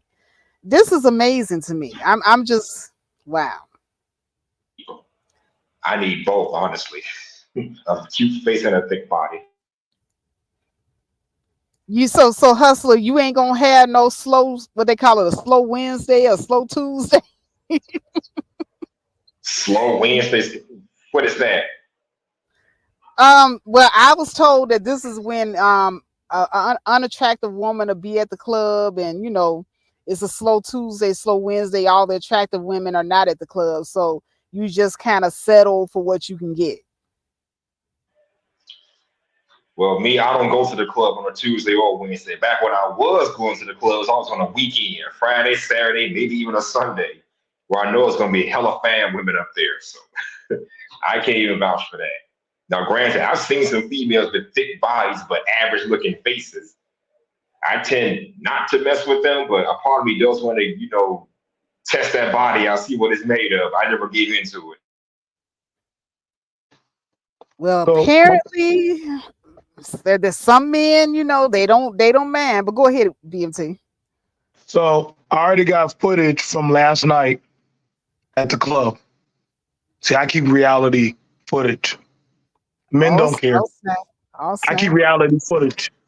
Men are hooked up all on the big girls, the girls with the rolls, the dark-skinned girls, the girls with the weave, the girls with the see-throughs, the girl, don't matter. Even the girl with the shrimp, limp, disformed arm, she was getting loved up on. Men don't care. If they can get somebody men do not care. If they can get a woman to get them the time of day, they drinking and they eating and they frolicking, they're going to give that energy to that woman. They do not care. I've seen it all the time at the clubs, the lounges. Y'all can go check. If you want to grab it, you don't have to play it, but the women are singing. They're singing Keisha Cole and Monica songs. Those dudes are loving up on all them women of all proportions. None but black women in there, and those men do not care. They just doing what they do. So they do. I'm just being honest. That's why I'm gonna start recording black interactions. The internet's one place. The actual battlefield is a different other place. And men, if they can get a win and take it home, they're gonna do it. They're gonna take a win home. Now, I want to kind of. Are they go going to ahead. keep her long term? Are they going to keep her long term? Is the bigger question. Or is it just freaky fun with no strings attached? Yeah, that's true. Well, some women don't care for long. Well, you got to think nowadays. Some women don't care for the long term. I mean, a lot of women don't care. Like they're like, nigga, you not even my main. You just the fun. If I don't want to go. A lot of these women don't care. Listen. Shout out to the Glorilla. Shout out to the Glorilla, the Sexy Red, the independent black woman season. A lot of these women do not need a nigga like that. You're just fun. You're recreational. The talking points of you need a man, you need that protection is called go to the pawn shop. His name is Smith and Wesson. You don't need you like that. You are half the time the men begin taking care of by the women. So this is not me like pandering, but I'm just being honest. A lot of women like, I don't need no nigga. The fuck I need you for? Like it's just those talking points about you can't shame nobody these days anymore. Like I'm not saying you're doing a hustle, but you understand what I'm saying? Like a lot of these women and men, they you know what I'm saying? They're not in that for the long overall. They don't care. So I women don't believe care you. for a long Trust time. me, I've been there. Yeah, I believe you. I mean, it depends. It depends on how you look at it. You got women that don't care. Like you say, they don't care. You're just the fun guy. Trust me, I've been the fun guy, so I understand how that works. I don't care either. You're just a fun woman to me. So long as they got the same mindset, they're evenly yoked, then I guess that's not a problem. As long as they understand where they stand, as long as they understand like what position that they're playing in each other's lives. You're the fun girl. I'm the fun guy. Keep it simple. Now the thing about it is here's the problem. A lot of men don't like it that the women are playing on the same field. A lot of men don't like that. It's an ego thing for a lot of men. They don't like it when the women are like, I can replace you. And that's a fact. A lot of women can easily find another man in a heartbeat second. Hell, probably a home. Remind you, look at Corey's own people. They're clowning him about his stuff. Mind you, they get down the same way. And the girl, now who got the higher bragging right? The woman that says, listen, I made Corey Holcomb go down on me and I didn't give him shit. So she won. Not Corey. She won. Toledo beat him. That's what people not understanding. That's the flex. I made a high value man eat me out and I didn't have to do jack shit. And I made him do it twice. That's a flex. That's a flex. No matter what he says, she always got that win over him. I know somebody say, oh, you caping. No. I got to look at it straight like that. He kept calling her over. No, he knows her name. Now he's trying to fix the story. This is that time when guys, we say a story. Now we got to call every bullshit. We got to take a shot. So now he got to keep taking those shots. Well, before I get back to the pastor with the pregnant side chick, let me go to Bro Speak. What's up, Bro Speak? Hey, what's up, Faith? How's it going? It's going good. Yeah, Bro Speak What about me? has pretty good discussions on his channel. Check out his channel and his road trip to Vegas. Have you made it to Vegas yet? Yeah, I'm on my way back home now. Oh, okay. Well, That was quick. yeah, I was only there for a couple of days. Just there was a convention in town that I was going to, and I just wanted to do the road trip. Oh boy, that was a long drive, and I got a long drive to go back. So yeah, that's gonna be fun. But yeah, I was listening earlier about Corey. I mean, Corey is Corey, man. I used to listen to him a lot back in the day, and that's just how he was. He's been like that since day one. He'll clown people, but he also clown himself. So it's nothing like this. So this is standard operation for him. So so I'm not really surprised.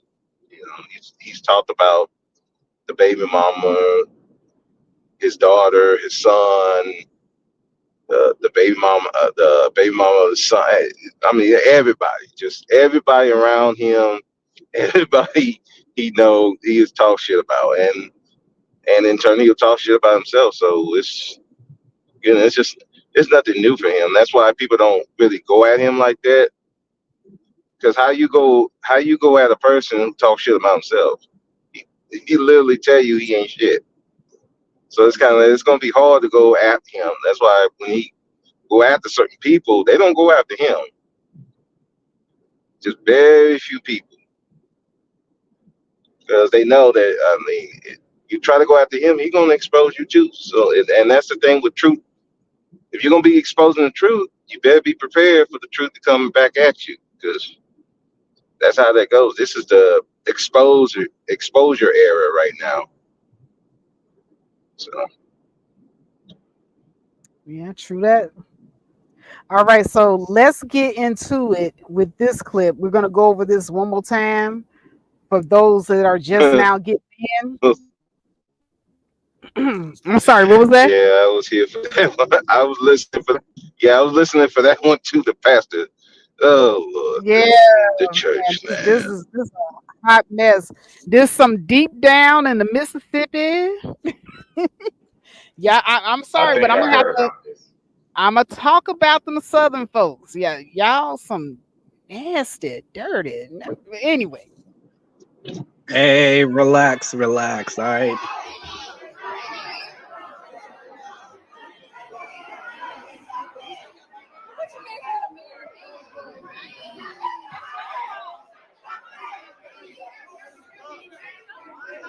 so that's the baby mama pregnant mistress right there in the white being escorted out the church.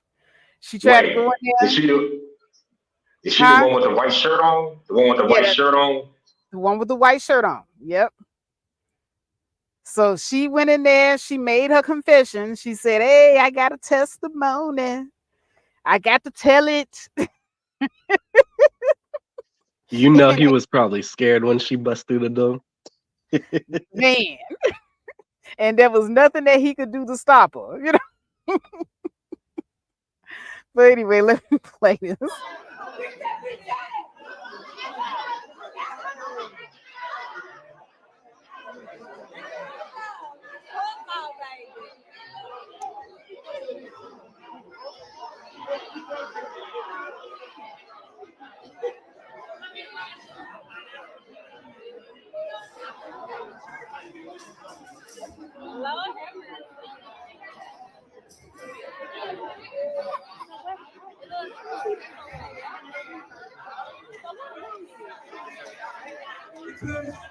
Because, no, let me tell you what happened. Y'all, let me tell y'all what happened.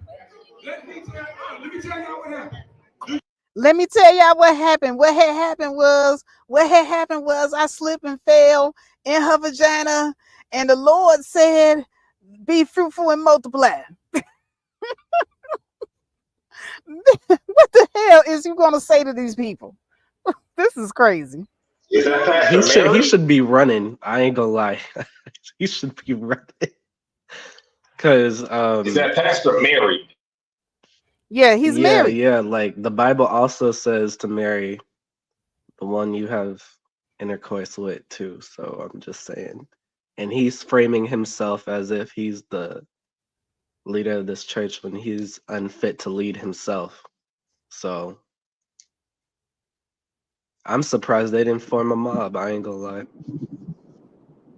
Well, it depends on the church, really. It really depends. Like I remember one church that my great aunt, I think I might have put it in the chat, but my great aunt church, this pastor now, he didn't cheat anything, but he wasn't seeking a wife, and that's one thing that they don't like the pastors be without a wife. Right there, So there's usually a first lady of the church. Yeah. right, so you know if they're okay if you start not married, but you're gonna have to get married at some point. So he, for whatever reason, I guess he couldn't find nobody, or whatever was going on. They voted him out. They got him up out of there.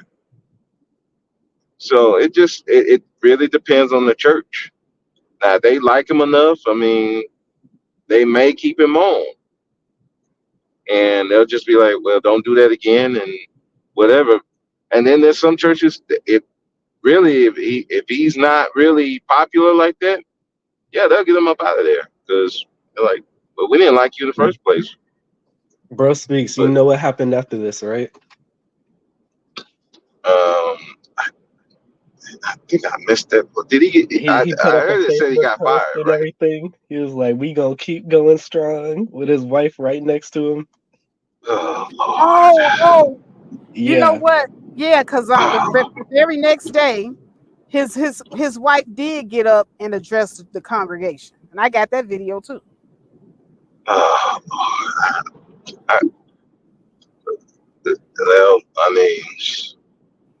I mean, she gonna stand by a man in that situation because she don't want to ruin the church. But yeah, I'm pretty sure that there was some discussions in the back.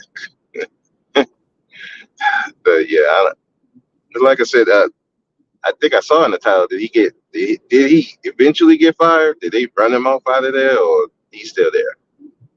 I don't know, but hold on. This the wife right here. Oh Lord, here we go. We can hear from her. Giving honor to God. It's hard. Everything is not easy. It's hard. I'm not standing here because I'm so strong. I can barely hear it. I'm weak. Oh wow, I can't do too much with the audio because this is just the audio of the video. What I go through. Okay, so the audio real low. Oh, never mind. Yeah. Ultimate strength.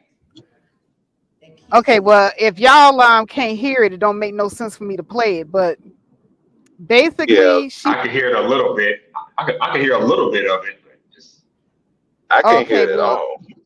You can't hear it at all? You can't hear it? Yeah, I can't hear nothing she talking about. Oh, okay. Well, I'm not gonna play something that you all can't hear. But basically, she stood up there and she was saying that everybody have sinned and fallen short of the glory. Nobody is perfect. All of us have fallen short, and that's the reason why we have to pray, stay prayerful, and ask for forgiveness. And I'm not just saying this because I want you all to vote for me and my husband to stay. She said that like 2 or 3 times. She said, but I just want you all to be encouraged that you are not your mistakes. You can overcome. And she just basically did a whole pep talk, and she was able actually to kind of rile up the audience. Of course. Okay, she was doing what she's supposed to do. I'm not mad at her for that. I'm gonna tell her, listen, it's time for you to go tell your husband to step down. Okay? Y'all can still be part of the church, but y'all won't be head of the church. You want to be still the first lady. See, this is what people more want they want the position, but they don't want the responsibility. Nah. You need to go sit your ass down. No, she is. I think it's more than just that. I think that she don't want to lose her house, because when your husband is the pastor, they give you a place to live. They give you the pastor's salary. I also heard that they also give vehicles. So they would stand to lose a lot, if her husband gets thrown out. Yeah, that depends if he don't have a job outside of that. Because we got a lot of pastors where I work. They pastors, but they still work where I'm working. So yeah, it just depends. But no, in essence, she was doing what she's supposed to do. What do you want her to do? Just hey, we need to. She's playing her position. She's trying to protect her position at the end of the day. But it's still going to be up to the church anyway. Where sit down. So the humiliation by itself would make me want to just be like, I want a divorce. Just to be fair, and since you want to use the Bible, she's in the right Yeah, to divorce her. literally, biblically, she's right because the She Bible is she permits divorce under these she can circumstances. actually exactly. She can ask for a divorce. Actually, no, she can't. He can, but she can't. No, she No. can also like she can Go look at also that like Bible again. I'm telling you, because I'm literally already been to church. I've already been to theology school. If the husband or the wife step outside, that person has the right to whether they want to stay or not in that relationship. This is not no, that thing, oh no, you can't leave because somebody stepped out. No, that was a man that made that up. That was a man that made it up. Just like men can cheat, men can do this. No. But if a woman cheats, he can put her to death. No. No, but I think Bro Speak is right. That's not in the Bible. That's something that man made up That later. That you right. can divorce? Okay. All right. He can leave with adultery, but it still has to be his decision. She can't ask for a divorce. According to scripture. That's What according to scripture? scripture. I need to go find that scripture because I done divorced. I done seen that go down. I never said that it doesn't go No. down. I'm just saying by the Bible, she cannot ask for divorce. Only he can if she messed around.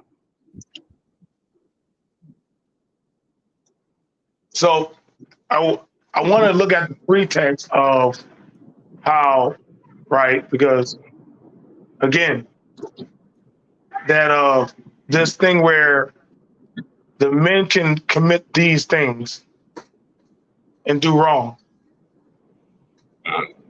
and the woman has to be ever so vigilant. And if you want to look up that in the Bible with the story of David and one of David's wives that literally she wanted to be with David. But guess what? She couldn't leave him, but her husband was still alive. So David got rid of all of them. I mean, look, Right. the Bible is very old and pretextual. And the man's name was Fool. You can look it up, story in the Bible about David and the woman that we used to bring him a cart of food. I know, like I said, I'm not saying Brother speaking saying it's wrong, but the husband was not a just man.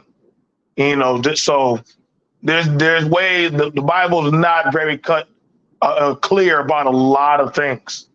It is, you got to look at it very clearly how some people use it and abuse the word. But again, go ahead. No, I agree with you. I agree that, but that's just according to the Bible said. I agree with you. It's effed up, but their thinking is okay. The punishment that is not going to come from her. If he does her wrong, God's going to come after it. Because if you look even with David, look what happened when he what was that he saw that chick over there. I forgot all the names, but one of Bathsheba? The wife, but the husband and remember died. what happened to their baby.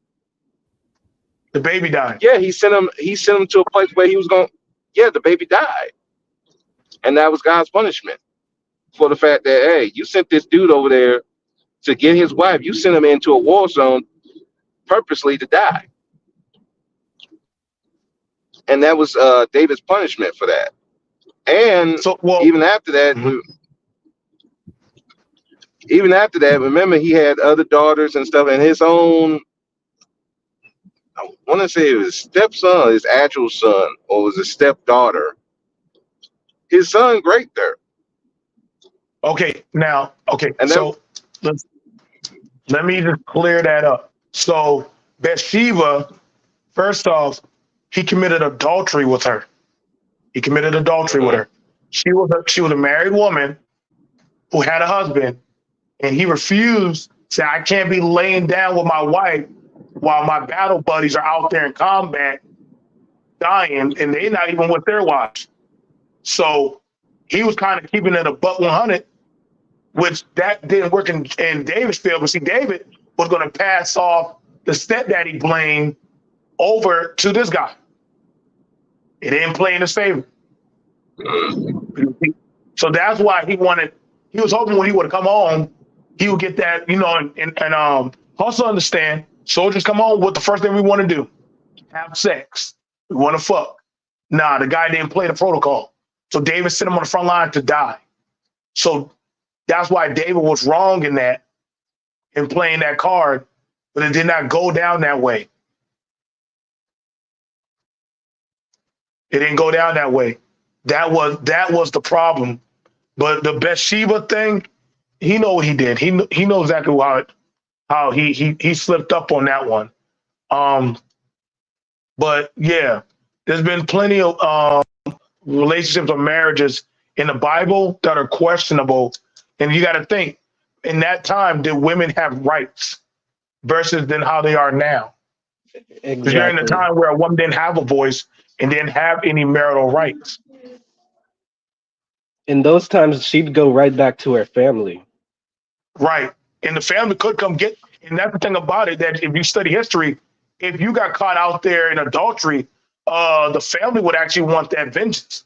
Hey, bro, like, you did Yeah, this they to would. my daughter. So yeah, we need some compensation, because you guys out here looking like you can lay with her. She's not wanting or anything. So I'm just saying, back as I said, some people don't want to live over in the Middle East. You commit adultery on your wife with the other family can have you put to death. Now who gonna put the king to death during that time? Now if you're a regular commoner like us, then yes. But this right here, like Faith saying, she's trying to keep the benefit. There are benefits, sadly, in the U.S. why there shouldn't be any, to being a pastor. Taxes, you don't get taxed. You can write off your house. You can write off your house. You can write off your cars. You don't really pay for anything. Position and statuses in the community, in the town. Everybody knows that. You get a voice in the Black community to say stuff. Like, come on now. Like, some people, sadly, will overlook that of their own sanity, because you just got punched out in a church in front of the mass congregation. Your husband did not obey the law or literally listen to their own congregation, so he doesn't respect the church. No. But actually, by default, he's supposed to be removed, which he was, but the church had put it up there. See, if she's trying to get it to where he could stay, nah, sit his ass the fuck down, or better get out. They should never ever trust any type of leadership or guidance from that couple ever again. Correct. Because They shouldn't. I wouldn't trust leadership or guidance from a first lady that stayed with a cheating man. And you're supposed to teach other ladies, right? She's supposed to teach other. Yeah. Faith, are you still playing it? Hold on. No, I had taken it down because we've been up here 4 hours, so I was gonna start wrapping it up. Yeah, but there's young women in that church, as well as women, daughters, babies in there. You really Right, I want was that type thinking of? about the youth. I was like, this is gonna traumatize them. Oh, they were doing the most. Those three.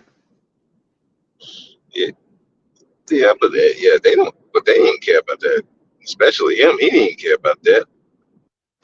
And that's the sad thing. That's why a lot of people do leave the church, because you have the pastor doing some questionable stuff, and like I said, sometimes they won't get rid of him, depending on who he is and what he. I guess in some ways what he bringing in. Like, look what happened with Jamal Bryant. He didn't get caught cheating once. He got caught cheating multiple times. Baby mama's out the wahoo. and And they Kevin still Hart. kept him. Well, yeah, we talking about ministers. Yeah, we're talking about minister. I'm not worried about celebrities. That's a different. I'm not worried about celebrities. So that's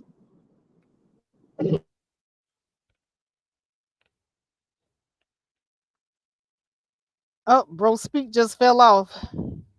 But anyway, I wanted to start wrapping it up because I'm getting hungry, y'all. I got to go get me some vittles together.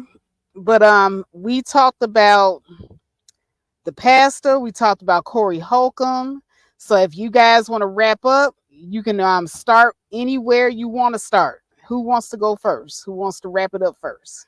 I'll go ahead and go first. I gotta head back down to campus anyway. All right. Um, so with the whole pastor thing, it's important to keep in mind if you're going to be like a practicing Christian and all that, make sure that you don't end up like disregarding the same word that you're supposed to follow. And then for the Corey Holcomb situation, just watch who you listen to, man, because this dude basically just snitched on himself the whole time. Just 2 hours of snitching on himself. So, yeah, that's all I gotta say to that. All right, peace.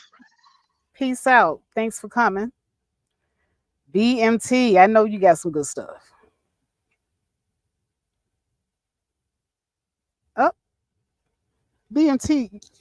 BMT. We doing the final thoughts, my man. BMT done set up here and went to no. BMT, are you there? Oh well, I guess I'll do my own final thoughts. Oh, wait a minute, bro, speak here. Uh-oh.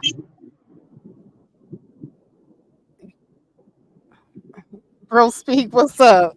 We doing the final yeah. thoughts. Did you have anything that you want to add either about the minister or Corey Holcomb?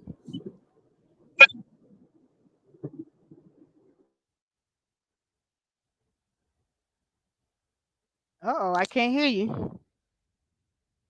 What is going on with everybody just hello? Hey, can you hear me now? Yeah, now I can hear you. Sorry about that. My phone want to act funny. As far as Corey, I mean, I like I said, I've been listening to him for a while. He knows he ain't shit. So you got to get guy who's basically telling you he ain't shit. What do you expect? How you expect his children gonna be like? Just that's just who he is. That's why you know um, people don't go after him like that because, like I said, he know he not shit. And if you're gonna try to expose him, he don't give a shit. So it's not really surprising. He is what he is. So I don't take much stock in him as a leader. I just say, hey, he ain't shit. He tells you he ain't shit. So you just treat it as such. As far as this pastor, I mean, I this standard operandi for the church. You got a lot of scandals that go on. A lot of these pastors get caught up. They absolute power corrupts absolutely. So he partakes in stuff that he had no business doing, and you know, uh,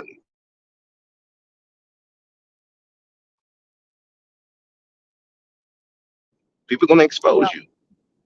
They don't care, and it's just sad that the church is the church, and it depends on the church.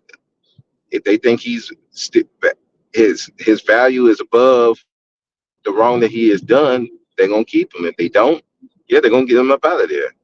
It's sad.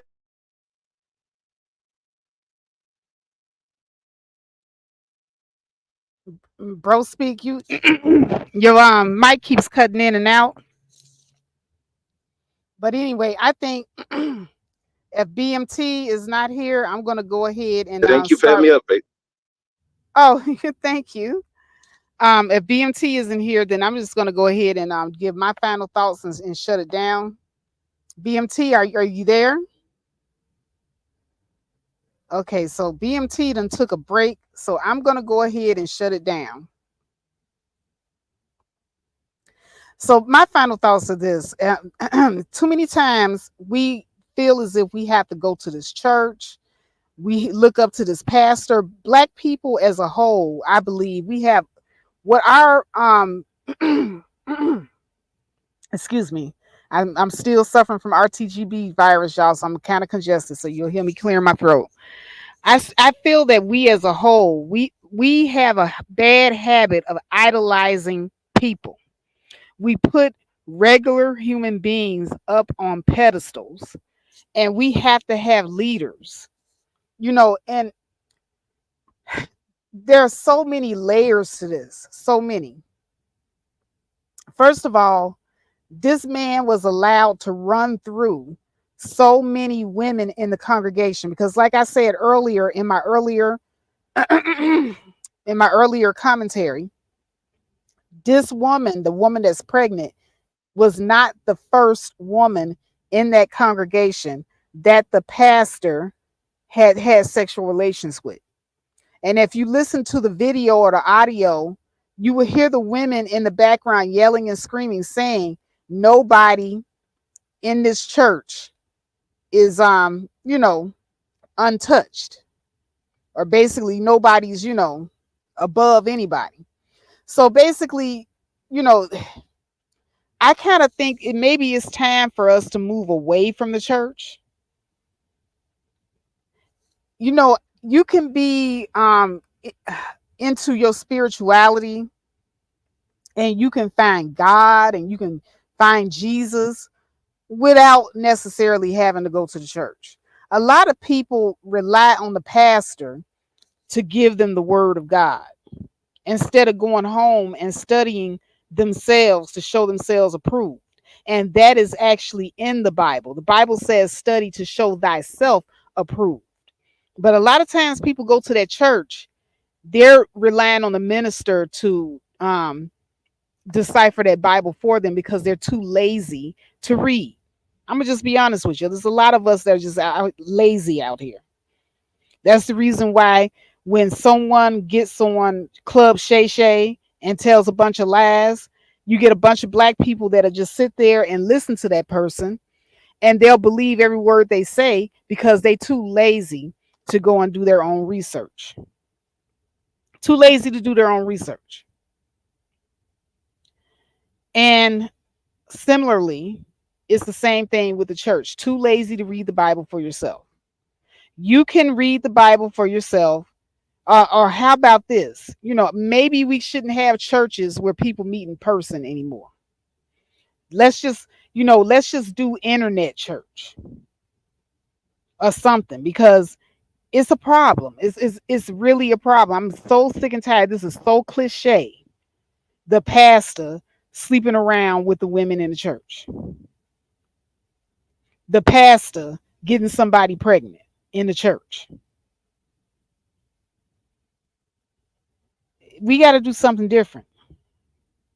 After a while, we got to acknowledge that. And another thing, the church really don't do a whole lot for the community. In the black neighborhood that I grew up in Chicago on the south side, every street corner literally has a convenience store, a liquor store, and a church. It's always one of the three things in the black community. Now, I get more use from the convenience store and the liquor store than I did the church. I was a member of a church in our community for a number of years. And I remember when there were times when my family was in need, the church wasn't necessarily there to help at all. There were people in the community experiencing homelessness. You would think that they could go to the church and find some kind of solace or shelter or something like that. You can't. The churches don't really support the community like they're supposed to. Oh yeah, melanated vessel. The churches have a lot of evil going on in them. And Bro Speak says, yeah, what the Bible, even in the Bible, it says when two people come together, that's a church, and it doesn't necessarily need a pastor. Exactly. So, I don't know, guys. I think the church is a thing of the past. The church is something that, is actually a hindrance because the leadership just isn't there. And there's a lot of there's just a lot of debauchery in the church. A lot of debauchery. So I don't know. As far as that is concerned, I just kind of think that Black people, we need to do something else. We need to move away from the church. Church isn't helping the community. I can't go to the church if I need to get my rent paid. Okay. I've been a member of a church. I know what I'm talking about. Now, I really believe that for sure, they'll, do the whole, I help this homeless person or I help pay this one person rent. They'll do handfuls of charitable things every now and then. But for the most part, your tithes and your offerings are going towards the pastor, his wife, and their children, and not the congregation and not the community. For all of you that have been going to church for years upon years and you vehemently believe in paying your 10%, what has your church done for the needy in the community? If your church is not doing weekly drives through the neighborhood to see about the homeless, if your church is not doing weekly drives through the neighborhood to see about those who are suffering from domestic violence or those that are suffering from mental illness, if your church isn't visiting the prisons to see about those in the prisons, and it's not just to spread the word, people in the prison need resources too.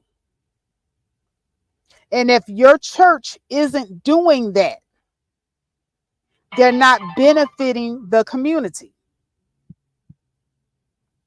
They're supposed to be looking out for the most needy in the community. But what I see the church doing is they are hustling the community. If you're paying your tithes every Sunday, weekly, your church is getting money weekly. And if all you see is pastor riding up in a Mercedes Benz and his wife got even just as expensive car as a husband, if they got on designer clothes, if all your money seems to just be going towards the building fund and building up the church, but you don't see nothing moving in the community. The church doesn't have any after school programs for the teens and the children.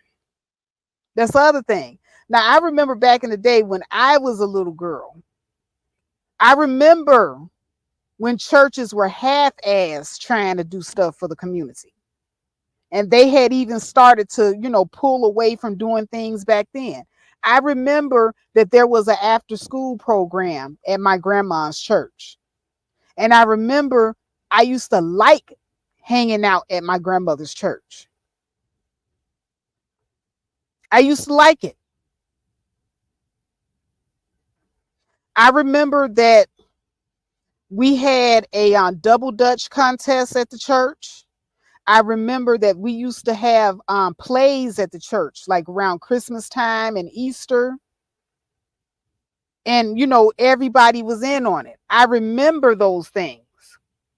I remember that we used to have what they call choir showdowns where churches would have different choirs come and they would do, showdowns and contests. Which church had the best choir? Yeah, talent show. Right, Mel, a talent show. So I remember when the churches were half-ass doing stuff for the community. And so you look forward to going to church on Sunday. And I remember when churches enforced a dress code. Now these churches don't even enforce a dress code. I understand about come as you are, and when they said come as you are, that meant that if you were a person that couldn't afford, anything, an expensive outfit to wear, but that did not mean come looking ratchet. What that come as you are meant, like, okay, if you a bum on the street, don't be ashamed to come in with your dirty clothes on. That's what come as you are meant. But people took that and twisted it, and now people just being disrespectful going to the church, purposely getting up on Sunday morning, putting on jeans and gym shoes and flip flops and short skirts and whatever the hell they want to wear, purposely. But now, if you didn't have it, then that's what come as you are meant. Even though you don't have the ability to wear nice clothes, and then the church would see you coming in there with your dirty clothes on, and they will reach out to you and they would give you clothes. I remember when churches used to do this.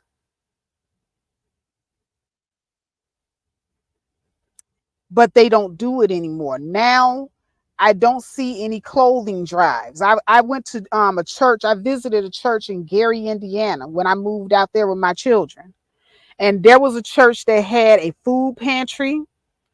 They closed the food pantry up in that church within 2 years of me living out there in Gary. And that was back in that was back in 2000 and what year was that? Was it 2016? Yeah, they closed up the food pantry. And then there was a clothing drive. I remember because I volunteered on Wednesdays to sort through the women's clothing. And I would throw away the clothing that we couldn't use. And I would mend the clothing that needed to be mending that we could use. And, different things of that nature. And we would then, put that together for people who were needy and didn't have clothes, mostly children. They shut that down. And so I was going to church and I'm seeing them shutting down all these programs, but I'm paying my 10% every Sunday. Every Sunday I come in, I put something in the offering. And it don't look like the church was losing members.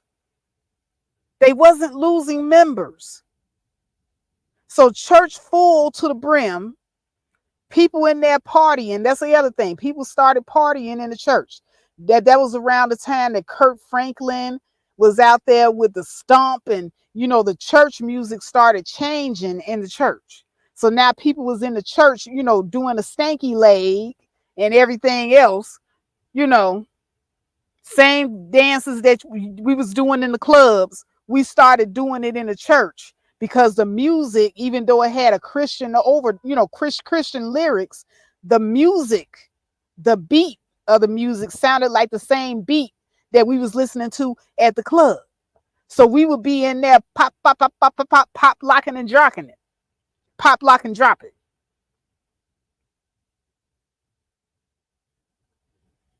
So, I remember, I used to be all up in there. Yeah, Mel, they even help with pets, food for care, and all that type of stuff. And I remember when the elderly members of the church got too old to attend church. It was the mothers of the church.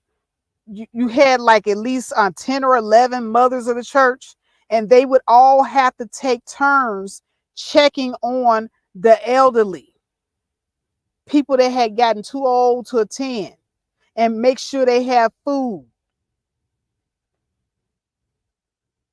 The churches don't do that anymore. They don't give a damn about the community anymore. Now it's just a big money hustle. And don't even get me started on these mega churches, these Creflo Dollar churches. They don't even hardly know the names of all their members, let alone be able to check on their elderly. Now, what I will say about the mega churches, though, they do have the money to work with the government to start nonprofit programs so they can help people, whether they're a member of the church or not, with rent assistance. That's what Catholic Charities does. They're a larger organization, so they can do more non-for-profit work with the community.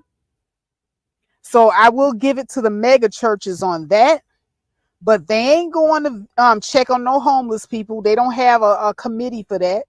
They don't have a committee that goes regularly to the prisons. They don't have a committee that does a patrol to see if they can help with the homeless in the community or the mentally ill in the community. They don't do that anymore. And I remember when they did, and that is when the churches were actually benefiting the community. I remember that it would be the churches that would rally for committees. They would go to like the community meetings every month. And if there were too many liquor stores in the community, it would be the members of the church and the members on the church committee that will bring forth a proposal that this particular business is not wanted or needed in this community. And I remember when they used to do that, but they don't do it anymore.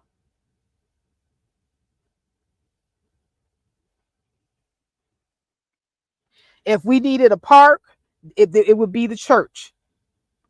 If we needed more schools, it would be the church. That's how the church benefits the community. They would be the ones to polarize the community, get the community together. That's the reason why the politicians used to go to the churches to talk to the ministers and the people that led the churches. But now the churches have gotten so far away from the community, even the politicians don't bother with them anymore.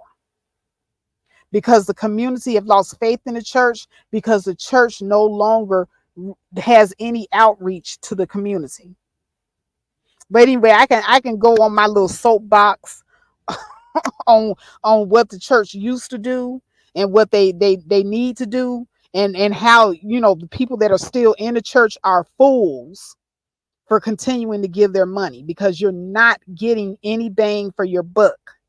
If you still have homeless in your community, mentally ill in your community, if you still have all types of issues in your community that could be resolved by community outreach in the church, you're not getting the bang for your buck. And churches used to work with each other. If one church didn't have it, they would go to a that's what they call a neighboring church, and they would help each other. But they don't do any of that anymore. Demetrius said, my church is a mega church, Oak Cliff.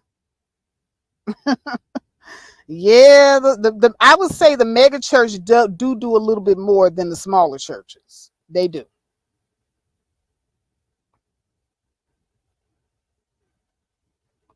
Mel says, I tried telling them, but they're set in their ways. You talking about your parents, Mel. She says, my parents don't go, but still pay their tithes monthly. I honestly believe they're scared not to. My dad definitely don't play about those tithes. Yeah. See, we've been brainwashed to think that we gotta pay these tithes. But you have a right as a church member to ask, what are you doing for this community? Yeah, because the church is just as responsible as the politicians in your community. If you paying your money, you need to be seeing services. But now for Corey Holcomb, and the fact that he had these outbursts, that he's so comfortable referring to his own flesh and blood as a bitch. She's scheming. She's not a good person. and he don't give a damn, he don't give a F, and he can put a middle finger up and he can cut off if he wants to. You know, you have used your daughter in your comedy routines, made her the butt of your jokes for many of years, Corey. Many of years. So my final thought for you is you owe her. Yeah, I'm going to say it. Corey, you owe her. She didn't ask you to write no jokes about her and include her in your jokes. She didn't ask you to do that. What a 3-year-old got to do with you sexualizing them in your jokes? And that probably did mess with her growing up. You know, she got friends and people that probably follow you and know who you are, and now they probably sitting up here, you know, making fun of her. And now you done told the whole world you don't give a damn about her. So you ain't even a good protector, because now you took away her covering as you as her father. So now any man seeing you sitting there on that panel like your little friend at the end, your little friend feels so comfortable being able to say to you, yeah, you should let me get a shot at your daughter. You should have got up and went to the end of that corner and knocked him out that chair. But your daughter is not covered. Your daughter has no protection from the one man in this whole entire world that should be protecting her. And if your daughter has a problem with you, it could be because you weren't in her life and you didn't raise her. Whether that be because you were working or whether that be because you didn't want her, the fact remains you can't be sitting up here complaining about the outcome when you weren't there to control how the outcome turned out. Now, I can see if you were there and you putting in everything that you got to make sure that she turned out to be this decent individual that you want her to be. But she's not, because you weren't there. You didn't impart any wisdom. And as for you trying to be there for her and love her, you don't try to be there for your child, or you don't try to love your child. That is something that you do automatically. It should be automatic. This is flesh of my flesh, blood of my blood. Automatic. There's no such thing as try. Like, even when me and my kids are at odds with each other, I'll be mad as hell. I be sounding like Corey sometimes. But when the dust clears and cooler heads prevail, that's my baby. That's my baby.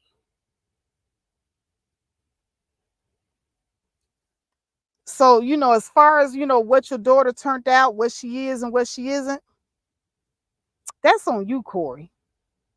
If she ain't shit, it's because you ain't shit. Period. Point blank. Now, I did want to share an update about my second oldest daughter. You know, I spoke in depth about her and our relationship. And I want everybody to know, for those that care about the faith factor and those that care about my daughter, she's doing great now. She's gotten her treatment and she's stable. She has her own place in Chicago. I did a video. Hold on a second. I think she posted it on TikTok. I want to see if I can find it. Oh, where the hell is that damn video? I gotta find it, y'all. I gotta find it. But she put in the work, and so did I. You know, we went to family counseling, and you know, we were able to talk through our differences and things that, you know, she felt that she was going through that she didn't get from me, and I was open to listening. You got to be open to listening. Let's see, TikTok. I don't really get on TikTok a lot, y'all, so TikTok is not my forte.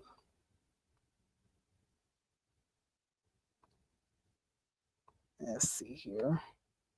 TikTok really is not my forte.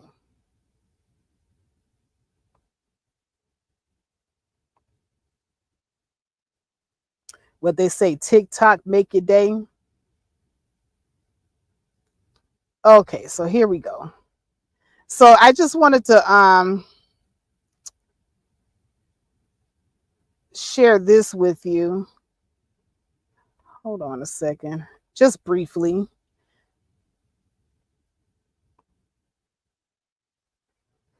Thank you. Thank you, Mel. Yeah, I'm like I said, it took a lot of work and it took a long time. It took a very long time. Okay, here we go. So this is my daughter, and she did a brief video, and as you can see, that's her place. She's doing fine, she's doing well, she's happy, well adjusted. So I just wanted to share that little snippet of her. But she's flourishing. I'm so happy and I'm so proud. She has started a new job. She's in school now. Her and my grandson are reunited. And this is what I was hoping and praying for. This is what I was hoping and praying for. And I got it. But I didn't get it by being a pompous, self-absorbed parent like Corey Holcomb. Yeah, just like Corey Holcomb, I was angry and disgusted with my daughter because of her actions.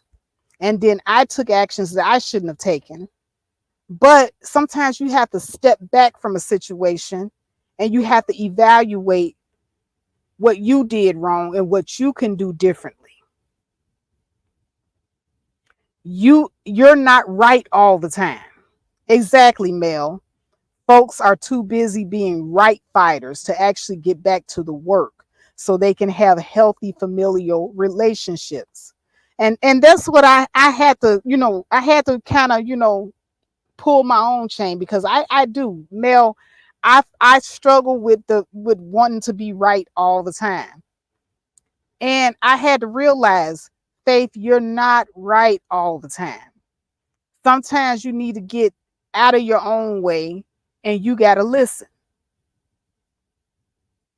And if I had been like Corey and I'm just like, oh, fuck that bitch, fuck this, and fuck that, yeah, your kids get you angry. I'm not going to say that parents are not human. We are human. We get real mad. Some of us get so mad, we'll body slam some of these kids. Okay? Especially our grown kids get up in your face. You'll body slam them. You'll choke them out. You'll be so angry.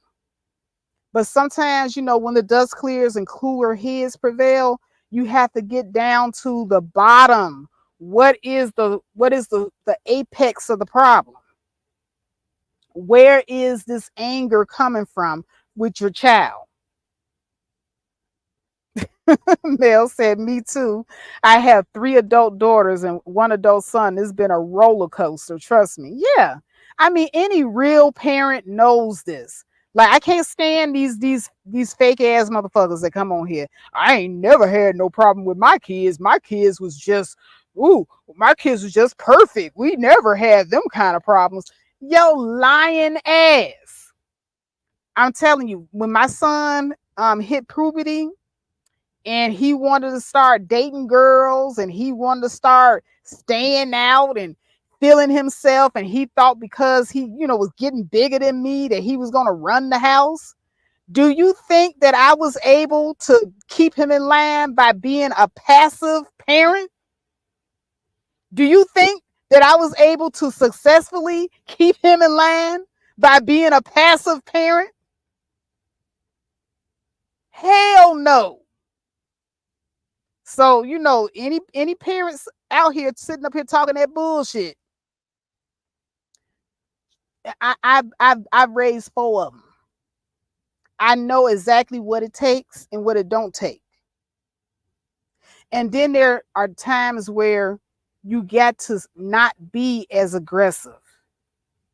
And you have to open yourself up to their criticisms of you. and be willing to listen with love and patience, lots of patience.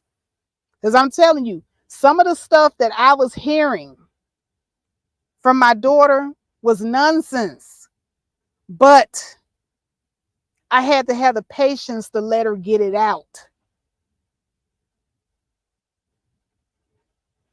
Because that's what she was feeling. So for a little bit, I had to be a punching bag so she can get it out. And as a parent, if you're not willing to do that, sometimes, I'm not saying being a punching bag all the time, but there are certain things that kids might need to tell you. They might have to get it out, and you're going to have to lay your pride to the side and listen. If you're not willing to be a parent, no matter what stage in life your children are, even when your children become adults, you're going to have to keep those parenting tools sharp, because your children are people. They have feelings, they have thoughts, they have emotions, and they want to share them with you. But sometimes they're scared, sometimes they're afraid because you have not been open, and they don't feel that they can talk to you. If you don't keep the lines of communication open, your relationship with your children will be strained. And if you're not willing to actually lend a hand sometimes and help, because sometimes, there's a time for you to be tough, that what they call that tough parenting. But that's when your kid is stubborn or they're very, very entitled. And yeah, you do have to use tough parenting in those situations. But if you know that this is a situation where this person really, really could use your help and guidance, with emphasis on the word guidance, because when your kids become adults, you're not telling them anything. You're guiding, you're assisting. And so, with patience, with humility, and with the ability to listen more than I talk, I was able to guide and assist my daughter back to where she needs to be the mother that she needs to be to her own child. And our bond is a lot stronger as a result. Mel says, because we're essentially dealing with different personalities, we all have our own personality and perspectives. Of course, there'll be some clashes. Dealing with them with love will be hard at times. Exactly. Like I said, parents are human too. We're not going to always be these loving, doting parents to our children, because if your child come up on you and call you the B word and then tries to attack you, you're not going to feel particularly loving at that particular point in time. That's the reason why I said, give yourself slack for being human. When cooler heads prevail, you're going to have to step back from yourself and evaluate the situation and what needs to be done. And if need be, you go to your parent, if they're still alive, for advice, or you go to the next person who is wise for advice to help you in dealing with that situation, or go to therapy, go to family counseling. That helps too. Mel says they see is just going through motions, the daily grueling of getting stuff done and bills paid, etc. We can lose our way in parenting. It's a normal process to me. Exactly. Because I've done it. I've gotten caught up in, working, paying bills, making sure everybody got what they need, everybody's doing what they're supposed to do. And then you kind of, forget that your children are humans that, need you, that need that human part of you to interact with. They need that love. They need to laugh with you. They need, to cry on your shoulder. They need you to comfort them. They need you, the essence of you, the same way that you need them. So if we can remember that we're all human and that we all have these human desires and emotions that need to be fed, then we will be better as far as parenting our children. The same needs, emotions, and desires that you have are the same needs, emotions, and desires that they have. But at any rate, I've been on my soapbox long enough. Hell, I'm gonna stretch this out another hour damn near. But when I get on my soapbox, I get on my soapbox. But anyway, this is Faith, and you have been watching the Faith Factor. Not one of my better live streams. When my live streams are long like this, they usually tend not to be the best. But I try to impart words of wisdom at the end of every live stream. I want people walking away with something. I don't care, if you get at the beginning or at the end, I want you to walk away from here with something. Oh, Demetrius, mwah, I love you. But at any rate, guys, I just want to say thank you so much for watching. If you are listening on the replay, make sure you like the video, share the video, because that puts more eyes and spotlights on me. And if you want to donate financially, you can donate via Super Thanks, or you can send money to my Cash App, $Lady in the Truck. I prefer the Cash App because I get 100% of that. And with that, I want to say, that's for you, Demetrius. I love every one of you. Peace. I'm out.